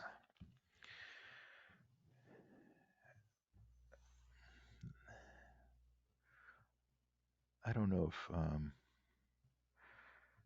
so let me go back to, this is what we just did. We created the WBS, and you can see I decomposed that tool and technique decomposition. That's where I decomposed the scope statement. And then what was my output? Well, my output should be a WBS. But if Mm-hmm. you look at the list of outputs, you don't see WBS, you see scope baseline. The scope baseline is actually made up of 3 things.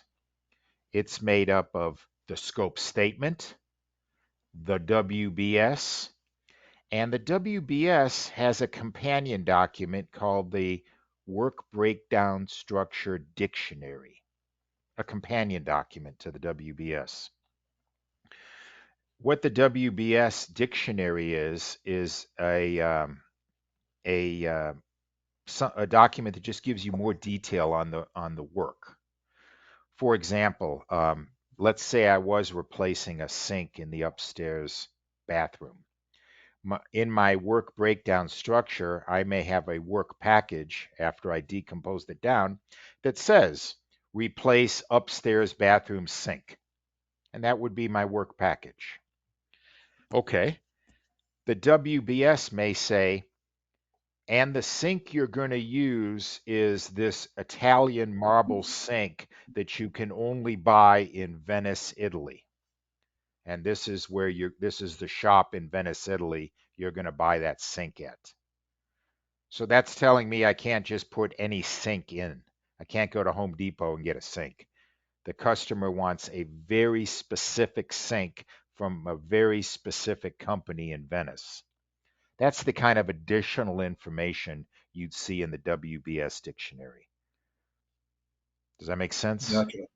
Yeah. Okay. All right. So there'd be some sort of notation on the WBS to go back to the dictionary to Correct. Yeah, provide more information on it. exactly right.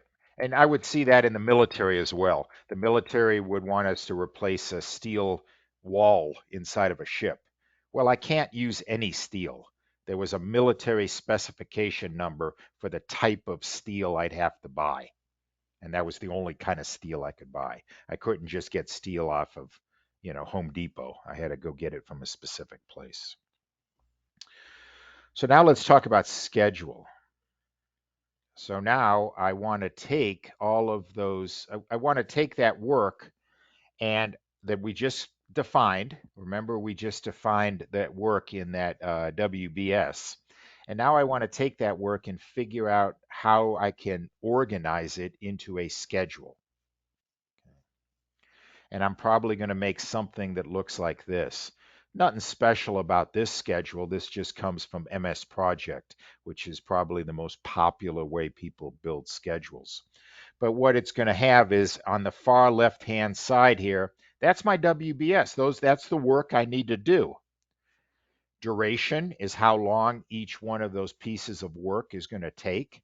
And then the schedule, the blocks tell me how long it's going to take. And then the arrows tell me how it's going to be connected.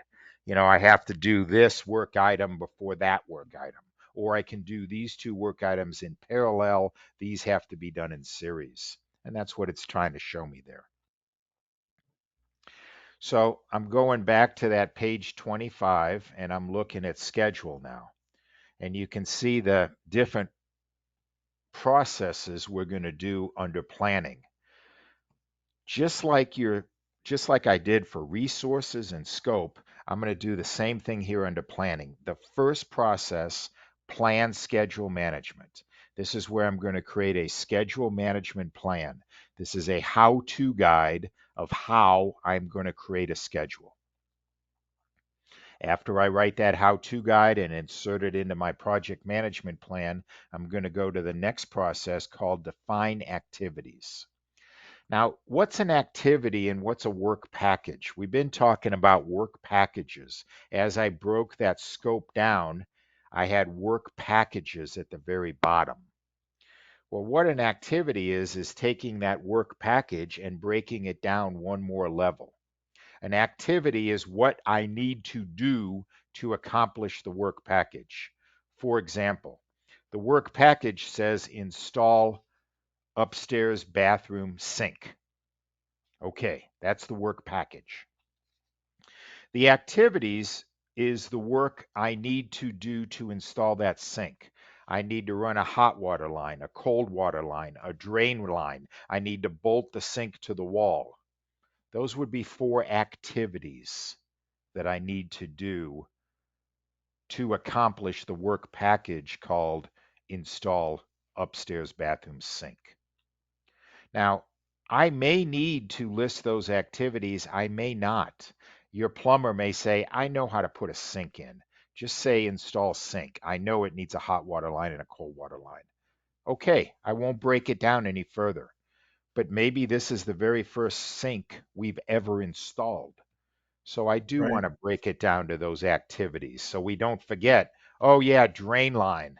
I forgot you needed a drain line there. I never put that in. Or So I maybe may you want to just spell want those to out. be, you know, extra sure that your expectations are set properly. Yeah, absolutely. So I'll So, do that and I'll create an activity list, a list of all these activities. And there may not be any organization to this. I mean, you saw that work breakdown structure that we were talking about earlier. You know, I don't have any time on these things. You know, you don't see right. any time, you don't see any length. This is not in order by any stretch of the imagination. I want to do that now.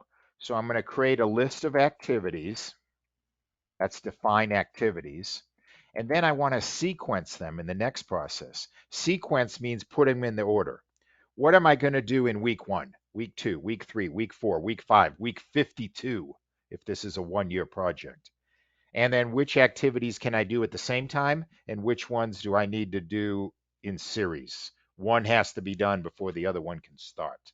That's what I mean by sequencing the activities. After I've sequenced them, I'm going to move to 6.4 where I estimate activity duration. This is where I'm going to go in and put time on each one. Okay, running the hot water line. How long does that take? Well, that takes 3 days. Okay, running the cold water line. Well, that takes 2 days. So I'm putting time on each activity now. Now I have the time for each activity. I have the sequence. I got the activities defined. I'm going to roll all that up and I got develop a schedule. I got myself a schedule now.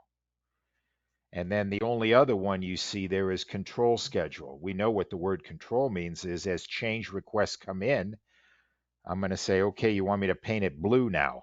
Well, what's that going to do to my schedule? Because I've already painted it red. So now I gotta sandblast all the red paint off and then paint it blue. It's going to take me an extra week to change that color. That's what I'm asking now. So let's go into detail again. Plan schedule management. I'm going to get my inputs, my project charter, my scope management plan, my approach, EEFs, OPAs. I'll use expert judgment, data analysis, and I'm going to create a schedule management plan. A plan that explains to me how to develop a schedule. Now, one of the things I got to say here, I'm just for instruction purposes, I'm saying I'm developing this, I'm telling you how to do this, and that may very well be true. Another source of this schedule management plan could very well come from the PMO shop. They may say, hey, here's how the company wants you to develop a schedule. Here's your schedule management plan, and they hand it to me. Makes my job easier. I'll just take it and insert it into my project management plan. I didn't even need to write it. And that in the real world, that's often how it's done because they don't want you thinking of some crazy new method of creating a schedule.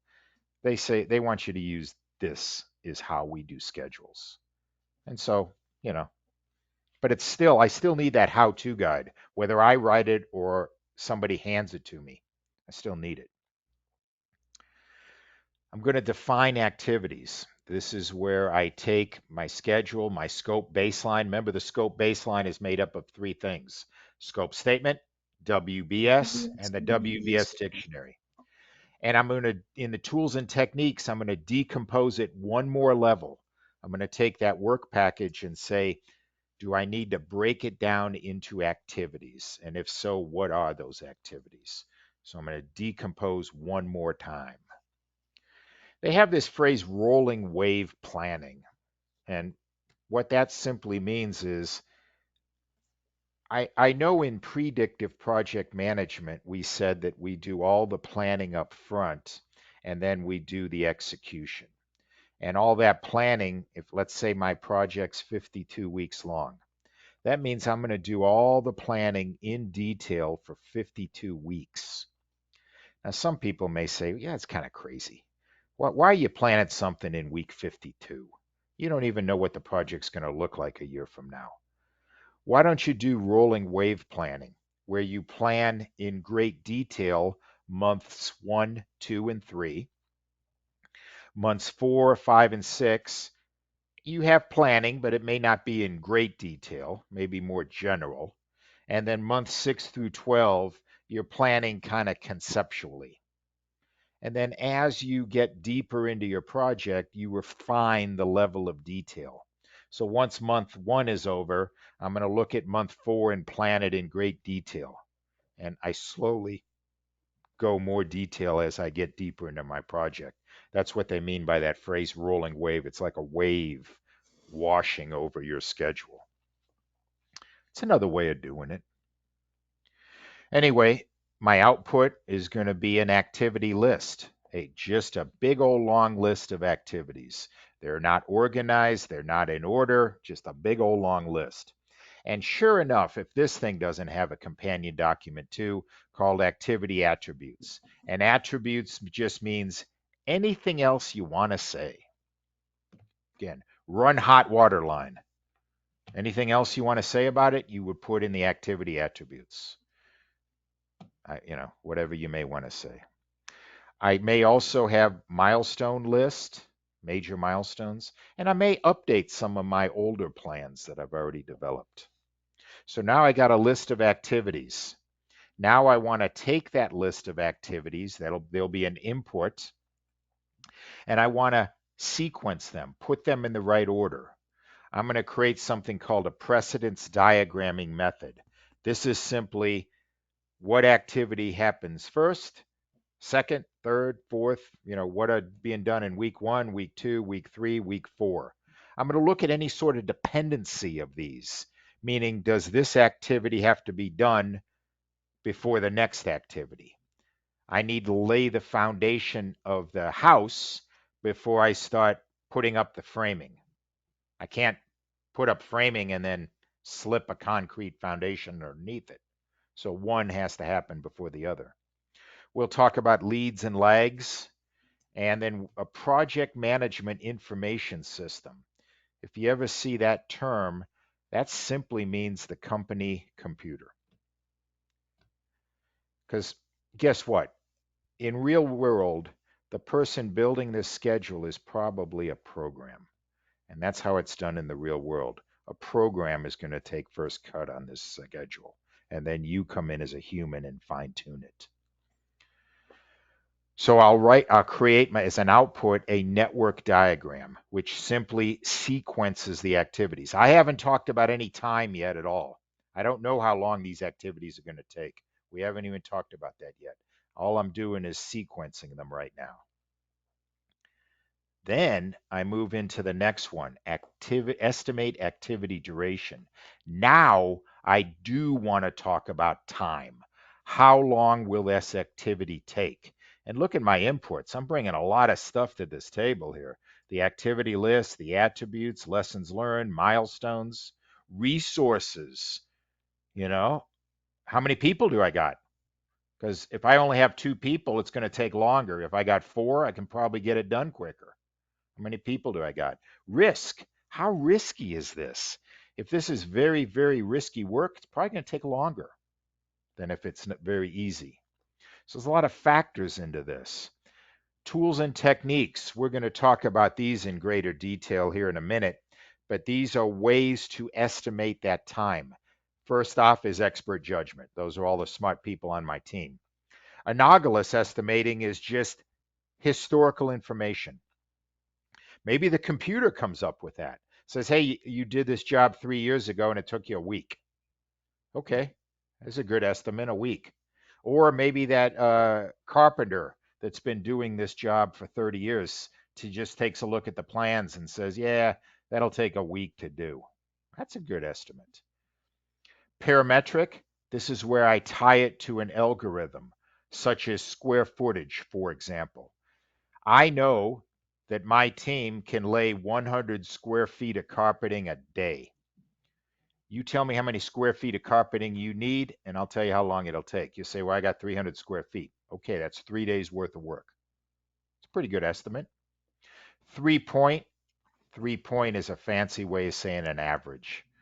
One team member says it takes 3 days. One says it takes 1 day. One says it takes 5 days. I can argue with these 3 people or just say, I tell you what, I'm going to add them all up, divide by 3, take an average. That's a good estimate. Bottom up, very, very detailed estimate. This is where I take the work and break it down into how many screws do I put in? How much welding do I have to do? Every little step of the work and put time on it. Takes me a lot of time to do a bottom-up estimating. Costs me a lot to do that because I got people going through the technical manuals for each step of the work. I would only do bottom-up estimating if we have never done this work ever, and we have no historical information on it whatsoever. So we are truly pulling out the tech manual and saying, okay, I got to cut the pipe and then put the threads on, and then I can screw in the faucet. That's how far I'm breaking it down because I've never put in a sink before. So that's a lot of analysis.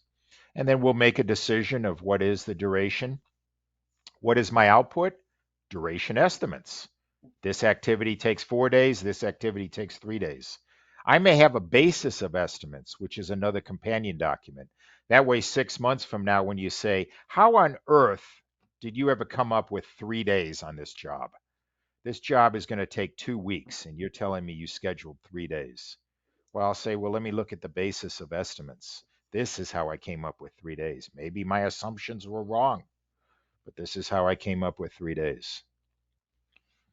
So now I got estimates. Now I got all the information I need to develop a schedule. I got my activities. I got them sequenced correctly. I know the duration of it. Let's roll all this up into a big old schedule. So you can see all my inputs. My inputs are pretty much everything I've done so far. I'm going to take all that and build a schedule. Some of the tools and techniques I'll use is critical path method, and we're going to do that calculation here in a minute. What is the critical path? We'll talk about schedule compression techniques. You already saw a quiz question on that, crashing, fast tracking. We'll talk about what that is. Resource optimization. Remember resources, we talked about that. That's people. Well, after I do all the mechanics of building a schedule, we're going to take a human look at it to make sure I don't overwork my workers. Or you And don't then have the wrong people doing the wrong work, putting people batting at the best of their ability. Absolutely. Yep. So that's almost like a human, after, again, you're going to see, we're going to develop a schedule here in a minute, and you're going to see it's very mathematical, very cold, very structured. And I'll do it that way. And then I'm going to do that resource optimization where I go back to it and say, all right, that's what the math said. Now let's put the human touch to this thing. Okay. Because I'm not working 20-hour days here. Okay. Sure. And then the output, look at that first output. Schedule baseline. There's that word baseline again. We saw it earlier when we saw scope baseline, and we said that meant the approved plan, and it made up the scope statement, the WBS, and the WBS dictionary. Well, once I get a schedule baseline, that's the approved plan for my schedule. So that's the big output I'm going to get out of this. Schedule components. Again, there's the sequence of activities, the time for each, and those will help me develop the schedule. Identifying activities, sequencing them, estimating their time. Let's talk about sequencing. These are called dependencies.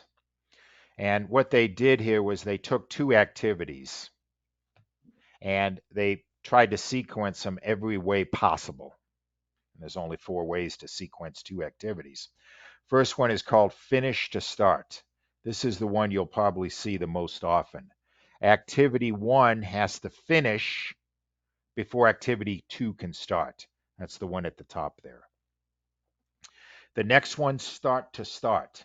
Activity 1 has to start before activity 2 can start. These should be different numbers. I mean, this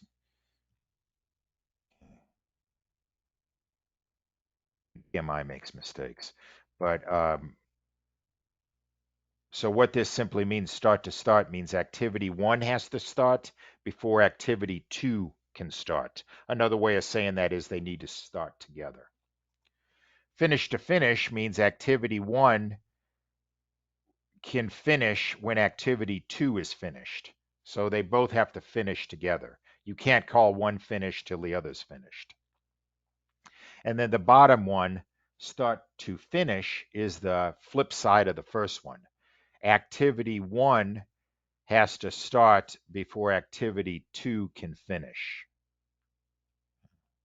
It just took 2 activities and tried to sequence them every way possible, which is only 4 ways. And that last one pretty much means that your sequencing is wrong. Yeah, it could be, but you don't want to recall these. Remember, we define these activities with a number, 3.6.7.9. I don't want to renumber Oh, them. gotcha. And that, So yeah. So it's going to be relative to what we named them on the activity list. exactly. I don't want to rename stuff because that's going to get confusing. So, maybe 2 happens before 1. If anybody has a problem with that, you just tell them to deal with it. That's just the way it is. Yeah. Yeah, could you not understand it? Seems Yeah. pretty easy. Because you may change. You may, and these things may change. What happens if you get a change request and you go back to Right. your schedule and say, okay, now I got a change request. Now I need to do this before that because now we have a new activity that we're going to put in the middle there. So you're always changing things. And that activity goes to the bottom of the list, and you're at Yeah. 48 or whatever. Yep. Yep. So here's something you may get, and I'm going to show you an example question you may get on the exam, but it may look like a table like this. Here's, what is this? About 6 activities, A through F, and they describe them there. And then they give you predecessors. What a predecessor is the activity that happens beforehand. And then the time. They gave you the time. And I'll show you, again, how they may give you a question like with this sort of information here in a minute. There's the activity, that's what it's named, the time, location, predecessor. Okay. You may have delays in between here. We're going to talk about lags.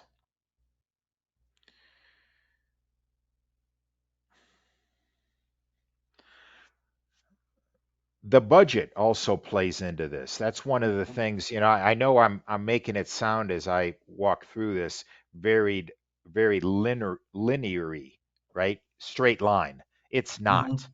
It's not. Because now that we're talking about schedule, if you want me to do it a whole lot faster, it's going to cost you more money because now I need to hire 4 workers instead of 2. If you have more time, I'll hire 2 workers. Yes, it'll take more time, but it'll cost you less money. So all these start to play together. So resources are playing into this, money's playing into this, schedule, scope, quality will play into this. All those knowledge areas integrate with each other. That's why page 25, you really can't look at one thing. It's all integrated together. Here's these estimating techniques. I kind of ran through them earlier. Analogous or top down. You may also hear it called top down, parametric, and 3-point. 3-point is that simple. They call it a triangle method. I swear it's an average, an optimistic estimate, a likely estimate, and a pessimistic estimate. Add them up, divide by 3. I was always taught that's an average, but they have different names for it. Here's a beta method. This looks like a weighted average to me. Optimistic estimate plus 4 times the most likely estimate, meaning probably the right answer, plus the pessimistic estimate. Now I have 6 things in the numerator. I divide by 6, and I got a weighted average. Again, analogous is top down. This is where I'm using historical information. That historical information may come from my computer database at my company. They want me to rebuild a motor. The computer says, well, you rebuilt a similar motor 3 years ago and it took you 5 days. So we're going to estimate 5 days. Okay, it's a good estimate. Or that machinist comes in there and says, yeah, I've been rebuilding these motors for 30 years. This is a 5-day job. Okay, that's a good estimate. It's quick, it's cheap, it's easy. I'll take that. Bottom up is the exact opposite. Very accurate, very time consuming. This is where I break out the technical manual and go down each step. How many screws do I got to put in? How much welding? Every single step. And I put time on each piece. Wow. But it's accurate. Parametric. This is where I tie it to some algorithm, square footage, lines of code, something. And I can say, I know I can do 100 square feet a day. You tell me you want me to lay 300 square feet of carpeting. That's 3 days of work. I may have an effort distribution where I'd say, initiating is 10%, planning is 10%, designing is 20%. That may give me an estimate. Different ways of doing it here. Expert judgment. That's just somebody saying, yeah, it's 4 days. All right. Historical information. There's the weighted average where I multiply the most likely by 4. Risk factors may come in. If it's very, very risky work, I may take longer to do it. I may bring in a subject matter expert. This is where we're going to talk about procurement. We talked about resources. Maybe I say, you know what? Yeah, we can do this work, but man, is it hard. It's going to take us 2 weeks to do it because we've never done this before. Sure, we can do it. It's going to take us 2 weeks. Why don't we fly in an expert from the East Coast who can knock it out in 3 days? Because that's all they do for a living is this work. That might be a good idea.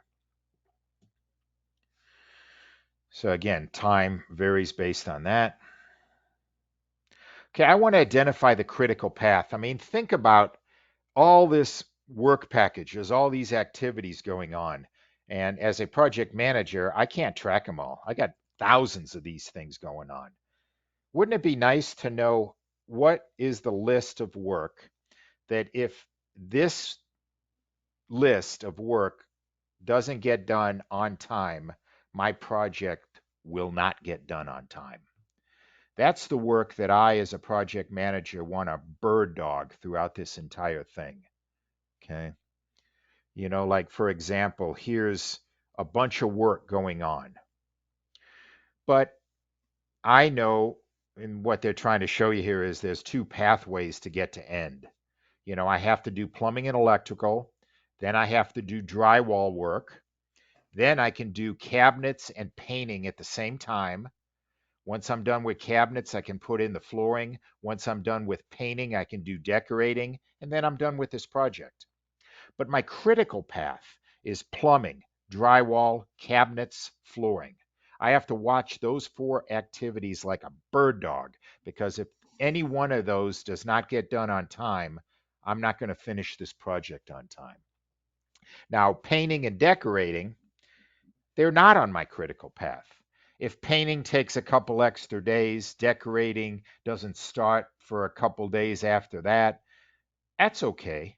I'm still going to finish this project on time. So I don't have to sweat painting and decorating. That'd be nice to know. And that's what they're showing you here, the critical path. These have float. The term slack is an old-fashioned term that you may hear. Float simply means I have extra time. I may have 2 extra days. Yeah, the painting, I estimate painting will take 3 days, but I got 2 days of float. So if it takes 5 days, I'm okay. If it takes 6 days, I got a problem, but I could go all the way up to 5 days on painting. So let's try to calculate critical path. Critical path is the shortest duration that I can do a project, but it represents the longest path. So here's a network diagram, and that's what you're looking at here, a network diagram. You see start on the left and finish on the right. I have 6 activities that I'm going to do, and I have activity 1, which is the first one I'm going to do. When activity 1 is done, I can start activity 2 and activity 3. They can be done in parallel. When activity 2 is done, I'll start activity 4. When activity 3 is done, I'll start activity 5. When activity 4 and 5 are done, I'll start activity 6. And when activity 6 is done, I am done with this project. The first thing I want to do to calculate critical path is identify how many pathways do I have. I have 2, and that's what they're showing you at the bottom here. Activity 1, 2, 4, and 6, and activity 1, 3, 5, and 6. 2 pathways. I want to add In up the. reality, it's only the 16-week though, right? Well, yeah, I want to add up. No, I got to do all 6 activities to call this project finished. Right. I'm just trying to find So, out which are my critical activities. That's what I yeah, want but to if you know right can't now. get to 6 before 4 and 5 are done, Right, but then which you're one's at a gonna 16-week, right? but which ones do I need to watch closer to get done? I can't delay them. I'm trying to find which activities are going to take me the longest to get done. Which ones do I not have any slop, float, slack in? Right. And that would For be I'm 1, telling 3, I, 5, 6. I tell you that activity I tell you activity 4 takes 3 weeks, but we may find that if it takes 4 weeks, that's not the end of the world. Right. Yeah, I'll be Yeah, so okay. we've got float Yeah, in the 2 to 4. We've got 2 weeks of float basically in yeah, the top branch, so to yeah, speak. But the true exactly. critical path is 1356. Absolutely correct. You got it. Okay. There you go. So you add up the duration, 16 weeks, 14 weeks, which one's longer? Well, 16 weeks is longer. So on the exam, if they asked you what is the critical path, you would say 1356. If they asked you what is the length of the critical path, you would say 16 weeks. If they asked you how long is this project going to take, you would say 16 weeks. Make sense? Agreed. So here's a trick question I saw in the exam. What if the sponsor then tells you, hey, I understand your problem here. So I'm going to do you a favor. I'm going to eliminate activity 2. You don't need to do activity 2. Forget about it. How long is your project going to take now? Well, when does activity or what needs to happen before activity 4 then? Nothing. There's nothing there. The activity Like, 2 is nothing. So you go from activity 1 to activity 3 and 4. There is no activity 2. Now you have a 5-activity project now. oh, okay, 16 weeks. Absolutely correct. Yes. And why? Because your critical path remains the same. Correct. You That is just so have more correct. float All right. on the top branch. All right. You got this cold. You got this cold. Let's do another one. What you could get on the exam is that table at the top. Okay. You got your list. You only have 4 activities. This is a simple example. You got your predecessors, which what happens, what precedes it, and then you have your durations on the right. So that's all you get on the exam. And then they give you a question like, what is the critical path? How long is the critical path? That sort of stuff. Look at my Okay. key on the lower left. The key is what we're going to fill in on these boxes here. But the first thing you need to do is draw that picture. So activity A, what's its predecessor? Well, its predecessor is start. B, its predecessor. A, C, A, D, CB, and end, the predecessor of end is D. So fairly easy to draw this, right? Yep. Then I'm going to add the durations. You can see I put that at the very top of each box. Then I'm going to add up each pathway. You know there's only 2 pathways, ABD, ACD. I add them up. One is 25 and one is 30. Which one's my critical path? ACD. ACD, absolutely right. So if you had a question, what is your critical path? You're going to say ACD. If the question says, how long is your critical path? You're going to say 30 days. But what if they ask me this? What is the float for activity B? Now realize this is a very simple example, but you're going to Right. I'm just going through how you do it. It would Yeah. work You for got a a 5-day 20. float. Yeah, yeah. So float, I'm going to fill in, look at my key. ES, early start. EF, early finish. What that means is what's the earliest I can start it? What's the earliest I can finish it? So I want to fill in those top numbers. Oh. This is called a forward pass. And I want to do my critical path first. You told me it was ACD. So let me do ACD right now. I'm going to go to A. What's the earliest I can start activity A?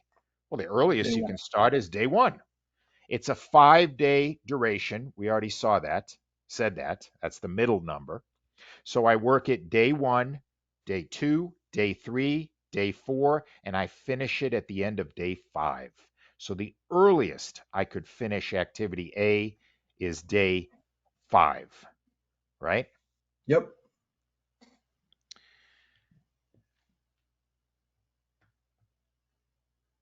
And let me just fill these in. So what's the earliest I can start activity C? Day 6. Day 6, the very next day, day 6.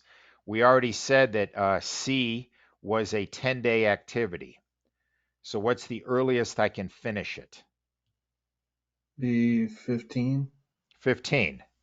So the night of the 15th, I will finish it. Now I'm going to go to D. What's the earliest I can start it? The next day, The day following day. 16. Yep. It's a 15-day activity. So the earliest I can finish it is day 30, which makes sense because you already told me that this project is 30 days long. So I expected to see 30 in that number there. Okay, I've just did a forward pass through my critical path. Now let me go back and pick up that item that's not on my critical path, which was activity B. I'm going to ask the same questions. What's the earliest I can start B? Well, the next day, day 6. It's a 5-day activity. The earliest I can finish it is day 10. I'm done. I have filled in all the top numbers. Do you see why I told you to do the critical path first? Because if you did B first, you would say, well, does that mean the next number is 11? No, Right. that would confuse everything. So once I got a 10, I'm done. Okay, now I want to do a backwards pass. Backwards pass means I'm going to start at end and work backwards to start. I'm going to do my critical path first, just like I did before. But now I'm going to fill in these numbers. The latest I can start it and the latest I can finish it. Okay, D. What's the latest I can finish D? Well, the latest is the last day of the project, day 30. So I put a 30 in there, right? Mm-hmm. It's a 15-day duration to do that work. So the latest I can start it is day 16. Okay. Then I'm going to come over to C, the next one. What's the latest I can finish it? Well, the previous day, day 15. It's a 10-day activity. So the latest I can start it is day 6, right? Mm-hmm. And I'm going to ask the same questions for A. What's the latest I can finish it? Well, the previous day, day 5, it's a 5-day activity. The latest I can start it is day 1. So now I've done a backwards pass through my critical path. Now I want to do it for B. I'm going to ask those same questions. The latest I can finish it, the previous day, day 15. It's a 5-day activity. So the latest I can start it is day 11, right? Yep. And I'm done. Again, I don't want to go to the next one. I'm done here. So what does this mean now? Because I want to fill in those middle numbers. Well, look how I could do the math. The late finish, LF, minus the early finish. So 30 minus 30 is 0. 15 minus 15 is 0. 5 minus 5 is 0. So I did that by math, but you could have also said A, C, and D are on my critical path. By definition, activities on the critical path have 0 float. Everything has to start on time and finish on time. There is no float whatsoever. So I didn't even need to do the math on A, C, and D. By definition, the answer for float is 0. Does that make sense? In this example, yeah. Yeah. But I mean, Well, and then, you could and then build float into your critical path too. I wouldn't want to. I could, and we're going to get to that in a minute. But right now, I want to know ground truth before I start playing with the numbers. Gotcha. Remember I said after we build the schedule, we're going to put the human factor in. I'm not in the human Yeah. factor yet. I'm just doing math right now. Okay. Because I The want to know cold hard ground. facts. Yeah. I just want to know the cold facts. Of course. I mean, look at some of these activities. 10-day activity. Does that mean we're working the weekends? It Right. does. If you're going to go 10 days straight, well, maybe my company doesn't work Saturday and Sunday. So that's not going to be 10 days. That's going to be 12 days because we didn't work Saturday and Sunday. But we haven't got to that yet. Right now, I'm just doing cold facts. So the cold facts is 0 by definition. But Okay, Bravo, that makes sense. B is not on my critical path. So let me do the math. 15 minus 10 is 5, right? Yep. So I have 5 days afloat in activity B. So what does that mean? That means I can start activity B as early as day 6. I could start it on day 7. I could start it on day 8. I could start it on day 9. I could start it on day 10. I could start activity B as late as day 11. And I'm still finishing this project in 30 days. That's what it means. Does that make Especially sense? if you got to pull resources from the team working on B to help get C completed or whatever. And that's exactly what you'd be thinking about as a project manager. You would know, well, I don't have any float in A, C, or D. So if I need to pull people off B to help with C, I'll do it because B, if B's a little late, that's okay. I got 5 days to play with B. I cannot afford to lose anything with C.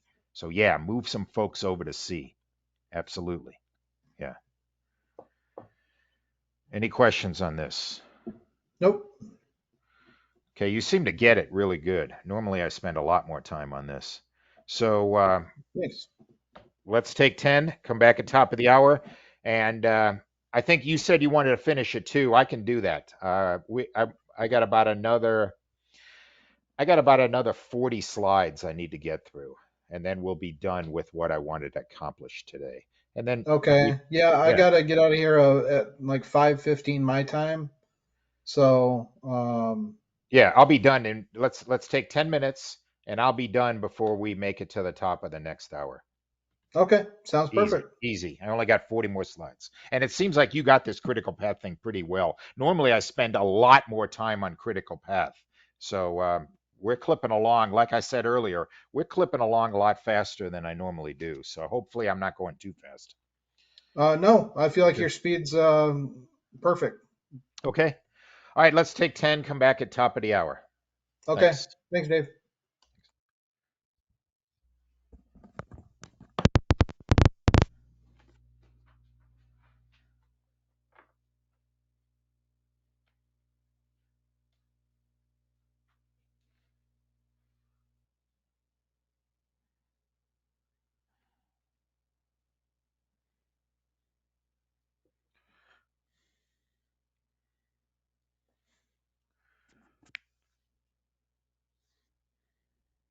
All right, I'm back. Sorry. All right.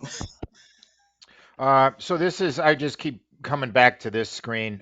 We did a few things here. We put together the project schedule, the network diagram. So we're slowly clipping off of this as well. Here's some terminology here, leads and lags. Let's look at 2 activities. Activity 1 is I'm writing a 10 chapter book. And activity 2 is my editor is editing the 10 chapter book.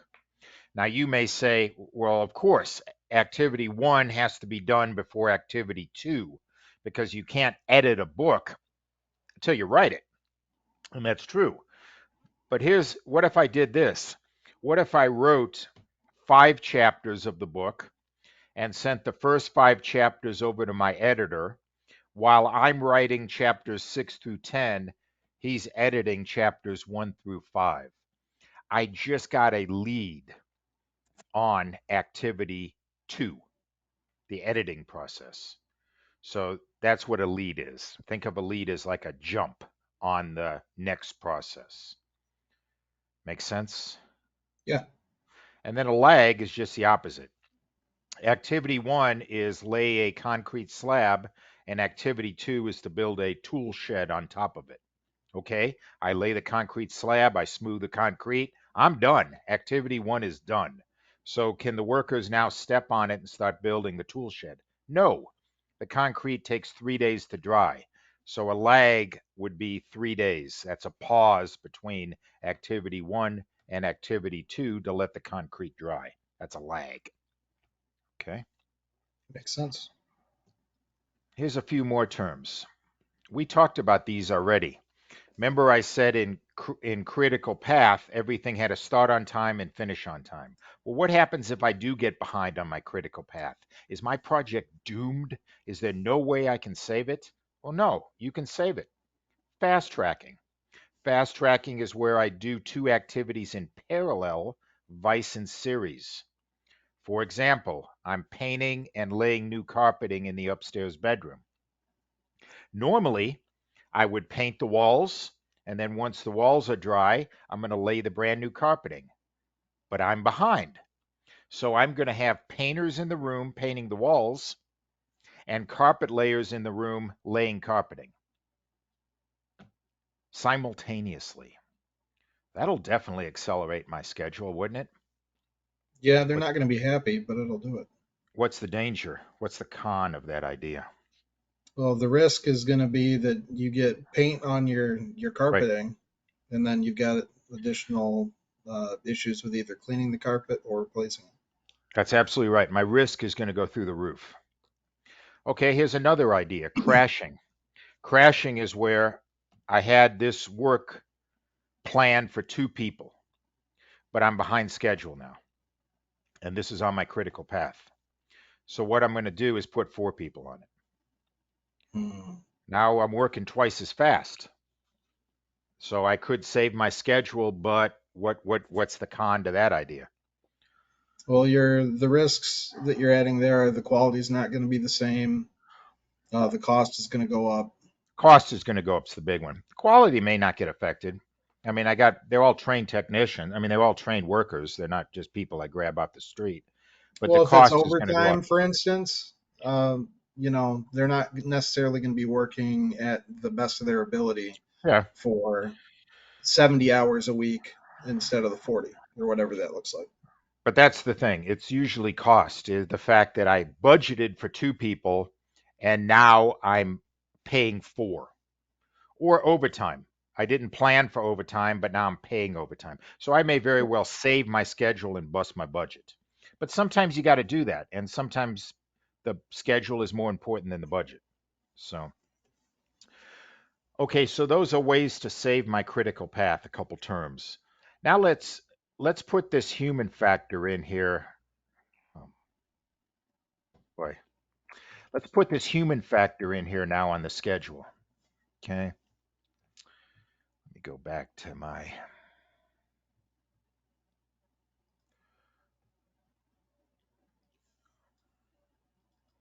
other slide deck here.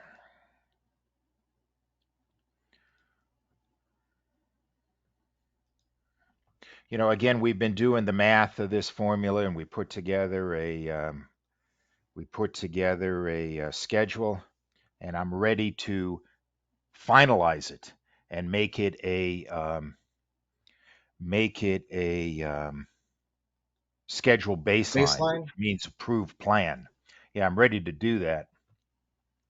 But before I do that,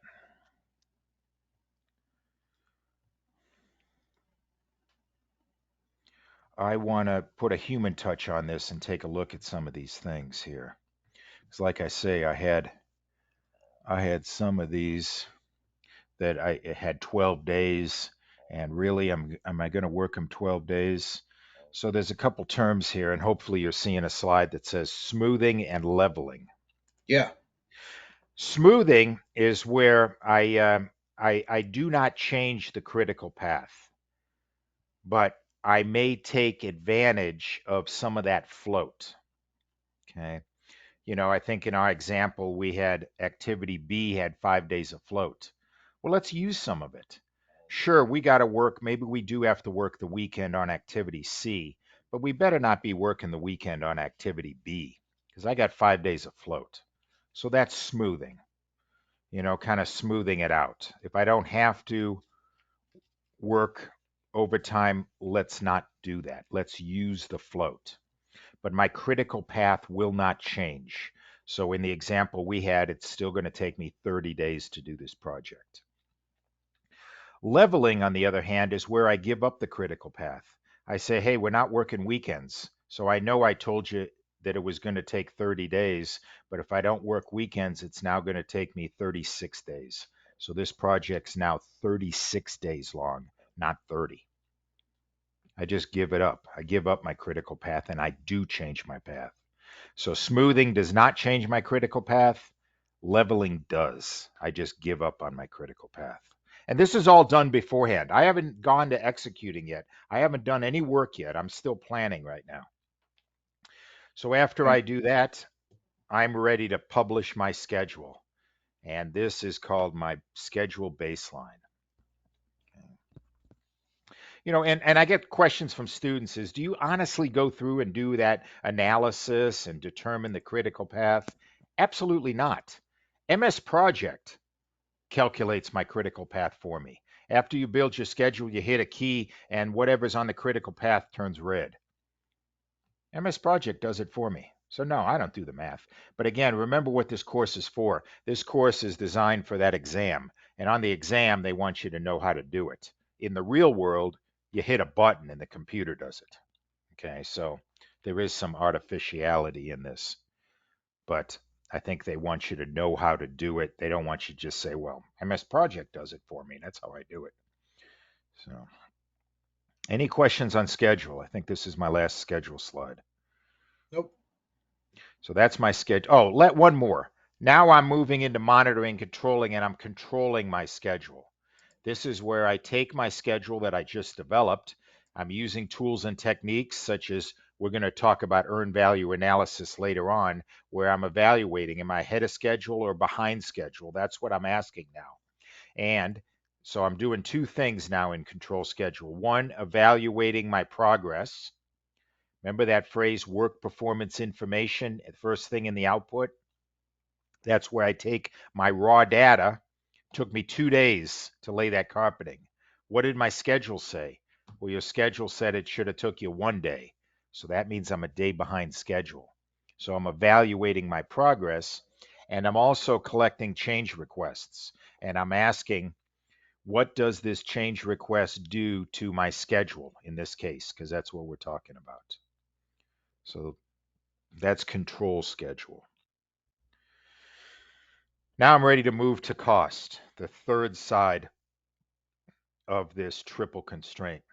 You're going to find cost is very similar to schedule. First, let's talk about different types of cost. Fixed cost means it remains the same throughout the project. It's a one-time purchase. I need to buy a load of lumber. That's a fixed cost. A load of lumber is going to cost you $5,000. Variable cost depends on how much I use it. Maybe like your hourly rate. If I have a worker work 5 hours, that's going to cost me more than if I have them work 2 hours. They get paid by the hour. Direct costs are directly involved in my project. I need these workers to build the house. I need this lumber. I need this cable. That's the stuff that directly impacts my project. Indirect costs you may hear referred to as overhead. These are all the other people I'm paying who are not actually involved in my project. The lawyer, the PMO, the other people at the company, the quality department, all these people who take a piece of my project. And that's how it works in the real world. People will, I look at the timesheet for my project and I see people who I don't even know charging my project. And they're only charging like 15 minutes a week. Who are these people? Are they stealing from me? No. Right. Every project is going to get docked this much money, and you know it in your budget. You're told that. Your company, this is company policy. You need to plan for this much every week because it's going to be taken out of your project to pay the indirect costs. And if you don't like it, too bad. Sunk costs simply means money spent. It's sunk into the project. It can't come back. So it's money spent. If your boss says, I hate this project, let's cancel it. Fine, we'll cancel it. But all the money you've already spent's gone. You can't get that back. So we're going to go back to page 25 and we're going to look at costs now. First one, plan cost management. I'm going to create a plan on how to build a budget. Another how-to guide. 7.2, I'm going to estimate costs. This is where I go back to that list of activities and put a price tag on each one of them. I roll it all up. I got myself a budget. And then, of course, I'm going to control costs under monitoring and controlling. Here's my plan cost management. This is where I create, look at the one output, cost management plan. This is the how-to guide for building a budget. This will be another management plan that goes into my project management plan, one of the 18. Estimate costs. This is where I want to estimate the cost of each one of these activities. Look at the tools and techniques. Analogous, parametric, bottom-up, 3-point. I just saw these under schedule, and you're absolutely right. Exact same method. The only difference is under schedule, we were talking about time. Under cost, I'm talking about dollars. It's the only difference here. Same method, same formula. So we already talked about those. Some new things here, reserve analysis. If something goes wrong on my project and maybe we have to work the weekend, maybe I have to replace equipment that we damaged, it'd be nice to have some reserve pots of money. We're going to talk about a couple pots of money that I may have in reserve. Cost of quality. Quality costs money. You know, you just making the statement that I want the best quality in my product. All right, it's going to cost you. Okay. So you have to decide how much quality you want. Quality is just another requirement. How much quality do you want? You want defect-free products? Okay, I can do that. It's going to cost you a lot more. There's that project management information system, the computer, the company database. Just like we saw in schedule, where it tried to develop estimates based on historical information, it's going to do the same thing here. Last time you'd done this type of work cost you $1,000. Okay, it's a pretty good estimate. What am I going to get? Cost estimates and its companion, the basis of estimates. In case somebody ever comes back to me 6 months from now and say, how on earth did you get $100? I'll tell you how I got a $100 estimate on this work. And here's the same methods. Any questions on these? Again, the definition is identical. No question. Yep. After I have all these estimates for all these activities, I'm going to roll them all up into a big old budget. Okay. I'm going to talk about reserve analysis here in a little bit, but at some point I'm going to put pots of reserve aside. The other term you see in tools and techniques that we haven't talked about before is funding limit reconciliation. That simply means that if this is, let's say this is $1 million project, at no time will anyone show up with a suitcase with $1 million in it. What you will get is 10,000 this month, 20,000 next month, 50,000 the following month. You add it all up and you'll get $1 million, but your funding will be given to you in spurts. No one's going to give it to you all up front, but that's okay because I'm going to build a time-phased budget right now. That's what I'm building. So at the end of this, I'm going to be able to tell you I know the work I'm going to do in month 1 because I've built a scope at WBS and I've built a schedule. So I can add up that work in month 1 and say, hey, in month 1, I'm going to need $110,000. You give me $110,000 for month 1, I'm good. Month 2, I'm going to need $180,000. Month 3, I'm going to need $90,000. And as long as you feed me the money as I need it, we're good. I don't care about cost. I don't care about funding limit reconciliation. And that's the way the government does it. The government will never give you all your money up front. And at the end of this, what am I going to get as an output? There's my third baseline, a cost baseline, the approved budget. So that's what I'm going to get out of this thing. And then I'll control my cost, just like we've seen before. I'm going to evaluate how I'm doing on cost using earned value analysis, which we'll talk about later. Am I over or under budget? And then based on that, I can determine how I'm doing on costs. And as change requests come in, one of my first questions is going to be, how much is this going to cost me? Risk is going to play into my cost. I think we said risk played into my schedule too. Well, it'll play into cost too. If this is very risky work, maybe I will hire that master electrician at $150 an hour because this is really risky work. Okay. We already said negative risks, positive risks, or opportunities. And let's talk a little bit about risk. There's risk management. A lot of activities here. Plan risk management, where I'll create a risk management plan. I'll identify my risks, create a risk register. I'll perform qualitative risk analysis to determine probability and impact. I'll perform quantitative risk analysis, assigning a cost on each one. And then I'll plan my responses. Under executing, as I'm doing the work, and those risks pop up, I already got a plan. And then I'm going to monitor the risks. What that means is this risk popped up. I did my risk response. Did it work? Did it work? Maybe, maybe not. Again, as a review, we know negative risks are threats and we know positive risks are opportunities. I want to predict risks. Remember, risks are in the future. So I'm trying to identify them and then have a plan already in place in case they pop up. Let's talk about risk strategies. Let me start with, let me go through it this way. So we already said that there's threats and opportunities to risks. Threats are negative risks, opportunities are positive risks. Here's various strategies I can use for risks. Let me do the threats first, the negative risks. Escalate. Escalate means bump it up to my boss. Let's say that every day at 1 o'clock, all the lights go out in the factory and we lose an hour's worth of work. I'm just a project manager. I don't run this factory. So I may bump it up to my sponsor and say, hey, boss, I'm losing an hour's worth of work every single day. You need to figure out this electric problem that's going on in this factory.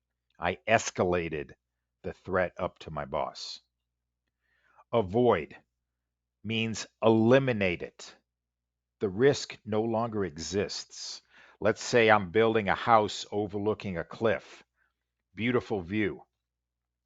One of my threats is landslide and my house falls into the ocean. Well, one way to avoid that risk is don't build it on the side of a cliff. Build it 300 yards inland. I just avoided the risk. The risk of my house sliding into the ocean no longer exists. That's avoiding. Transfer, the easiest example is insurance. I buy fire insurance. The risk of fire is now transferred from me to the insurance company. Mitigate means lessen. I can't stop the risk, but can I lessen the impact so it's not as severe? Accept means just that. If it happens, it happens. If it doesn't, it doesn't. I mean, it may not sound like a strategy, but it is.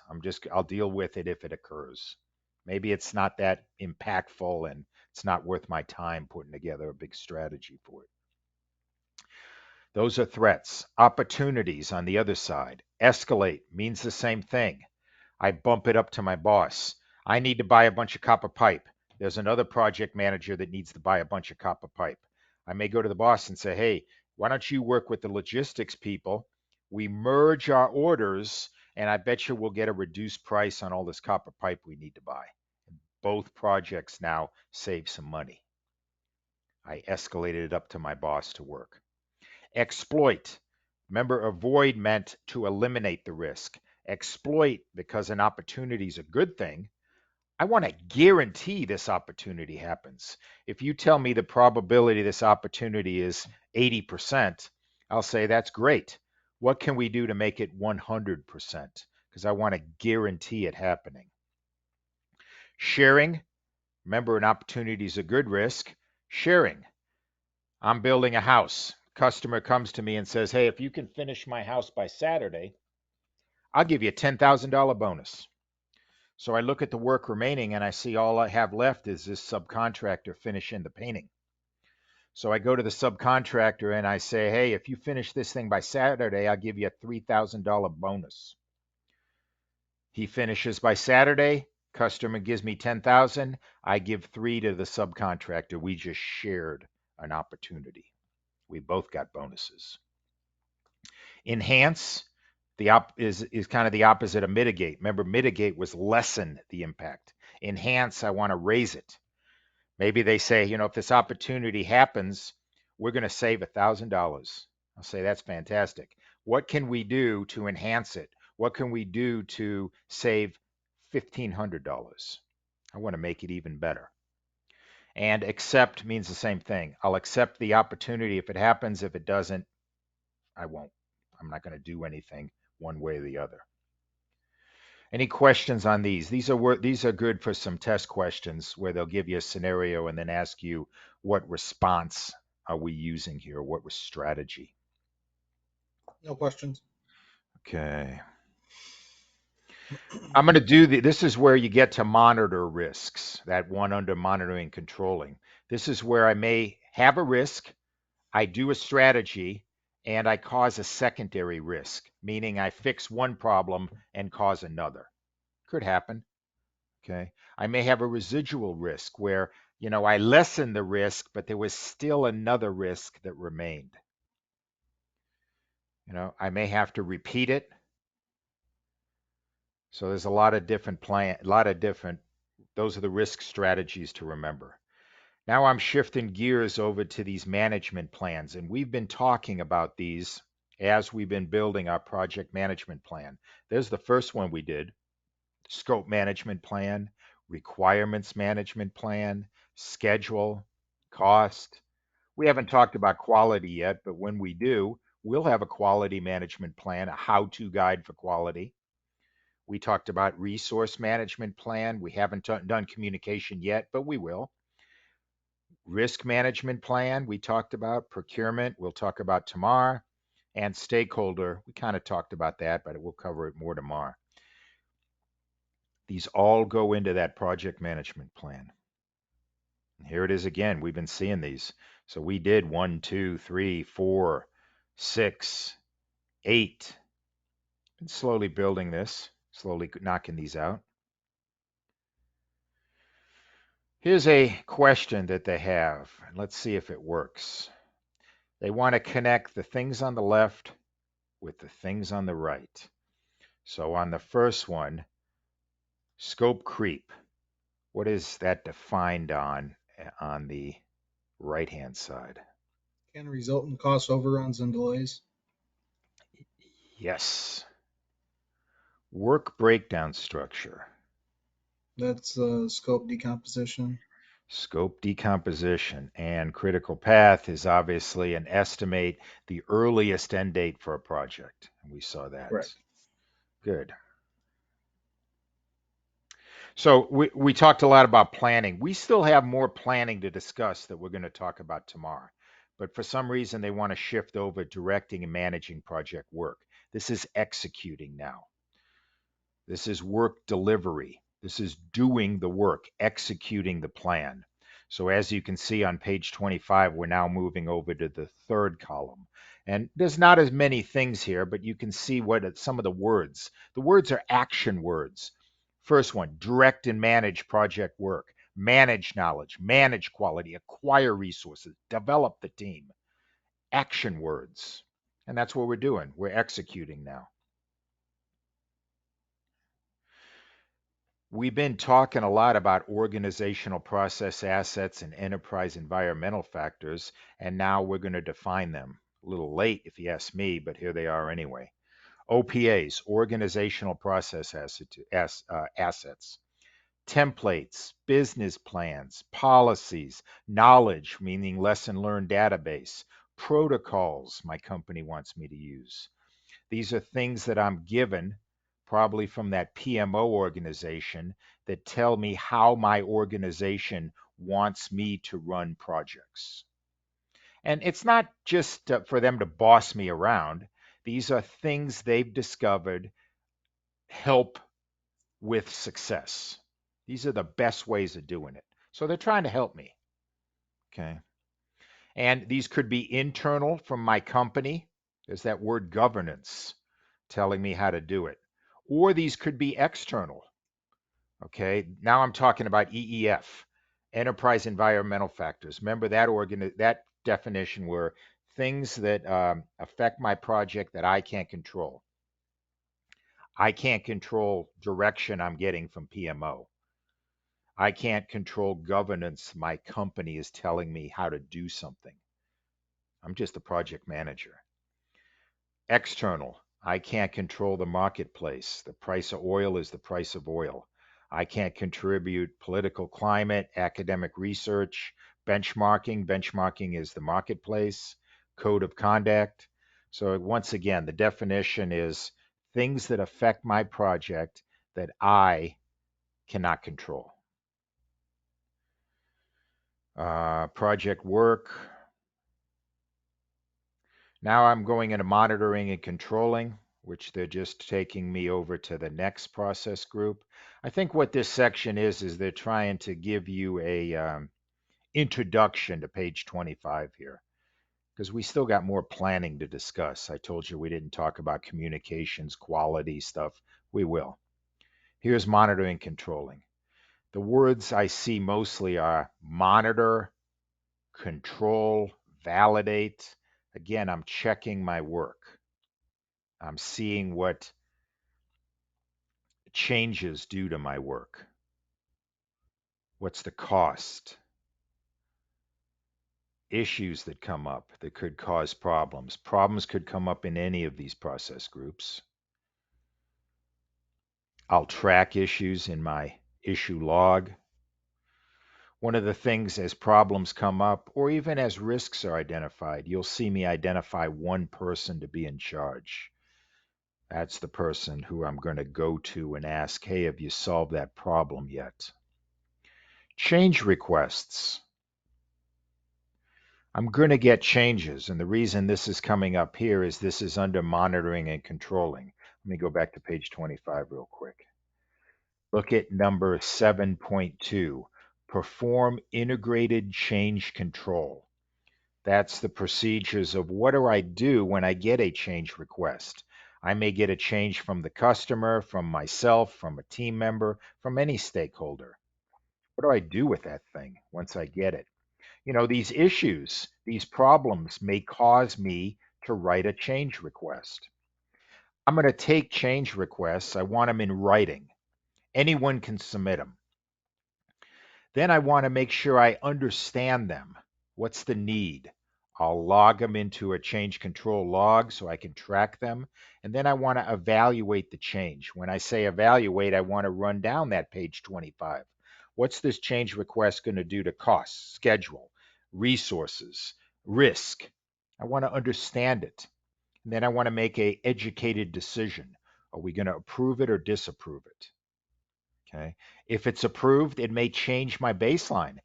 And they don't say which baseline, could change all three of them. Scope baseline, schedule baseline, cost baseline. Remember that word baseline was approved plan. Well, it was approved, but now I got to change to it. And the only way, once I lock it in as a baseline, an approved plan, the only way that approved plan can change is through this change control process that they're trying to show you on this slide right here. If I approve a change, I want to communicate it to everybody. You know, I want to communicate it to the worker. Hey, we're not painting it blue, we're painting it red. Go buy some red paint. I want to have a process. I don't care what the process is, but this is one that I used. Forms. I wanted it in writing. I wanted to track the changes. I wanted to have a process to evaluate the impact, make a decision, and then have an approval level. Who approves these? I had a change control board, a formally chartered group who reviewed, evaluated, approved, rejected changes, and then communicated their decision. Who made up my change control board? You can put anybody on it. My board was myself, my customer, and both of our contract representatives. Because if we change something and this project just got longer or I need more money, I wanted the contract folks who were sitting right next to me to modify the contract right then and there in the meeting. Because you've been to meetings where people decide things and then as soon as they leave, no one remembers what they decided. So we changed the contract right then and there if we approved it. This is a process. I don't really care what this process is, don't care what yours is, but you need one. I get a change request form. What do I do with this thing? I got to have a process, whatever it may be. I want to know what's it going to do to all of my knowledge areas. This slide talks about cost and schedule. That's fine, but it could affect risk. It could affect any of them. Closing the project or phase. We had a definition of a project as it has a beginning and an end. So at some point it will close. And here we are. There's the last process group. Only has one thing in it: close project or phase. And the reason they say close project or phase, I may just be closing one of the phases. I'm closing phase one, and then I'm going to start phase two. Maybe that's all I'm doing. Or maybe I'm closing the entire project. We are done, so we're closing it down. This is a very important one, and it doesn't, I hope we come back to it later. Closing a project or phase is important because you want to clearly document that you're done. I want to pay all my subcontractors. I want to get acceptance from the customer that, yes, I am taking possession of this house. You are done building it. I want to get paid. I want to pay all my workers, because you realize that after I go through all of this, I'm going to dismiss my team and they're all going to scatter to other projects. I am going to move on to another project. So closing is very important. On the exam, I've seen this question where they say, you're sitting in your office, the door flings open, and the customer says, I'm financially broke. I don't have another dollar to my name. What are you going to do? And they'll have answers like, you stop all work, you send all the workers home because they're burning money and you're not going to get paid for this. The correct answer is you perform the process called close project or phase. Because even if you don't get paid for this, you want to clearly document what work have I done, what work have I not done, what material have I bought and not used yet, because the customer probably will get sued, and now you have a very legal document explaining exactly what you did and did not accomplish. Okay, so very important process that doesn't get the respect, and they didn't give it much respect even in this thing, because I'm wrapping up already. Okay. Any questions on that one? No, makes sense. Okay. So what we talked about, we spent a lot of time in predictive project management. We're not done yet. We still have some knowledge areas we have not covered, and we will pick those up. But we talked about life cycles, project charter, building a team. We talked a lot about that project management plan, those 18 documents. And then we touched on directing, monitoring, and controlling and closing, those last three process groups off to the side. Any questions for me on anything we talked about today? No, sir. Okay, the last thing I have before we call it a day is questions for you. I'd like to send these to you. And then Okay. tomorrow, the first thing we're going to do before we start the lesson tomorrow is um, we're going to go through the answers. So I'm going to send these to you. You don't need to you don't need to send them back to me. Just take a look at them, and just take a look at them, and then we'll go through the answers tomorrow. Okay. Now, for me to send these to you, I don't have your email address. So in chat, if you look in chat, that's my email address. Can you either send me an email or send me your email address, and I'm going to send you this bank of questions in an email. I think I got about, I don't know, about 30 or so. All right. Give me a minute here. Mm-hmm. So anything while I'm putting this together here, any comments on the training, the questions? This is what I it's think it's probably great. okay. I think it's This great is so far. I appreciate your knowledge and the speed you've been going at, and okay. it's been fun, honestly. So Well, good, because like I gotta say I'm clipping along at a pretty good pace. I usually spend a lot more time on critical path. Um, so we may get done early. Like you were talking about your schedule. I'm easily going to support that because we are flying pretty pretty good here. Hopefully not too quick. wonderful. Um, give it a minute before we sign off here and see if you get that email. Okay, I let me open sometimes my I shut my email off, Okay. so I didn't get absolutely blasted with Sometimes it responses through the day takes a here. minute or two. I put it, it's a PDF file, so I tried to make it smaller so it would go through the pipe here. Yeah, I've got it. Just under Okay. no subject. So yeah, there's no subject. So take a look at those tonight, or not. It's up to you. But what we're going to do the first thing in the morning is we're going to go through them all, and you're the only one, so you'll be answering those questions. No pressure. And we'll go through the answers, and then we'll get into the material for tomorrow. We're going to finish predictive project management, and then we'll probably get into agile project management tomorrow as well. Okay, sounds good. Um, does starting at 10 or 9 Central work best for you, or do you want to move it up to 8, 9? What do you think? It's up to you. I mean, I think, I guess it's how long you want this to go. I can easily I can do the time frame that we talked today is perfect for me. So this length Okay, of time, we started at, let's see, we went for 3, took an hour's lunch, and then we went for another 3. So we went for 6 hours today, not counting lunch. okay, That if we can do that, that's a very good pace. And like I say, we accomplished everything I wanted to today, and this is the time I'm done. So okay. How about this? Let's do same schedule tomorrow, and okay, then due to my time constraints on Thursday with my wife's, it's basically going to be like an extended lunch. Can we start at 8? yeah. Well, 8 my time, 9 o'clock your time, or 9 So CST. I'm not sure. You're on the West I Coast, I got it. imagine. So basically, starting 1 hour early on Thursday. Yeah. Okay, perfect. Let's do that. 1 hour early Thursday, and then we'll still get done the same time, which is right about now on Thursday. That'll be fine. Okay. Fantastic. Okay, Well, thanks a lot, Dave. I'll see you 9 o'clock Central Standard Time tomorrow. Yes, we'll do.